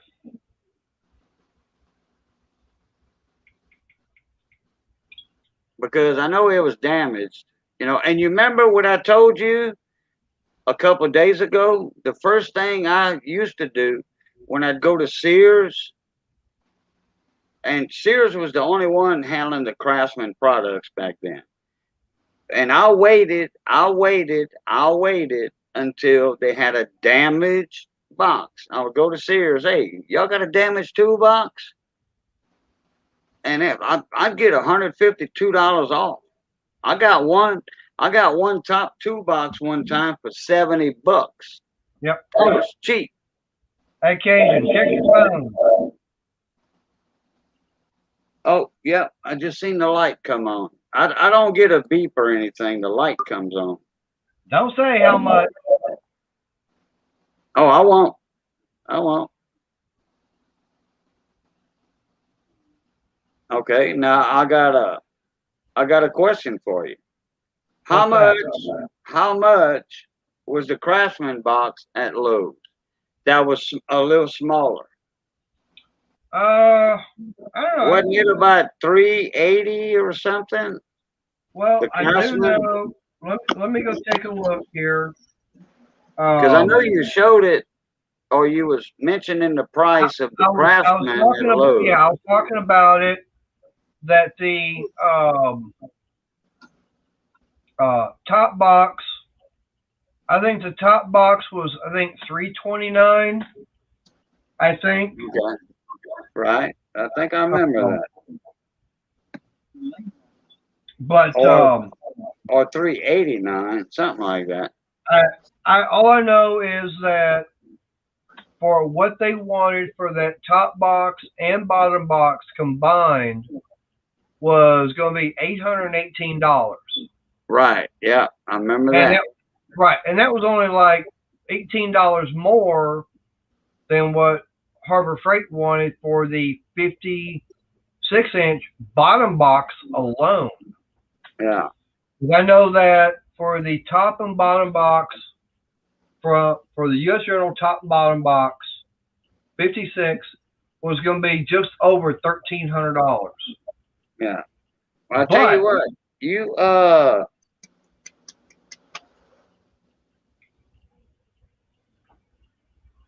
I'm you got looking up. deal. You got a good deal on it. Yeah, because I mean, like I said, for me, it's where is this?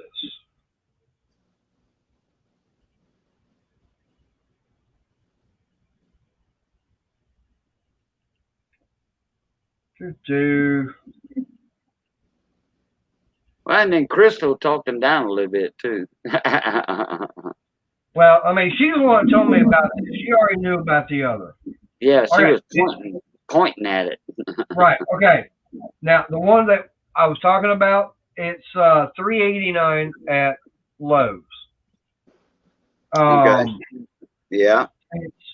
It's 51. It says 51.5 inches wide. Right. It's 24.5 inches tall, so it's a little bit taller than this, but it's only 16 inches deep. Yeah. Okay. So. Well, you got the better deal, way better deal on this box for the General. Right. And Yeah. I mean, yeah, I know I was actually going to go red on it and everything because you know. Right. That's what they had to. Right. But then, like I said, you know, for the price and everything for this, it really couldn't pass it up. Right. Now, oh yeah, I wouldn't. Right. I'd have been in there in a heartbeat Yeah. myself. Now, I will be doing one thing, and I didn't get it done today. I was so tired by the time, you know, got to eating, showering, you know, getting everything done, coming on a live stream. One thing I will be doing is that I will be attaching the side locker, and I will be putting the end cabinet on the table. Right. So I've got that end cabinet. Oh, you already got one of the end cabinets? I've got one of the end cabinets. Oh, I thought you bought both of them. No, well, I got the end cabinet in red, but I also got the end locker. Okay. Oh, and okay. That end locker, if a store does not have it right now, they can't get it because they're not making them anymore. Yeah. From what I've been told is that they're going through a design change, and the stores will not have a new one until October. Okay. Now here's another thing. If you had that SKU number, okay, that SKU number, if you look on Harbor Freight's website, you put in that SKU number for the end locker, it does not come up at all. They've taken it totally off of their website. Right. And so say you go on to Harbor Freight's website and you look up, say, U.S. General toolboxes, okay? That end locker would fit on the 44, 56, and 72 boxes. But the thing about it is, they don't have them anymore. What the stores have, if they have one in stock, once they sell out, that's it. Right. So, and actually, today or yesterday when I got this top box, before I even found out about this box, I was looking at the end locker they have on the display, and I'm going, something ain't right. I looked at it. It has 2 drawers in it, in the very bottom of that locker. Mine, I've got one big one. So that there was even I had no idea if that was the first or second series on that. I don't know. So right now, what they're doing is they're going to, I guess, a third series, or it might be series 2 with different design on it. Oh, I called Lake Charles today, the Harbor Freight. Uh-huh. They had that leak down detector. A leak down tester. They sold it today. Oh. They sold it today. So my store, when they did the check, you know, for Lafayette and whatever, I don't know if they checked Lake Charles or whatever. I'm like, oh man, missed it by that much. Missed it by. I gotta get out of here, guys. Much. And who? And all right, Wayne, you take who it said easy. that? Who said that originally? That was Maxwell Smart. Get smart. That's right. Yep. Hey, Shell, you still here in the chat? Yeah, because Shell was going to look that up. She was going to be looking. Yeah. Yep. Okay. Over there in her part of the country. All right, Boo. Okay.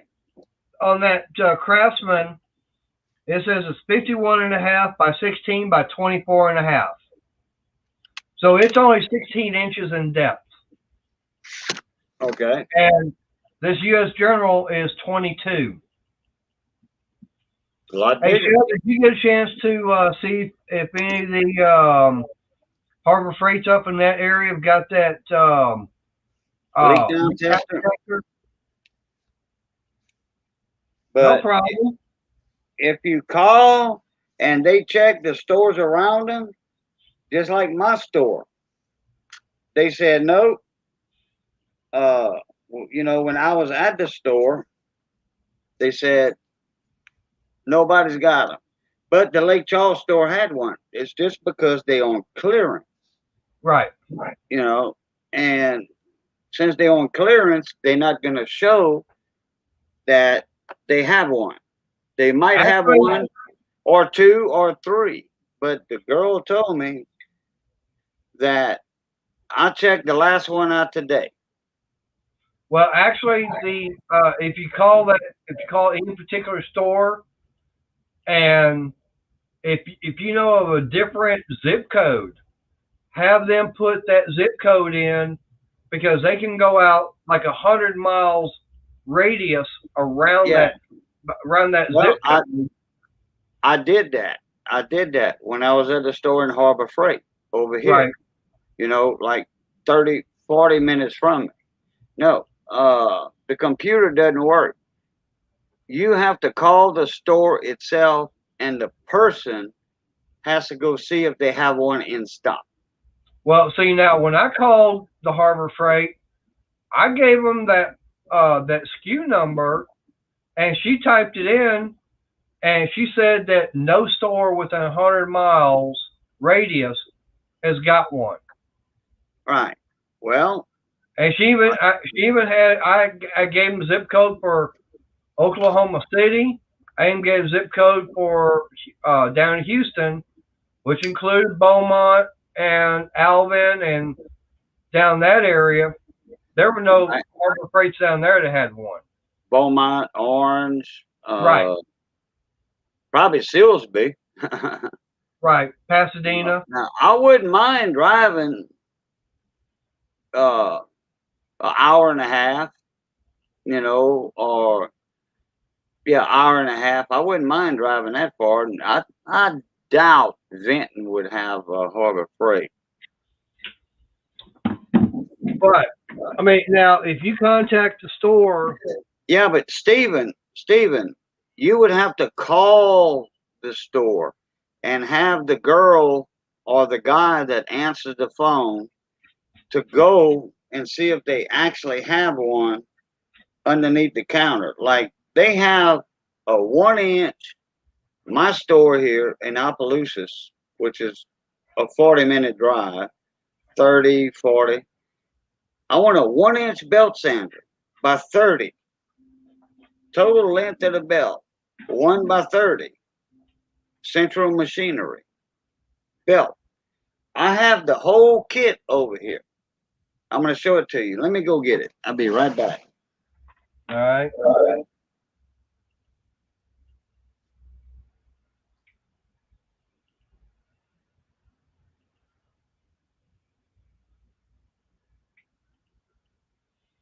But yeah, Steven, you'd have to give them that SKU number, which I can find out what that SKU number is. Soon my phone wants to act right.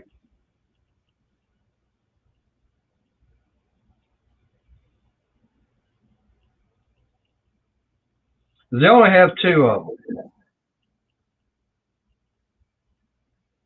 And the one that he's talking about is, hang on, I'm trying to bring it up. It's a Pittsburgh Automotive one.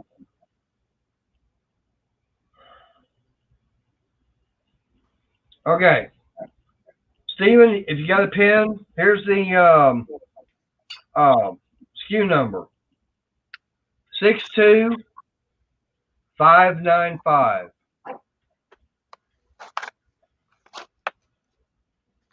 Look, I got my belt kit right here. Yep. Hey, Steven, there's the SKU number for it. Oops. Now, they actually have a second one, so let's see. I get the model number. Okay, there's the other. That's the other SKU number. So that sometimes that's something I didn't check was that second SKU number and everything. So sometimes it'll say no on the first one, but if you actually tell them on the second one, it'll pop up. I think I was wrong on this the other day. This is 4 belts. And you can see the size of them. They're 1 by 30, okay? If you cut this in half, it would be 30 inches. I got 4 of these, 4 different grits. And I've got this. The leather, okay? Wow. The leather stroke. And I got this. That's the Jeweler's Rouge. That's the Jeweler's Rouge. That's for the final. Now, this is for sharpening knives or axe or any kind of blade. Scissors, knives, an axe, a hatchet, or whatever. That's what that's for. And that's why I need the 1 by 30 belt sander to sharpen the kitchen knives for the set of knives I bought missing. I can take a butter knife with all this right here. I can take a butter knife and make it into a sharpened knife with a razor sharp edge. I've got the whole kit and I know how to do it.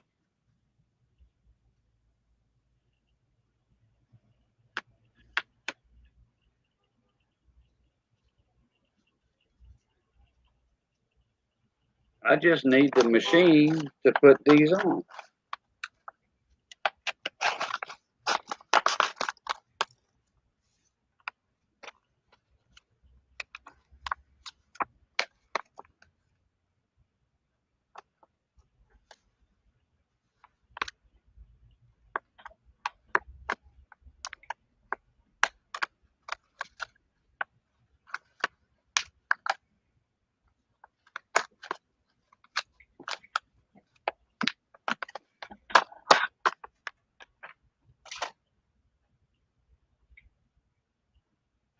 Yeah, straight razor, anything.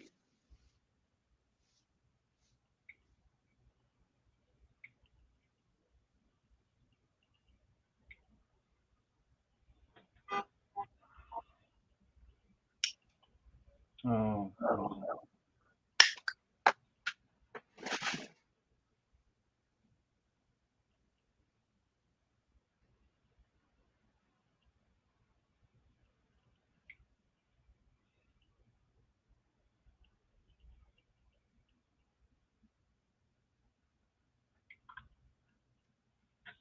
Hi, Steve. I sent the info to you.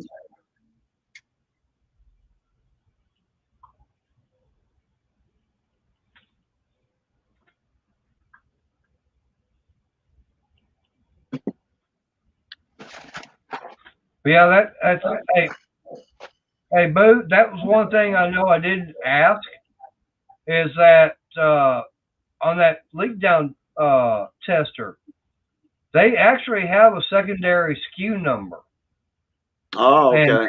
that was something that uh, I do know. There's been times when if you call Harbor Freight and you give them that SKU number, that one, they may not have it, but then it's, if you give the secondary one, it shows up. Right. So you might have to go off that secondary SKU number. Yeah. Well, it's like with that 1x30 belt sander. Next time I go to Harbor Freight or Johnny Best goes, my buddy Johnny Best, if Yep. he goes, if they not gonna handle it anymore, I want the display model. That's the thing. That particular item is something to be on shelf, so they don't have a display. Yeah, but if they not gonna handle it anymore at all, right. But that's what's the what I'm saying. purpose? What's the purpose of having it on display? Okay, so that's the thing. On that particular item, they will not have a display. It's only what's on the shelf. No. So yeah. So now on the bigger items, yeah, they're going to have a display. Of course, like your toolboxes, okay? So, my theory and what I'm believing or what I've got in my mind is like they're going to be coming out with that newer, updated version of the N-Locker. Mm-hmm. Well, what's going to happen to their display of the old version? They might just start selling it. Sell it to somebody that really wants it, Right. Now, I do know that at the store I bought this top box, okay? They wound up, Harbor Freight, they've discontinued the Predator 708 V-twin. And that's the vertical shaft engine, okay? Right, yeah. Up and down. Right. So, and I've got one of those engines. I love it because that thing has got some power to it. It's a 22 horse. That thing's got some power. I love it. But they've got it discontinued. So once stores sell out, that's it. Now, stores do have that on display. So once they run out of stock, they're going to be able to sell the display model. Mm-hmm. The same store I bought this top box from, they actually had already sold their display. So that means they have none in stock. Right. I'm gonna take a trip to Harbor Freight one more time because they told me we think that belt sander you want, we no longer going to have. I says, well, can I buy the display model right now? They says, no, you can't, because we might get some, we might not, some more of it. But I know in the last 6 months, I couldn't find one.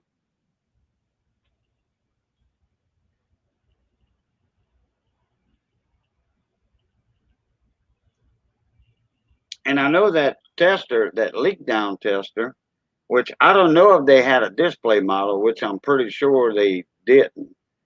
No. They might have had one just hanging on the wall or a picture of it, on the backboard, because everything's down there underneath. Yep.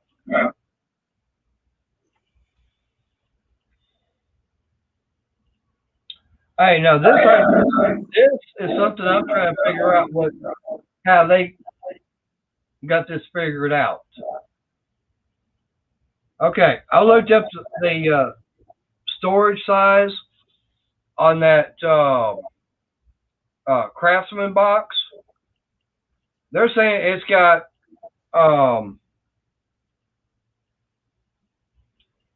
what was it, 14? This is 14.01, I guess, cubic feet of storage. CU dot. Or it's probably cubic inches. Okay. But I come over here to Harbor Freight, look it up, and it says 13,200 cubic inches. I'm going, how is that possible when we're talking a much bigger box? Well, how do you get cubic inches? Right. I don't know if it's an inch by inch by inch by inch. Yeah. Or a quarter by quarter by quarter by quarter. All I know is I'm trying to figure out how do you get a smaller box to have more cubic inch. Yeah, correct. That makes no sense.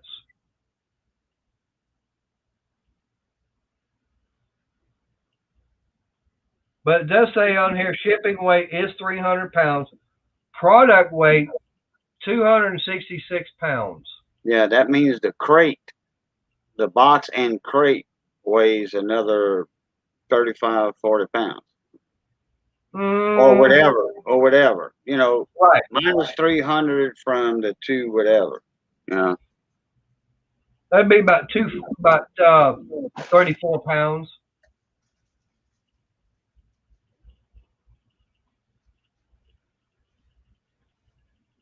That's one thing I was curious about is like, how much bigger is, I mean, I know this is a bigger, not only that 4 inches wider, but it's also 6 inches deeper.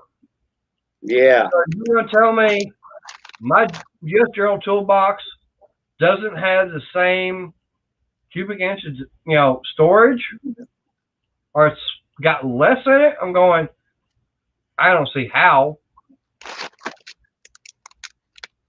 But now here's another thing that I do like about the US General, okay?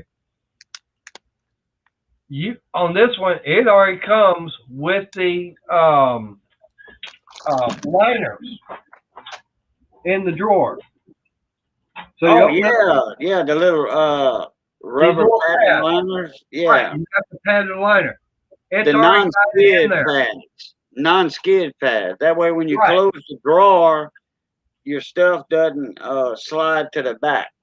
Right, and scratch it. But it already comes with it. Right. The Craftsman, no, you gotta buy that. And that's one thing that with all the other toolboxes, that's not included.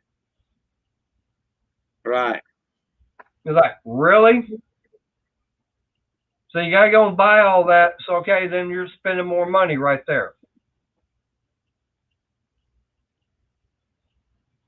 But like I was saying, it's not the red that I was wanting. But then of course, hey, there's always spray paint. Yeah. And you know what? That little piece of aluminum you got that's damaged on yours, which you didn't show that again. I mean, you showed it right when you came up, so you might want to show it again if you want to, if you want to, uh, and say, hey, here's the reason why I got it. Here's the reason I bought it. All right, well, let me get my camera. All right. That's no big deal. Hopefully, Take a dive again. Anyways, that's easy to straighten out, and that little bend on the box itself is very easy to straighten out. Right, but here's the problem. Right, but make yourself big. Right, but this piece of aluminum right here, okay, it's got a piece on the back of it. Now, hang on, let me make yourself big. Well, I gotta move the laptop so that way, because the cord is only so far. Oh, okay, I got you. Okay, you see how it's got that hole right there? Yeah. Okay, you got a hole right there, and you got another one right there. Okay. Now, on the back side of this aluminum strip is a pin. Right. That pops into that hole. Right. So I can get another piece. I can get another aluminum piece, probably call them up, say, hey, I need this. Okay. That hole right down there, I could probably, find some way of getting it pulled back out some with probably a dent puller, which I've got. Right. But it's just the fact that, like I said, it's that, that's the only damage besides what's in the back. And I'm not really worried about what's in the back. I mean, who's going to see that? Okay, that's a 56 inch. Yeah. Wow. Yeah, this is a 56 inch. I see why. I see now why it's 200 plus pounds. Yeah, that's almost as wide as my desk that I'm sitting at right now. Yeah. Table. Right. Wow. Yeah, that's a big one. Okay, but look at the way they got this lid and everything. Okay, here's the very top of it, and here's where the shock and everything comes in. But you got an extra piece right here that comes out and everything, and then where this U.S. General is on, that's also sticks out more. So it's not just a smooth top like that U.S. General tool cart got right there, or just like my Craftsman toolbox I got sitting back over in there. The inside of those are smooth. This one here, no, you've got, because I got my finger right here, I slide it over, it's stopping because I got this metal piece that sticks out. Oh, yeah. Right. So this is not all smooth. I mean, same way right there. I can't get my finger to go up anymore because you got this big old wide spot. Right. Yeah. That's they call that structural. Right. Okay. And you got to consider, look how wide these sides are. That's right. That's the side of the box. I mean, and you got the same thing right here that is dividing the wide drawers compared to the narrow. Yeah. So you've got a lot of metal in this. I mean, and look how they've got that right there. I mean, it goes up into the side. So it's solidly built. I mean, that's probably I'd say it's good 1/8 inch. Or no, it could be, it's probably some I'd say maybe 14 gauge steel. Like 16th inch. It could be 16th, but I'm saying like a 14 gauge that's made out, and these handles that they're on there solid, and that's just with 2 screws. I mean, they actually have the holes and everything drilled in the side, and there's nuts and everything welded up in here. That there's an Allen bolt up in there. Right.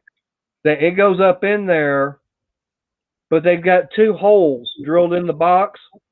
One is for an alignment dowel, and the other one's for where the screw goes in.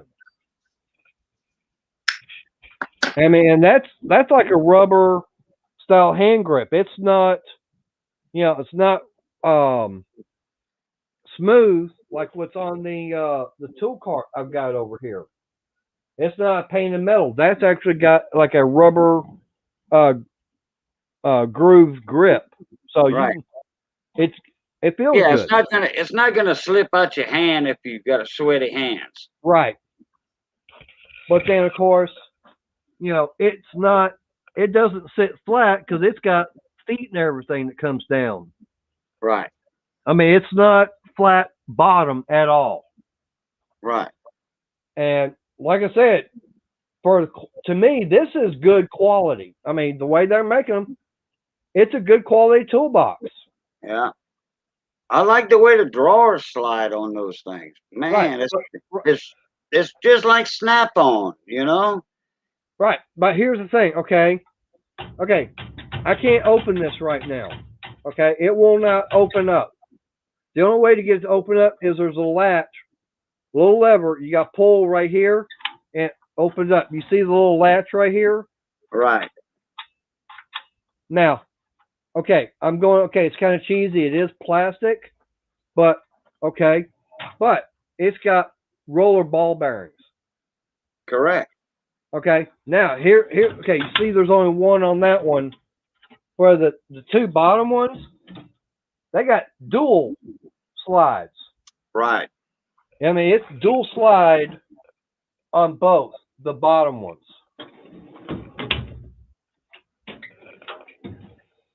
So that tells me right there that the 2 bottom ones, which are the ones that are going to have a lot of weight, they got the support.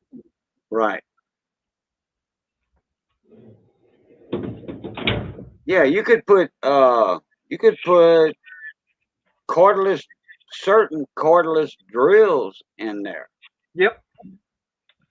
But that's some reason why I've got that in locker, because that's what is going to be in that.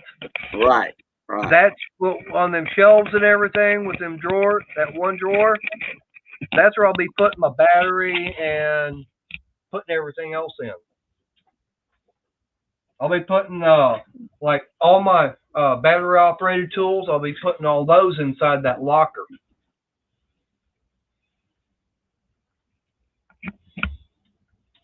So that'll make it nicer. Correct. Well, let me correct myself on the certain cordless drills in that bottom drawer. You can put like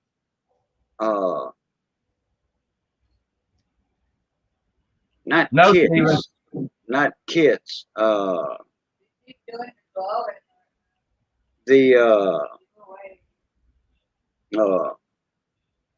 box in the hard case boxes, Right. like my leak down tester. You can put one of them in there if you wanted to. If you don't have a bottom chest, you know. Right. Yeah, that like I said, with everything that I've got, with what tools I do have, I'm going, this top box alone, it would hold everything I've got, but that's the main reason why I got that in locker, because I looked at that and going, it's got 2 adjustable shelves and 1 solid mount shelf, plus you've got that drawer down at the bottom. Okay, so you got 2 shelves you can sit there and adjust. And one thing I didn't realize, it's actually kind of got like a coat hanger set up at the top. So all you gotta do is put your little rod or whatever up there, and you're good.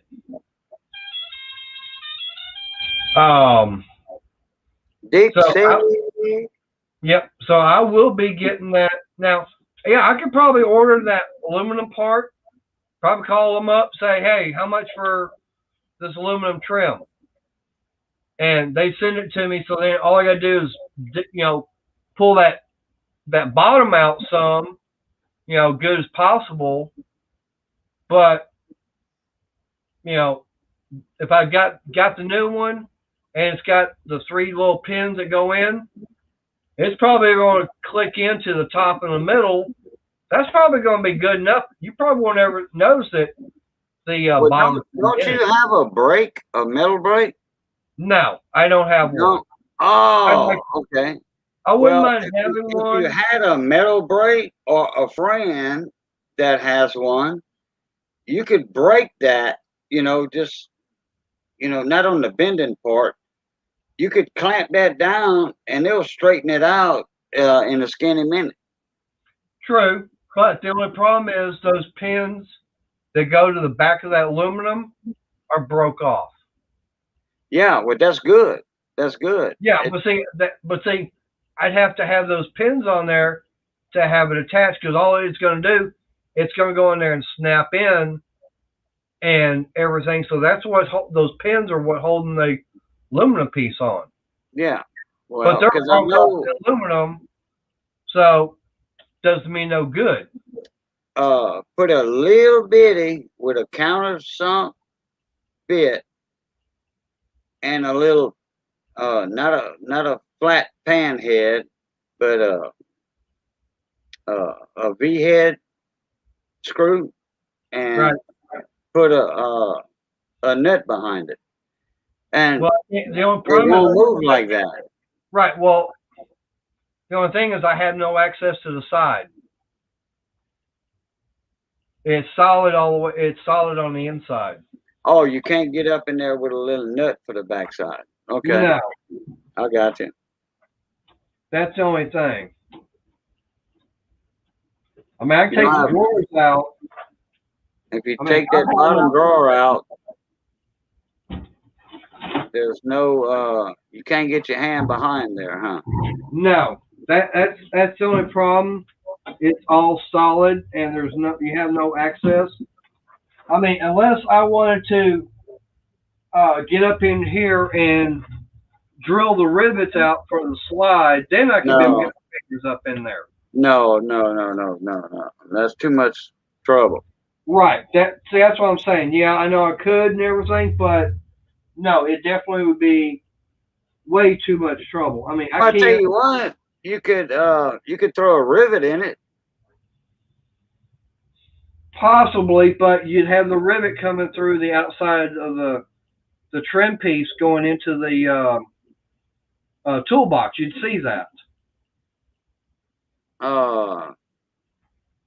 Just the outside of the rivet, you would.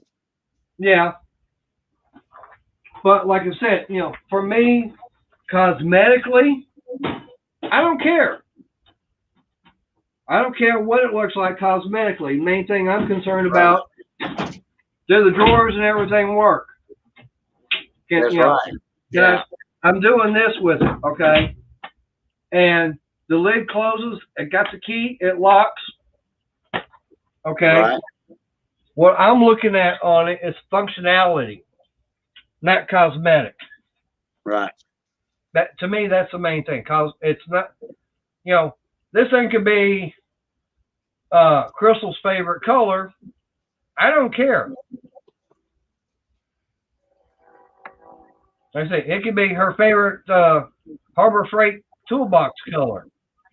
I don't care if that's a cosmetic thing. I don't care what color it is, as long as I get it cheap. And you see how much I paid for it. Yeah. I mean, and to me, now, very decent price. Right. Now, it was sitting there for over a week. Okay. I'm surprised no one had bought it. Okay. And the supervisor was saying that if it was still sitting there a week, they'd be going down more on it. Okay. Here was my dilemma. Do I take a chance of letting it sit there and hopefully no one would buy it? before they lowered the price, or do I buy it now? Right. Buy it now. BIN. Buy it now. Look, I'm gonna type that in chat. That's how we do it in the coin community. BIN. Buy Hey, it now. Sweetie, that's not your favorite Harbor Freight toolbox color. I know. Because I know that over a month ago, I'd stopped off at the other one, and I know I've talked about this before. I'm still going to talk about it again. I'll probably talk about it again in the future. But I'd gone into the one in Waxahachie. They had the 44-inch bottom box, and it's, I think, $4.99 is their normal price. And if I'm not mistaken, I think they dropped it down to, I think, $4.39 or something like that. So they really hadn't dropped that much. I mean, they dropped about $60 off of it. And all it was is the very back corner of the lip where your top box would sit down in. Because that little back corner was bent in some. I'm going, pair of pliers, bend it back. It's going to be in the back, covered up by everything. Who's going to see it? And, of course, I told Crystal about it. She goes, you ain't bought it? You ain't got it in the car yet? No, I ain't got it in the car yet. I waited a couple of days. I called the store back. They go, yep, we sold it like 2 hours ago. But it was a Harbor Freight green. And when she finally found out, when I told her it was green. Well, we weren't going to the same store. She finally saw the toolbox and the color. She's going, ugh. She goes, I'm glad you didn't buy it.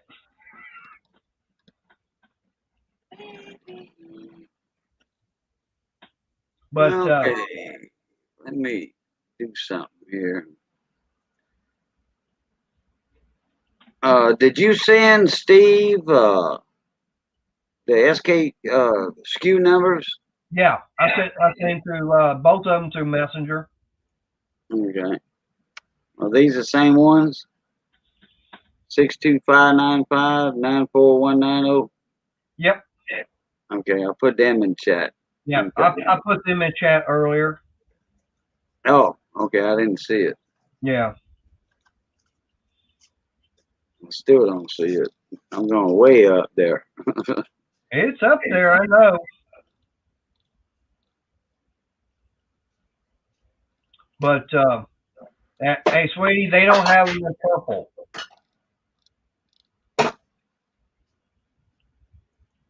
That's the only thing. I know they don't have them in purple. Well, Steve or whoever, that's the two numbers right there. Yep. You have to call the Harbor Freight store and get the girl to go see if Well, they have it. If they look in their computer, it's going to show none available. Just like the Lake Charles store, there was none available. But you called them and they said they sold one. And she went and she says, "Well, I know what you're talking about. So the last one 2 hours ago." Wow.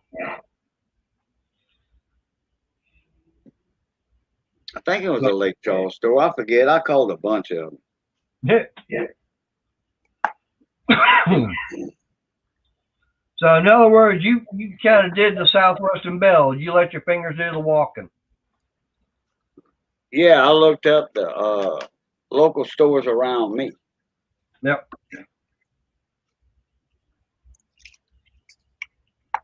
But it is a clearance item, and that means they not gonna have no more of them. The girl at the Opelousas store said, if anything's on clearance, if we out of it, you can forget about it. Yeah. Like the little pancake air compressors. Yeah. And the little gallon and a half tank compressors, the little miniature tank, little round tank about that big around. 2 foot long. Yeah. Oh yeah. Yeah. Nope. I said, when y'all getting some more in stock? Because they had a clearance on them, a big sale. And they said, no, that's it. That's all we getting. I mean, we're not handling them anymore. I'm like, oh man. And that's one reason I went there. Went there for that little belt sander, the leak down tester. Well, actually, the next time I went for the leak down tester.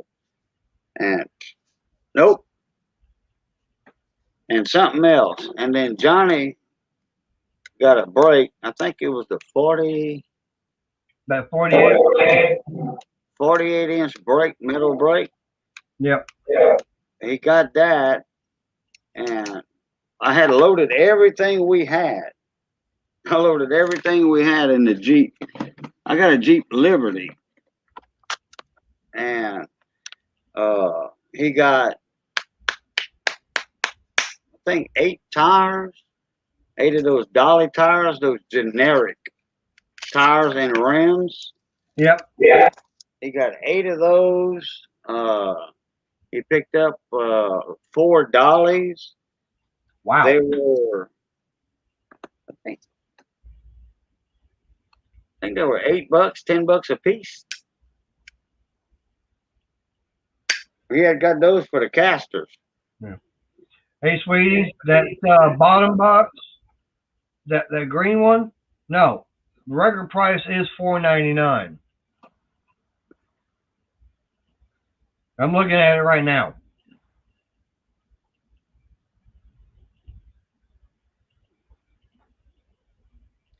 So we went and bought, I don't know, it was a bunch of stuff because it was me and Johnny together. Right. And I filled up the back of the Jeep, and then he comes out. I said, is that it? He was like, no, I'm waiting for them to bring me out the brake, the metal brake. I'm like, oh, man, I wonder where we're going to fit this thing at. Oh, hell, you should have seen yesterday.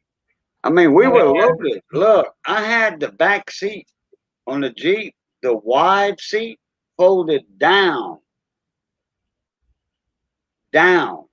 And I've got what they call the, I don't know, it's a Jeep Liberty. And one seat's wider than the other one. And Johnny sits behind Missy. Because I'm long-legged. And when she's driving, well, I'm in the passenger seat. And behind me is the 3/4 seat or the 2/3 seat, whatever. When we fold that down, we had that Jeep full of Harbor Freight stuff. Oh, you should have seen. We had like $500 worth of stuff, and it was stacked to I'll the put this. Yep. Well, when I put this toolbox in the back of my little Dodge Caliber, I had both the back seats folded down. I had my seat almost as far forward as it would go. Her seat almost as far forward as it would go, and had about that much clearance between the back of the toolbox and the rear glass. And I was like, oh my gosh, this thing slides back. It's going to bust out that rear window. Wow. Luckily for me, I had a towel. I doubled that thing up, threw it on top of the toolbox, slowly shut that hatch back. And hope you didn't hit no potholes. Right. So yeah, I mean that is like, for me, it's like, is it? And she was going, is it going to fit? I go, I don't know. I had to literally go out and ask them to let me borrow their one of their tape measures they have on the little end cap by the register, so I'd be able to go out to the car and measure it. And yeah, I had barely enough room to put it in. Dang. So I was like, okay, I know for sure I ain't getting no 72-inch because they ain't gonna fit. Oh no, you need to get a truck for that. Yeah, and that thing weighs a lot more, I know, than this one here. Right. But Yeah. Well, what they'll do, they'll have their workers, their warehouse workers, come and load that for you. oh yeah, they And they're did. gonna, yeah. And what they'll do, they'll come around the store with their electric forklift, and or they'll tell you to, go to the back of the store, Right. and then they'll put the forklift up to the truck, or it might be on a pallet. You never Right. know. Or they'll put it on something, and boom, you slide it off of the forklift and chunk Yep. it in the back of the truck. Well, what I wound up doing when I got that end locker and the cabinet, I literally took them off. The end locker was in a box and everything that was strapped to a pallet. I literally took the box and everything off and took it off the pallet and shoved it right in the back of the car. And I just had her. I said, "Okay, here's what I need you to do with the forklift." I just had her come up. I was like, "Okay, go down a little bit," and it's like I just slid it right on in. So far where Oh, the okay. balance was right and everything. I said, "Okay, lower the forks down and back up." She wound up doing that. I slid it in, and basically same thing with the end cabinet. So yeah. There you And go. then when we put this in, of course, it didn't have the handles on it. I had to put those on myself. But we picked it up, lifted it up from the dolly and everything at an angle. Lifted it up and slid it into the back of the car. And then once it was on the back of that, we just went to the other end, picked that end up, and just started sliding it all forward. And it got caught on the carpet, so we had to kind of pick it up a couple of times to get it to roll, get it moved forward. Right. So I mean, it wasn't really all that hard. I mean, I got the thing out of the car almost all the way by myself today. All I did was I got it out enough where I could take the drawers and everything out. That way I knew it was less weight. I mean, it wasn't that much, but it helped. Because even with all the drawers out and everything, it was still heavy.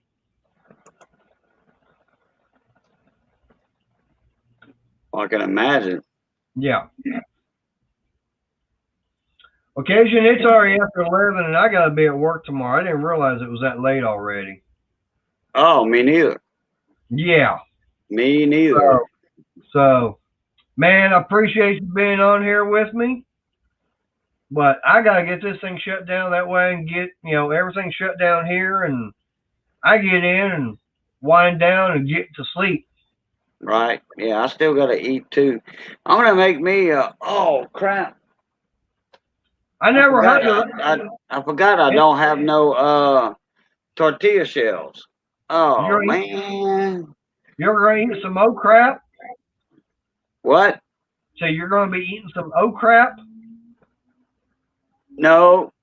I was thinking about eating some. Oh, crap. I forgot I don't have no tortilla shells. I was going to eat me some of them barbecue ribs. Right. And a couple of wraps. Not crap. Wraps. But I ain't got no little tortilla shells.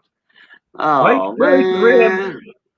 Cool. You still got ribs, right? Oh, yeah. Yeah, I think we got some. I don't know how much we got left. I don't know if Missy brought her mama and her sister a whole rack. I don't know if she brought a half a rack because we still had a rack. It was just me, her, and Johnny, and she fixed Johnny a plate to go. So she's got a whole rack left over from last night that was still wrapped in foil when it came off the pit. So I'm pretty sure she gave her mom and her sister about half of it. But I was going to take the meat off and make me a couple of wraps. But I got some fried shrimp and shrimp. I've got other stuff I gotta eat though, you know. Yeah. So Put it on a slice of bread. yeah, we don't have lettuce, but I'll tell you what, I think I got big old cabbage head in there. I can put it in a cabbage roll. There you go. So All right. all right, bud. Look, I'm gonna do it like Missy tells me to do. Love, peace, and crackling grease. And we'll catch y'all. Blue top. I appreciate it. And everybody that's out there in the chat. Of course, I know my sweeties out there watching. So appreciate everybody that's popped in, especially Wayne coming up on panel. So hopefully Wednesday night, I can be able to come back and go live again, which looks like to me it's going to be Mondays and Wednesdays. So hopefully Wednesday, I'll see you then. Y'all take care. Bye. Blue top. Yeah. Try to find that button.